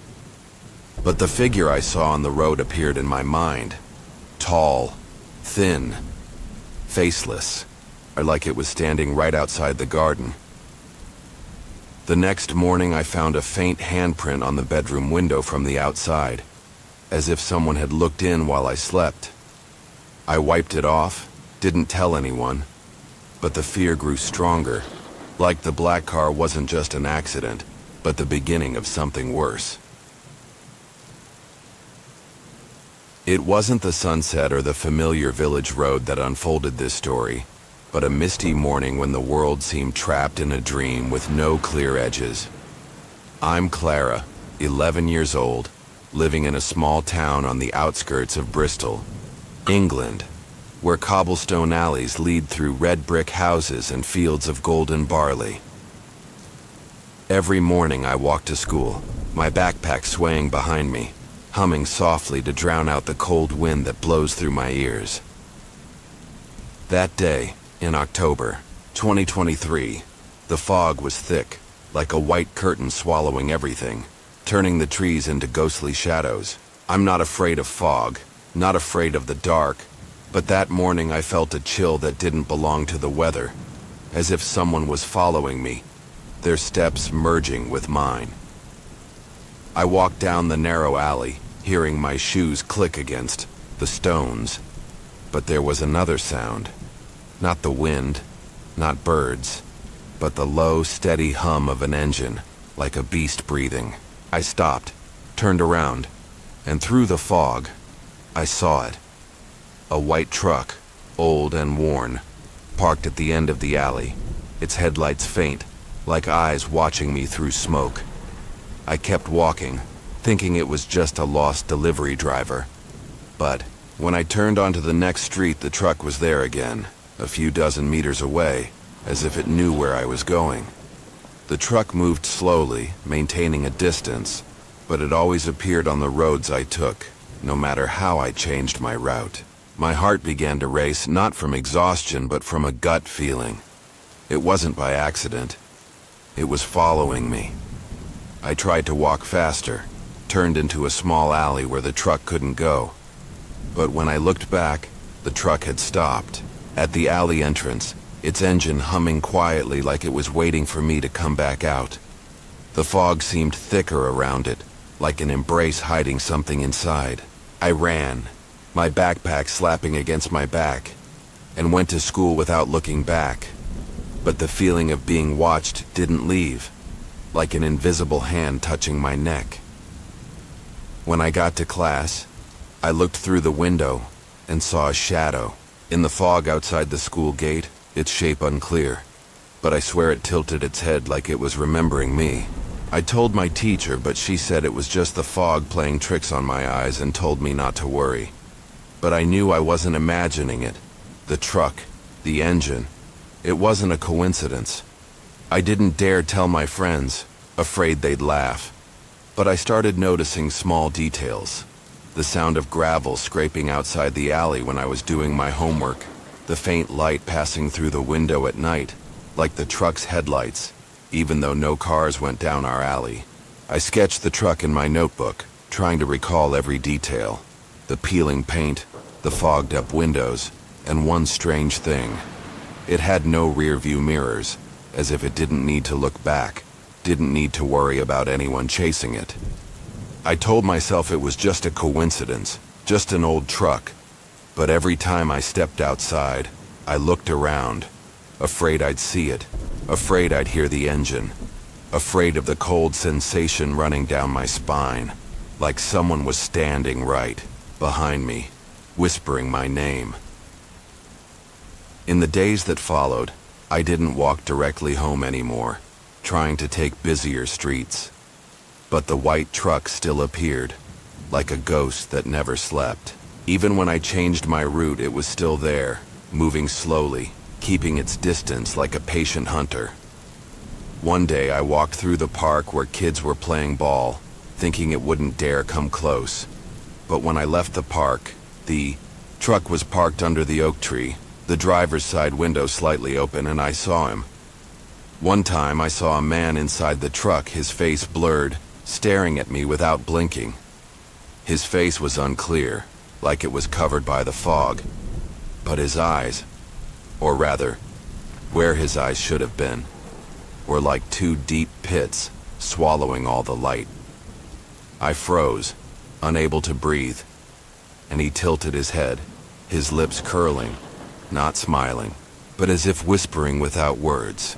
I ran, not caring that my backpack fell off my shoulder, to my house, telling my parents. My father was angry, my mother worried, and they called the police.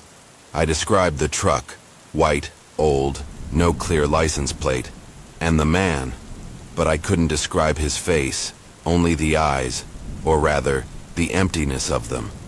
The police patrolled the area, but the truck had disappeared before it could be checked. They said it could have been a drifter, or I might have mistaken it for a delivery truck, but I knew I wasn't wrong. The way he looked at me, how the truck always knew where. It wasn't random.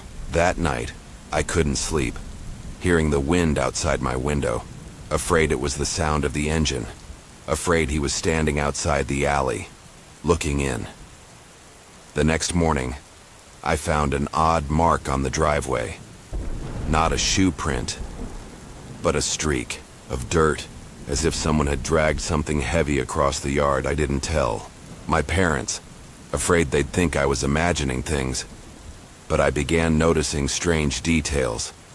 The soft tapping on the window at midnight, the shadow passing through the streetlights, and one time, when I left the blinds open, I saw the fog gather outside the alley like the shape of a person but with no face. I sketched the truck again, trying to remember details, and realized it had no rear-view mirrors, as if it didn't need to look back, didn't need to fear anyone chasing it. I checked the door every night, turned on the nightlight, but every time I closed my eyes, I saw him. Not a person, but a shadow, standing in the fog, with two deep pits instead of eyes, staring at me as if he wanted to pull me in. The police continued to search, but they didn't find the truck. No clues about the man or the white truck. I no longer walked alone, always having my dad or mom drive me, but the feeling of being watched didn't go away. One afternoon when my mom stopped at the supermarket, I saw the white truck parked in the corner of the lot. No one inside, but the driver's side window was open, like it was inviting me to come closer. I grabbed my mom's hand. Didn't say anything, but my heart raced as if it knew I was there, knew I was scared. That night, when I was unpacking my backpack, I found a piece of paper in the yard near the house with the words, "I see you." The handwriting was shaky, the black ink as if written in haste, but I swear it wasn't there this morning. I showed the paper to my dad, and he called the police again, but they just said it might have been a prank by kids.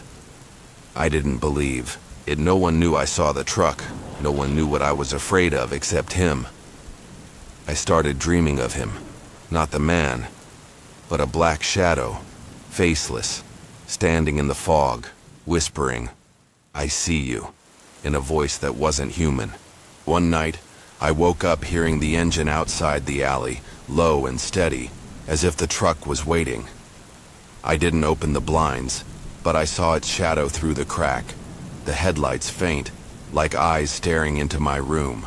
The next morning, I found a handprint on the bedroom window, not human, but like claws, like something that didn't belong here. Recently, I transferred schools, hoping to escape the memories, but one time when I was on the bus, I saw the white truck gliding by at an intersection, no one inside, but I swear I saw him, or it, in the rearview mirror, faceless, with two black pits and a twisted smile. I received a message from an unknown number with a photo of me walking that morning from the driver's seat's point of view, with the words, "I still see you." I didn't tell anyone, afraid they wouldn't believe me, but every night I hear the laughter. not from outside the window, but from within my head, as if it's been here, inside me, since the moment I fell into the ditch, since I heard that laughter on the village road. The forest was a sea of shadows as I settled into my isolated retreat, far from the clamor of civilization. I'd dreamed of this escape for years, picturing quiet nights under the stars, but the reality was far more unsettling. This happened about 5 years ago when I was living in a small cabin in the woods, about an hour's drive from the nearest town. I'd moved there to get away from the chaos of city life, craving the solitude and peace that only nature could provide. The cabin was old, built in the 1940s with creaky wooden floors and a stone fireplace that was the only source of heat.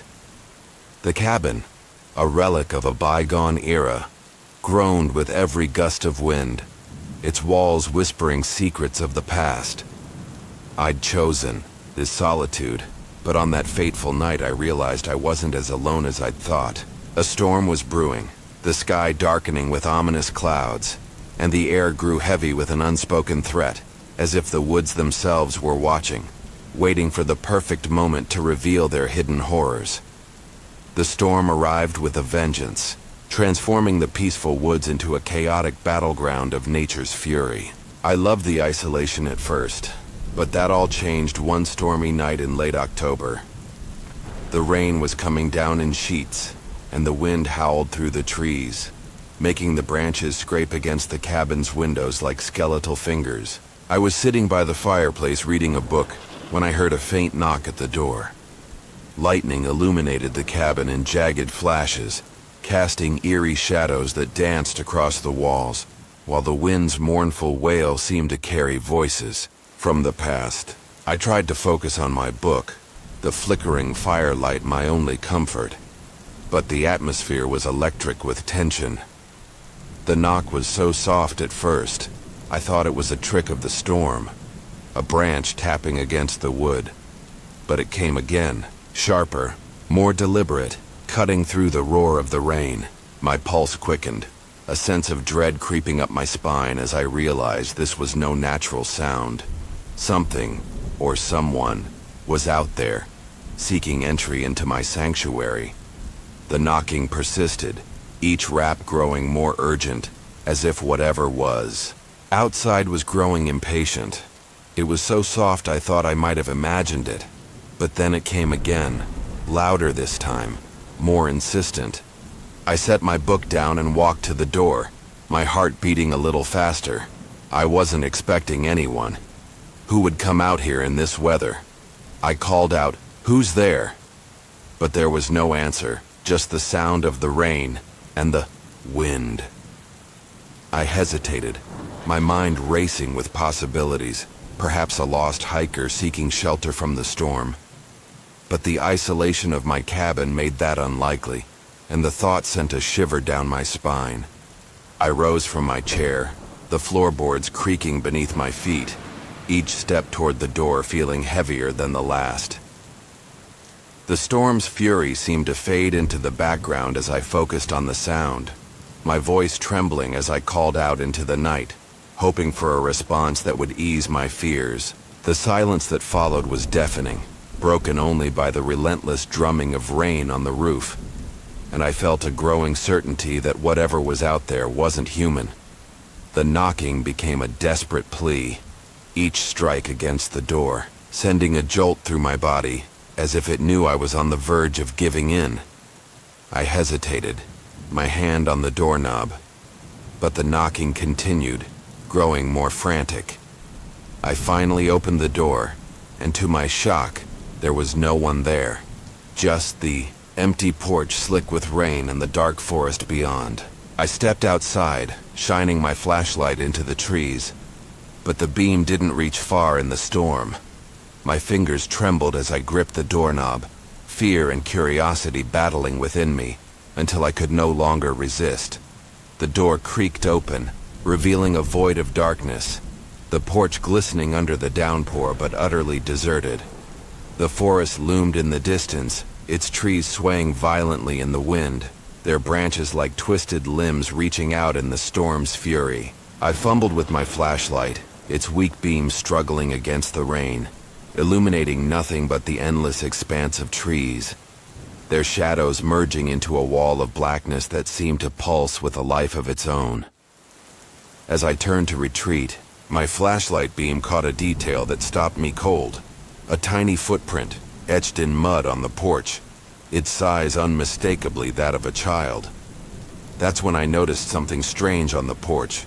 A small, muddy footprint, far too small to belong to an adult. It looked like a child's footprint, but there were no children for miles around. I felt a chill that had nothing to do with the cold, and I quickly went back inside, locking the door behind me. The sight sent a wave of nausea through me, for I knew no child could be out here, not in this remote wilderness, not in this storm. The footprint was fresh, the mud still glistening, as if its maker had stood there moments ago, watching me. My heart pounded as I stumbled back into the cabin, slamming the door shut and fumbling with the lock, my hands slick with sweat.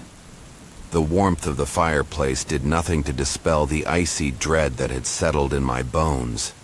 A dread that whispered of things far older and darker than I could comprehend. I tried to calm myself sitting by the fire with a cup of tea, but the unease lingered, a constant weight on my chest. About an hour later, I heard the knocking again, this time from the back door. My stomach dropped as I grabbed a kitchen knife, my hands trembling.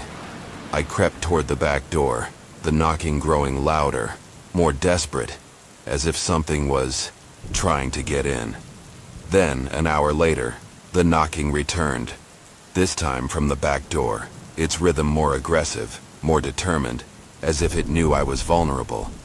My blood ran cold as I snatched a knife from the kitchen counter, its blade glinting in the firelight, my only defense against whatever was out there. I moved slowly, each step a battle against my fear, the floorboards groaning beneath me as I approached the back door. The knocking intensified, a frantic plea that seemed to echo with an unnatural urgency, as if the thing outside was growing impatient, its desire to enter the cabin a palpable force that pressed against the walls. The night stretched on, each minute an eternity as I sat clutching the knife, my eyes darting to every shadow. Around 3 a.m., I heard a new sound, a soft, childlike giggle coming from just outside the window. I froze, my blood running cold, as the giggle turned into a whisper, calling my name in a voice that sounded far too old to belong to a child. I packed my things that day and left the cabin for good, never looking back. Then, at 3 a.m., a new sound pierced the silence, a chilling giggle, high and childlike, yet laced with a malice that made my skin crawl, emanating from just beyond the window. The sound morphed into a whisper, ancient and hollow, speaking my name with a familiarity that turned my stomach. I didn't dare look, but I felt its gaze, a malevolent presence pressing against the glass, waiting for me to acknowledge it. The next morning I found footprints circling the cabin, the door carved with "Stay," a warning from that haunting presence. I fled that day, leaving everything behind, but the whispers follow me still, echoing in my nightmares, a constant, terrifying reminder that the thing in the woods hasn't forgotten me and never will, its presence eternal, unyielding, forever, haunting my every step relentlessly, always inescapable, unending. The forest stretched endlessly before me, a labyrinth of ancient trees and hidden secrets, whispering tales of a time long forgotten. I used to work as a park ranger in a remote national forest, a place so vast and untouched that it felt like stepping back in time. My job was to maintain the trails, monitor wildlife, and ensure visitors followed the rules. Most days were peaceful, just me and the wilderness, but one evening, everything changed.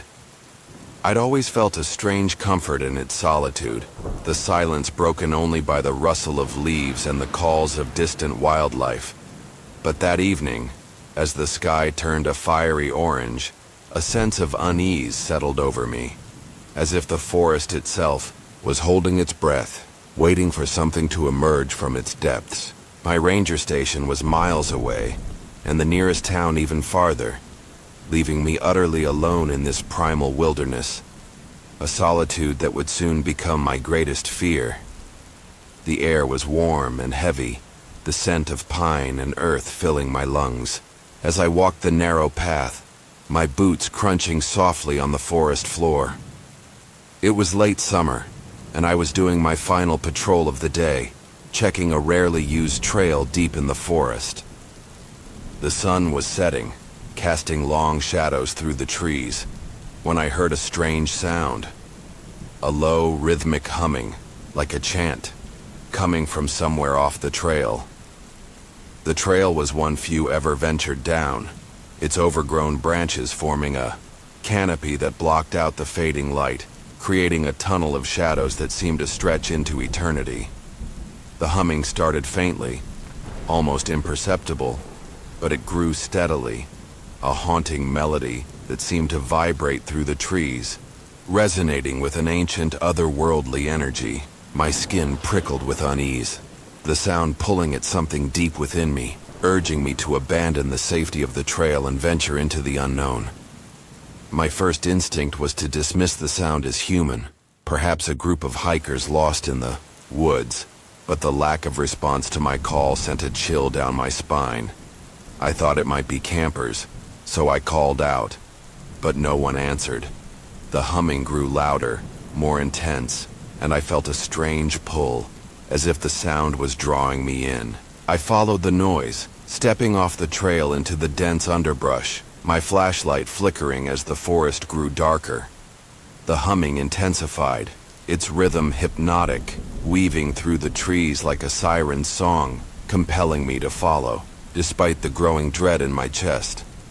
I hesitated, my hand tightening around my flashlight, its beam wavering as I stepped into the thick undergrowth, the branches clawing at my uniform like skeletal hands. The forest seemed to close in around me, the darkness deepening with every step, as if it were alive, guiding me towards something I wasn't meant to find. The sound guided me through the tangled underbrush until I stumbled into a clearing, the air thick with an unnatural stillness that made my breath catch. The humming led me to a small clearing where I found something I'll never forget, a circle of stones, each one carved with strange symbols that seemed to glow faintly in the faux twilight. In the center of the circle was a pile of animal bones, arranged in a spiral pattern, and the air around it felt heavy, almost electric. The scene before me was like something out of a nightmare.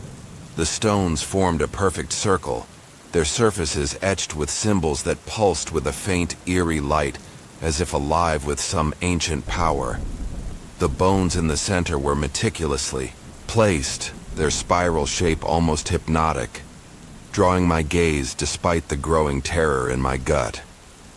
The atmosphere crackled with energy, a palpable force that pressed against my skin, whispering of rituals long forgotten, of things that should never be disturbed in this sacred, haunted place. My curiosity drew me nearer, the symbols on the stone seeming to beckon me, but as I crossed the threshold of the circle, the humming ceased, leaving a void of sound so profound it felt like the forest was holding its breath. I took a step closer, and the humming stopped abruptly, replaced by an eerie silence that made my skin crawl. Then I heard a whisper, faint but clear, coming from the trees behind me saying, "You shouldn't be here." I spun around, my flashlight beam darting through the shadows, but there was nothing there, just the endless forest stretching into the darkness. The silence was suffocating, broken only by a whisper that slithered through the trees, its words chilling me to the core. I whipped around, my flashlight trembling in my hand, its beam slicing through the darkness. But the forest revealed nothing, its shadows deeper and more menacing than ever. Panic surged through me, the whisper echoing in my mind, a warning from something ancient and unseen that knew I had trespassed into its domain. I fled the clearing, running blindly through the forest, the whisper chasing me like a predator. Its words seared into my memory. I didn't stop until I reached the ranger station, where I barricaded myself until dawn, my heart pounding with every creak of the building. The next day, I returned to the clearing, but the stones and bones had vanished, replaced by symbols, scratched into the trees, a lingering sign of the forest's wrath. My supervisor laughed off my story, but I knew what I'd experienced was real. I quit my job a week later, unable to shake the feeling that something in that forest had marked me. Even now, years later, I hear that whisper in my dreams, and sometimes when I'm alone, I feel that cold touch on my shoulder, reminding me of the night I wandered too far into the unknown. I left the forest behind, but its shadow followed me, a constant presence in my life, haunting my every moment, with the memory of that night and the entity I had unwittingly awakened. The air felt heavy as I pushed open the creaking front door of our old, dimly lit house, the kind of place where shadows seemed to linger a little too long in the corners. It was a chilly autumn evening, and the faint smell of damp wood filled my nostrils. I'd just finished a grueling 10-hour shift at the warehouse, my body aching, my mind foggy. All I wanted was to collapse on the couch with a beer, but something felt off. The house was too quiet. No hum of the TV, no clatter of dishes, just an eerie stillness that made the hairs on my neck stand up. I called out for Mandy, my voice echoing through the empty hallway, but there was no reply. As I stepped into the kitchen, a faint glow caught my eye. I came home from work today to receive some very unsettling news from one of my roommates. It started when I went to let the dogs out into the backyard. Our backyard is in the kitchen, so on my way to let them out and pass by the oven, and noticed that it was on, it surprised me a bit because my roommate Mandy was the only other person home, and she had been spending most of her time back in her room due to feeling ill.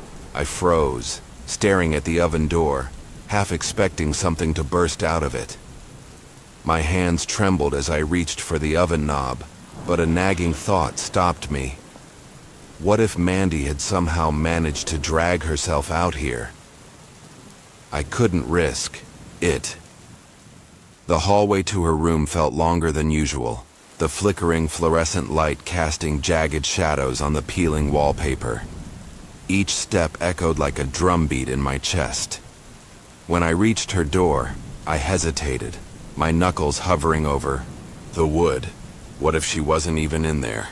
I shook off the thought and knocked, my voice barely above a whisper. Even so, I figured that I'd better ask her first before turning it off on the off chance that she was actually using the oven.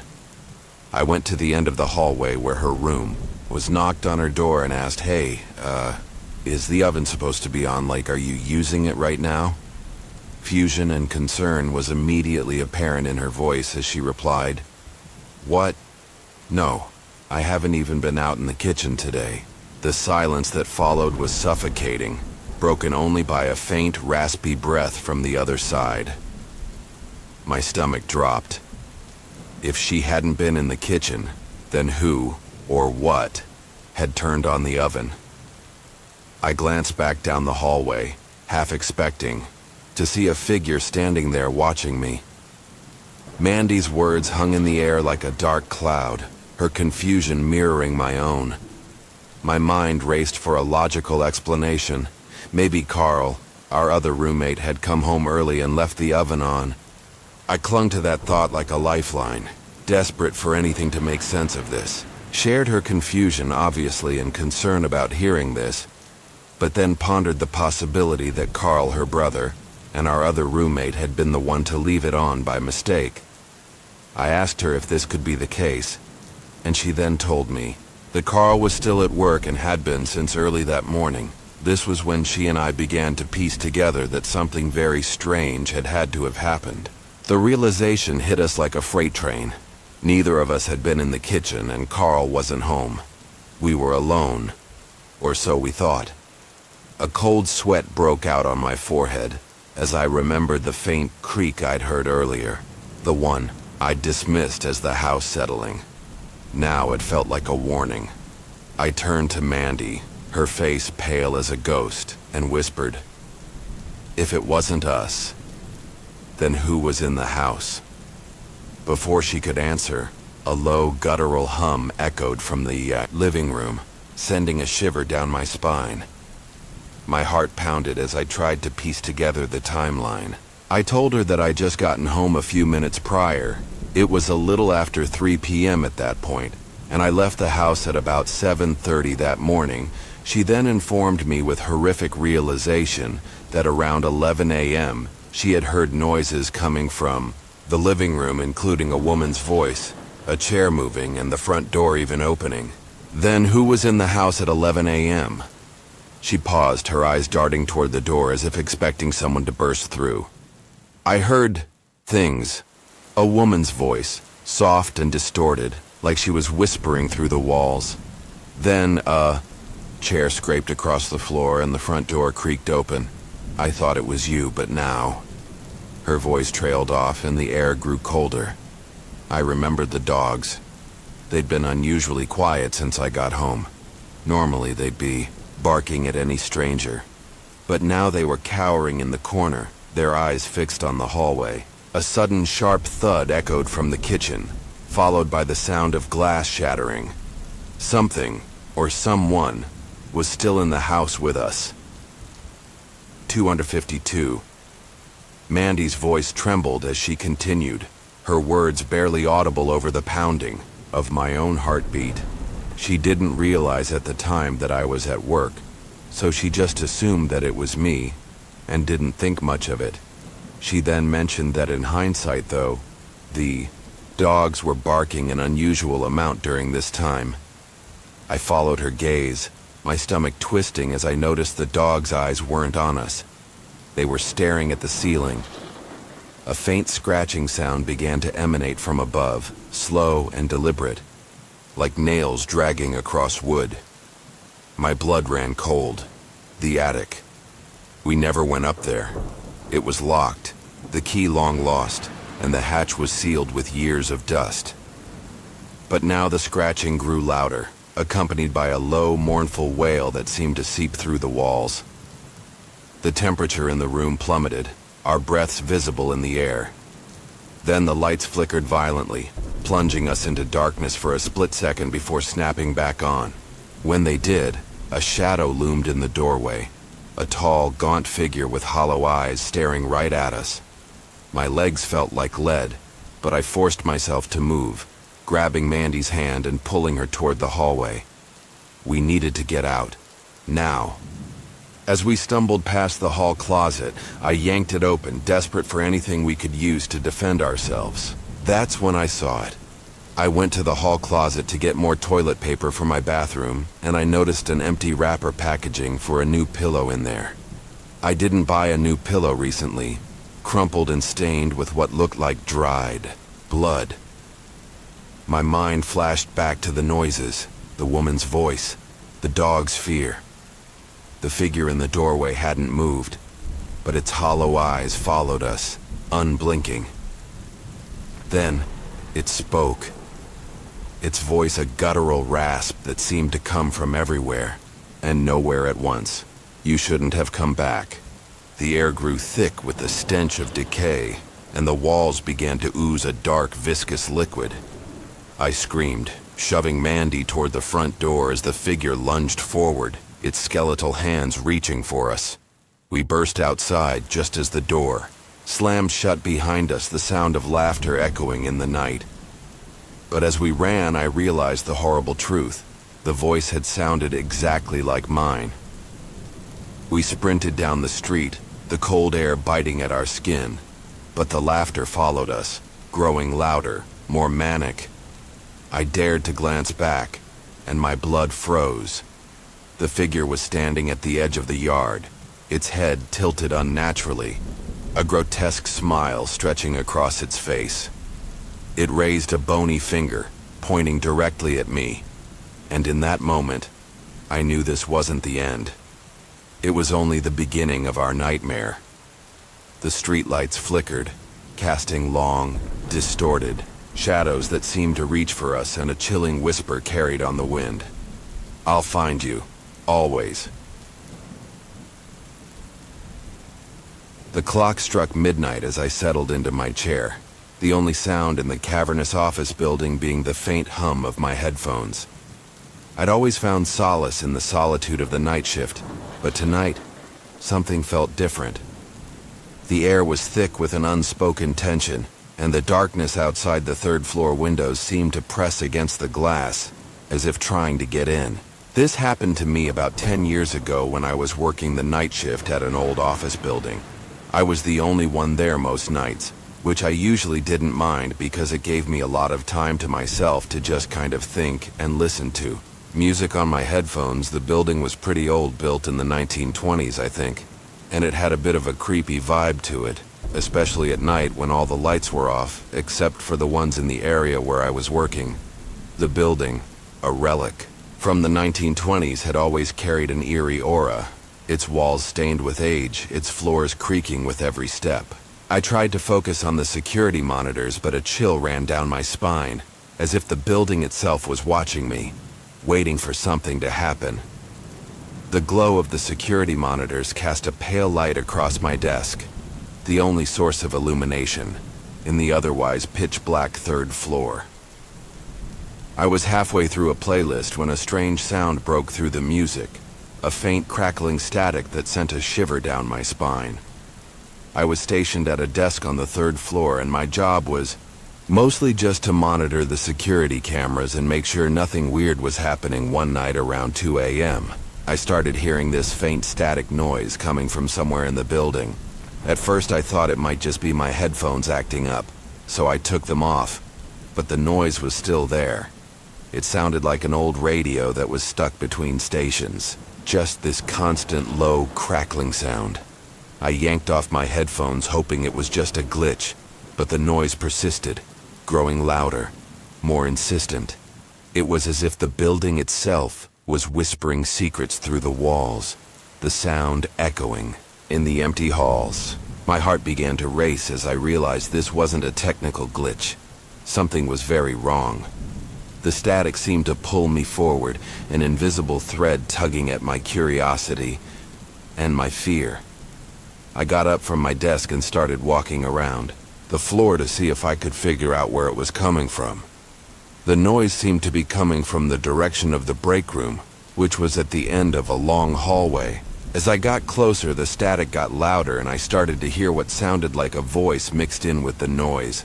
It was really faint, and I couldn't make out any words, but it definitely sounded like someone was trying to speak. The hallway stretched endlessly before me, the flickering lights casting distorted shadows that danced on the walls like specters. Each step felt heavier, the air growing colder as I approached the break room door. The crackling noise intensified, now laced with a chilling undertone. A voice, faint and distorted, as if trapped in a void. It sounded desperate, pleading, but the words were swallowed by the static, leaving only an eerie sense of dread. My hand trembled as I reached for the doorknob, unsure if I was ready to face what lay beyond. The door creaked as I pushed it open, and the static vanished, leaving behind a silence so profound it felt like the room was holding its breath. I pushed open the door to the break room, and the noise stopped immediately. It was completely silent. The room was dark except for the light coming in from the hallway. I flipped on the light switch and looked around, but there was nothing out of the ordinary. No radio, no speakers, nothing that could have been making that noise. The darkness inside was suffocating, broken only by the faint glow spilling in from the hallway. I fumbled for the light switch, my heart pounding in my chest, and when the lights flickered on, I scanned the room frantically. Everything seemed normal, too normal. The chairs were neatly tucked under the table, the counter spotless, but the air felt heavy, as if something unseen was watching me. A cold draft brushed against my neck, and I swore I heard a faint whisper behind me, too soft to discern. I tried to shake off the unease and return to my desk, but the feeling of being watched lingered like a shadow. An hour later, a routine task forced me to descend into the bowels of the building, the basement, a place I'd always avoided. About an hour later, I had to go down to the basement to check on something. The basement was where they kept all the old files and storage stuff, and it was even creepier than the rest of the building. The lights down there were dim and flickering, and the air always felt heavy and damp. The narrow staircase groaned under my weight, each step taking me deeper into a darkness that seemed alive. The flickering lights barely illuminated the rows of dusty filing cabinets, their rusted edges glinting like teeth in the dim glow. The air was thick with the scent of mold and decay, pressing against my chest, making it hard to breathe. I felt a growing dread, as if the basement itself was warning me to turn back. My flashlight flickered as I navigated the labyrinth of storage boxes, the static noise returning with a vengeance, now a deafening roar that drowned out my thoughts. As I was walking through the basement, I heard the static noise again. This time it was much louder, and the voice was clearer. It sounded like a woman, and she was saying something over and over again, but I still couldn't make out the words. I followed the sound to a corner of the basement where there was an old rusty filing cabinet. The noise seemed to be coming from inside it. The woman's voice was unmistakable now, her tone frantic, repeating a phrase I couldn't decipher, as if trapped in an endless loop of torment. My heart pounded as I traced the sound to a rusted filing cabinet in the darkest corner of the basement, its surface covered in cobwebs that shimmered like a shroud. The air grew colder, my breath visible in the dim light, and the voice seemed to seep from the metal itself, calling to me. I hesitated, my hand hovering over the drawer, knowing that whatever was inside might change everything. I never returned to that basement, but the memory of that night haunted me.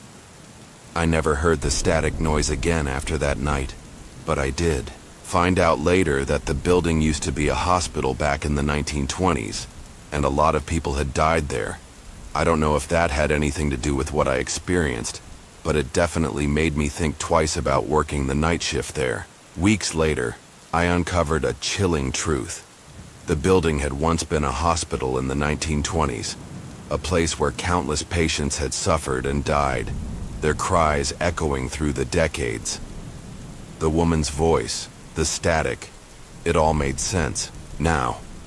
I quit the job soon after, but the nightmares didn't stop. Every night I'd wake up to the sound of static in my ears, and in the darkness, I'd see her.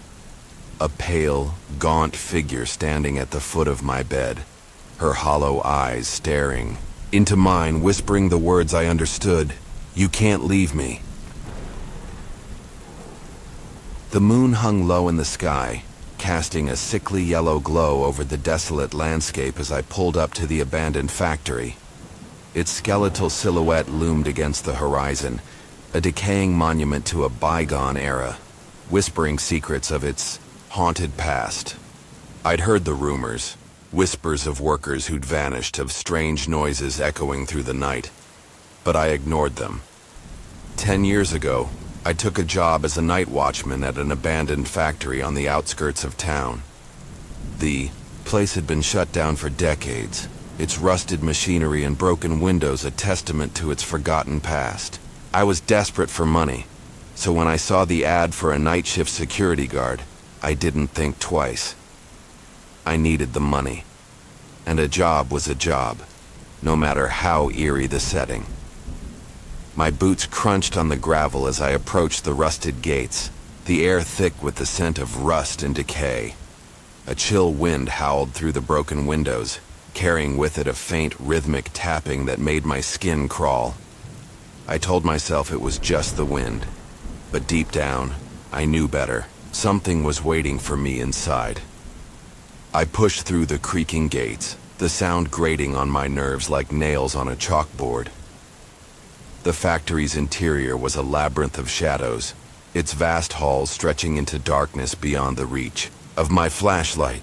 My job was simple: patrol the grounds, make sure no trespassers got in, and report anything unusual. The first few nights were uneventful, just the sound of my footsteps echoing through the empty halls and the occasional screech of an owl outside.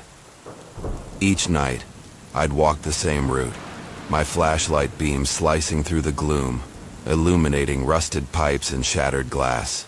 The air was heavy with the stench of oil and decay, and every creak of the building made me jump, my hand instinctively reaching for the radio on my belt. I told myself I was being paranoid, but the factory had a way of making you feel like you were never truly alone.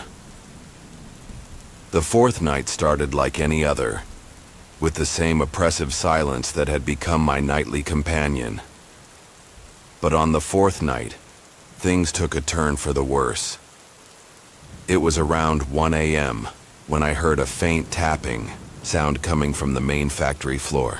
At first I thought it might be a loose pipe or the wind rattling the broken windows, but the sound was too rhythmic, too deliberate, like someone was tapping a piece of metal against the floor.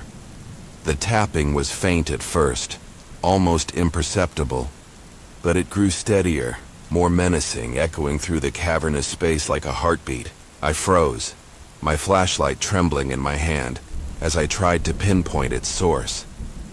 The sound wasn't random. It had a purpose, a rhythm that felt almost human, yet impossibly wrong. My mind raced for explanations, but none of them eased the growing dread in my chest. Something was awake in the factory, and it wanted me to find it. Swallowing my fear, I forced myself to move, each step heavier than the last as I descended the metal stairs to the main factory floor. The air grew colder, the darkness thicker, as if the factory itself was trying to swallow me whole. I grabbed my flashlight and headed toward the noise, my heart pounding in my chest. The factory floor was a massive open space, filled with old machinery covered in dust and cobwebs. The beam of my flashlight cut through the darkness, illuminating rusted gears and broken conveyor belts. The tapping echoed louder now, a relentless rhythm that seemed to mock my every move. The vast space stretched out before me, a graveyard of forgotten industry, where shadows clung to every corner like living things. My flashlight beam trembled as it swept across the room, revealing the skeletal remains of machinery, their jagged edges glinting ominously in the light. I felt a presence, an unseen gaze boring into my back, urging me deeper into the abyss. The sound led me to the heart of the factory floor, where the air felt thick with an unnatural chill. The tapping grew louder as I approached the center of the room, and that's when I saw it. A small rusted hammer lying on the floor, moving on its own. It was tapping against the concrete, slow and steady, as if an invisible hand was wielding it. My flashlight beam landed on a sight that made my blood run cold. A small rusted hammer, its handle worn and splintered, was moving in a slow, deliberate rhythm, striking the concrete with a precision that defied logic. There was no wind, no mechanism to explain it, just the hammer, animated by some unseen force, its metallic clinks reverberating through the empty space. I stood frozen, my mind struggling to process the impossible, as the shadows around me seemed to grow darker, closing in like a predator circling its prey. My body went rigid, every muscle tensing as the reality of the situation sank in. I froze, my breath catching in my throat. There was no one else in the factory. I had checked the perimeter just an hour ago. I called out, "Who's the?" But my voice echoed back to me, unanswered. The factory was supposed to be empty. I'd walked the entire perimeter just an hour ago, ensuring no one had slipped inside. Yet here I was, staring at an impossible scene, my breath coming in, shallow gasps. I forced myself to speak, my voice trembling as I shouted into the void, hoping for a rational explanation. The silence that followed was suffocating, my words bouncing off the walls, mocking my fear. But then, in the corner of my vision, I caught a flicker of movement, a shadow shifting just beyond the reach of my light, too quick to be sure, but too real to ignore. The sudden cessation of the tapping sent a shiver down my spine, the silence heavier than any sound I'd ever heard, pressing against my ears like a physical weight. The hammer stopped moving the moment I spoke, but the silence that followed was even more unnerving. I took a step closer, my flashlight shaking in my hand, and that's when I noticed something else, a faint outline of a figure in the shadows, just beyond the reach of my light. I edged closer to the hammer, my flashlight beam jittering across the floor, my pulse racing with every step. Then I saw it, a silhouette, tall and unnaturally thin, lurking in the darkness just beyond the edge of my light. Its limbs seemed to stretch impossibly long, bending at angles that defied human anatomy, and though I couldn't see its face, I felt its gaze, cold and unyielding, piercing through me. My throat tightened and I stumbled back, the beam of my flashlight flickering as if the darkness itself was trying to extinguish it. The figure's presence was suffocating, its silent scrutiny making my skin crawl as if it could see straight into my soul. It was tall and thin, its limbs unnaturally long, and it seemed to be watching me. I blinked, and it was gone, leaving me to wonder if I'd imagined it. I couldn't move, couldn't breathe, my eyes locked on its distorted form. But then, in the blink of an eye, it vanished, melting into the shadows as if it had never been there. My mind reeled, grasping for logic. Was I losing it? Had the isolation of the night shift finally broken me? The factory was silent again, but the air felt charged, electric with an unseen energy that made my hair stand on end. I swept my flashlight across the room, desperate for answers, but found only emptiness, the hammer lying still on the ground, a silent witness to my terror. Every fiber of my being urged me to run, to abandon this cursed place and never look back. But the reality of my situation anchored me to the spot. My instincts screamed at me to leave, but I couldn't. I needed this job. I decided to finish my patrol and get back to the security office as quickly as possible. Bills were piling up, and I couldn't afford to lose this gig, no matter how terrifying it became. I clenched my jaw, forcing myself to push forward, my flashlight gripped tightly in my sweating hand. The factory seemed to grow darker with every step, the shadows stretching and twisting like living things, whispering threats in a language I couldn't understand. I quickened my pace, my only goal to complete this patrol and retreat to the relative safety of the office, where I could lock the door and pretend none of this was happening. I turned to flee, my heart hammering in my chest, desperate to escape the oppressive weight of the factory floor. As I turned to leave the factory floor, I heard a low, guttural laugh behind me, the kind of sound that makes your blood run cold. I spun around, but there was nothing there, just the hammer lying still on the ground. But before I could take a step, a sound stopped me dead in my tracks, a deep, guttural laugh that seemed to rise from the depths of the earth, chilling me to the bone. It was a sound no human could make, a twisted mockery of amusement that echoed through the empty halls, filling the air with dread. I whipped around, my flashlight beam darting frantically across the room, but the space was empty. The hammer now motionless on the concrete, its rusted surface glinting mockingly in the light. The laughter faded, but its echo lingered, a haunting reminder that I wasn't alone. Panic surged through me, propelling my legs into motion as I sprinted back through the factory, the sound of my own ragged breathing drowning out the echoes of that horrible laugh. I ran back to the office, locking the door behind me, and spent the rest of the night watching the security cameras, my nerves on edge. The hallway to the security office seemed to stretch endlessly, the shadows clawing at my heels as I ran. I burst through the door, slamming it shut and fumbling with the lock, my hands trembling so badly I could barely turn the key. Collapsing into the chair, I turned to the security monitors, my eyes darting between the screens, searching for any sign of that thing.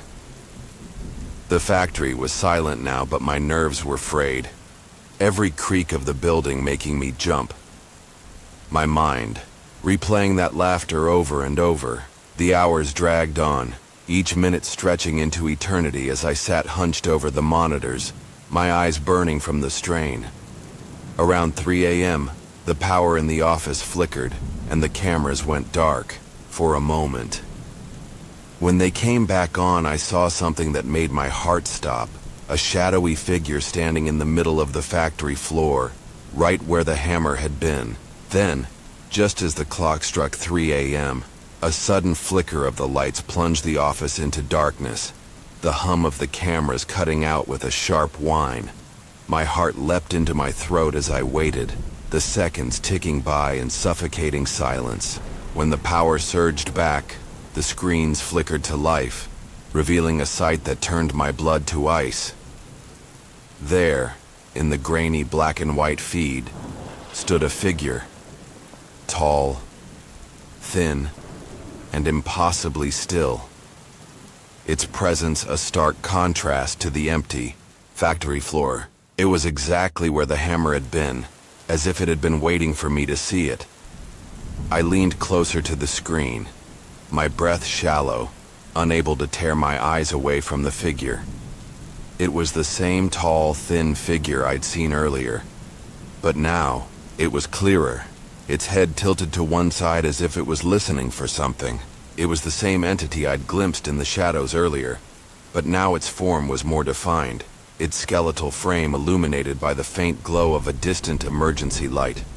Its head was cocked at an unnatural angle, as if it could hear my racing heartbeat through the walls, its stillness more terrifying than any movement. The air in the office grew colder, my breath fogging in front of me, and I felt a primal urge to run, to escape this nightmare. But I was trapped, a prisoner of my own fear, watching as the figure seemed to sense my gaze, its head slowly turning toward the camera. My hands shook as I reached for the radio on the desk, my last lifeline to the outside world, desperate to call for help, to hear a human voice that could anchor me to reality. I grabbed the radio to call for help, but all I got was static, the same crackling noise I'd heard in the factory. But as I pressed the button, a familiar sound filled the air, a harsh, crackling static that sent a jolt of terror through me.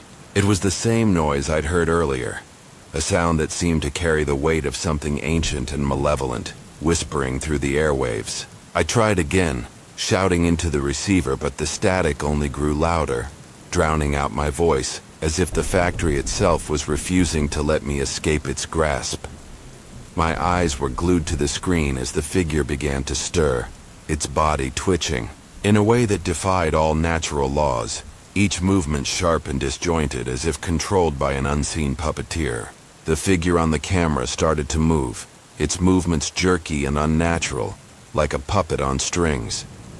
It walked toward the camera, its face coming into view for a split second before the feed cut out again. It lurched forward, its steps uneven, but deliberate, closing the distance to the camera with terrifying speed. For a fleeting moment, its face came into focus, a grotesque visage of decay, its skin hanging in tattered strips, its eyes hollow voids that seemed to suck in the light. I gasped, my heart pounding so hard I thought it might burst, and then the screen went black, the feed cutting out with a sharp crackle, leaving me staring at my own terrified reflection in the dark monitor. The image burned itself into my mind, a nightmare I knew I'd never escape. What I saw in that moment will haunt me forever. Its face was a grotesque mask of decay, with hollow eyes and a gaping mouth that seemed to stretch impossibly wide. The creature's face was a twisted mockery of humanity, its flesh rotting and peeling away in strips, revealing bone beneath.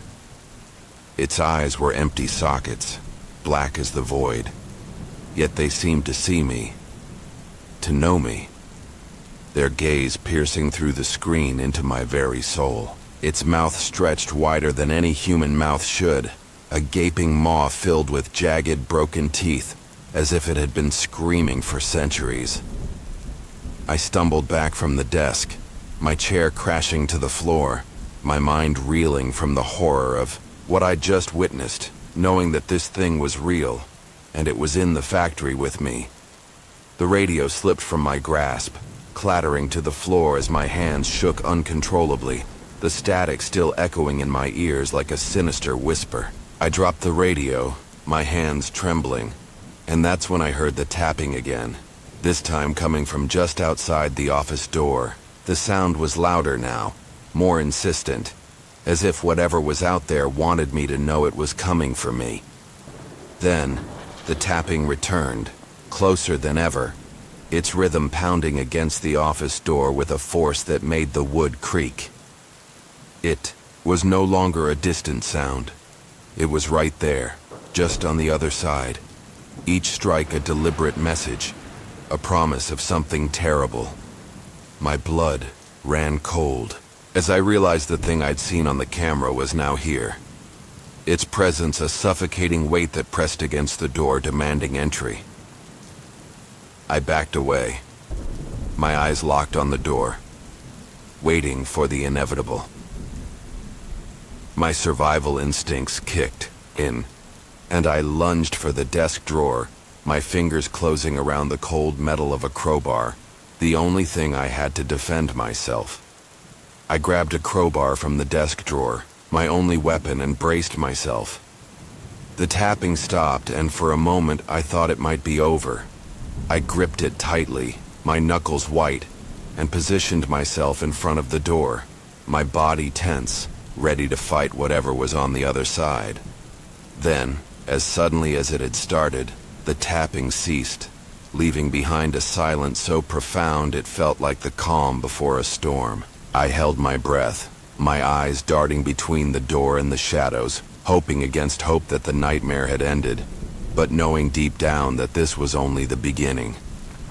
The silence shattered as the door began to rattle in its frame, the wood, groaning under the force of something powerful on the other side, something determined to get in. But then the door began to shake as if something was trying to force its way in. I shouted, "Leave me alone!" But the shaking only grew more violent. The shaking grew more intense, the hinges creaking ominously, as if they might give way at any moment. I gripped the crowbar tighter, my voice cracking as I screamed into the darkness, hoping to scare it off. But my words only seemed to enrage it further. The door buckled, splinters flying as the force intensified, and I realized with a sinking dread that whatever was out there wasn't going to stop until it reached me. With a deafening crack, the door flew open, slamming against the wall as I lunged forward, swinging the crowbar with every ounce of strength I had, expecting to meet resistance. The door burst open, and I swung the crowbar with all my might, but there was nothing there, just an empty hallway stretching into the darkness. But my swing met only air, the momentum nearly throwing me off balance as I stumbled into the hallway. The corridor stretched endlessly before me, a tunnel of darkness that seemed to swallow the light from my flashlight, its emptiness more terrifying than any monster. The air was heavy with the scent of decay, and though I saw nothing, I felt the weight of a presence, an unseen force watching me from the shadows, waiting for its moment to strike. Panic overtook me, my thoughts a chaotic whirlwind as I tried to process the impossible events unfolding around me. My mind was racing, trying to make sense of what was happening, but I knew I couldn't stay in the office any longer. I grabbed my flashlight and bolted out of the room, running through the factory as fast as I could. The office, once a sanctuary, now felt like a trap, its walls closing in with every passing second. I couldn't stay. I had to get out, to escape whatever was hunting me in this cursed place. Snatching my flashlight from the desk, I sprinted, out of the room, my boots pounding against the concrete as I raced through the factory's labyrinthine halls. The darkness seemed to chase me, the shadows stretching and twisting like tendrils, reaching for my ankles as I ran, my breath coming in ragged gasps, my only thought to reach the exit before it was too late. As I ran, the tapping returned, a relentless rhythm that seemed to mock my every step, its sound reverberating through the factory's corridors, growing more frantic, more aggressive, as if it knew I was trying to escape. The tapping followed me, echoing through the halls, growing louder and faster with every step. I could feel the presence of that thing behind me, its cold breath on the back of my neck, its laughter filling the air. I could sense it behind me, an unseen predator closing in, its icy breath brushing against my neck, sending shivers down my spine. The guttural laughter I'd heard earlier filled the air again, a cacophony of malice that seemed to come from everywhere and nowhere, urging me to run faster, to push harder, even as my legs burned and my lungs screamed for air. The factory was alive with its malevolence, determined to keep me within its grasp. My legs carried me to the main entrance, my vision blurring with exhaustion as I slammed my shoulder against the heavy metal door, forcing it open with a groan. I made it to the main entrance and threw the door open, stumbling into the night. The tapping stopped as soon as I stepped outside, but I didn't stop running until I reached my car. I stumbled out into the cold night air, the moonlight a stark contrast to the suffocating darkness inside. The moment my feet hit the gravel, the tapping ceased, as if the factory had released its hold on me. But I wasn't taking any chances. I sprinted across the lot, my flashlight bouncing wildly in my hand, my car a beacon of safety in the distance. My heart pounded as I fumbled with the keys, the silence behind me more terrifying than the sounds. So you've passed through all 28 doors of fear, each one revealing a terrifying fragment of the shadowy world beyond. From knocks on the door in the middle of a storm, to ghostly songs deep in the woods, to the lingering figures haunting abandoned homes. Every story has left its mark on you, planting a silent question in your mind. Were those just fiction? Or are they out there somewhere, waiting, maybe even within your own life? Perhaps right now, as you think it's all over, a cold breeze brushes the back of your neck, or a faint whisper stirs from the darkest corner of your room. Don't turn on the lights just yet. Don't look back. The entities in these 28 tales don't vanish just because you've stopped listening. They may have chosen you. They may have memorized the rhythm of your breath and are simply waiting for the moment you let your guard down, to step into your world. Have you ever heard slow footsteps echoing down the hallway at midnight? Or felt an icy touch on your shoulder while you were completely alone? Horror stories. Under the Moonlight is more than just storytelling. It's a warning. The darkness holds secrets, and sometimes knowing too much makes you the next target. Thank you for daring to listen. But remember, from this moment on, whenever you hear a strange sound, whenever you sense invisible eyes watching, you ask yourself, has one of them found you?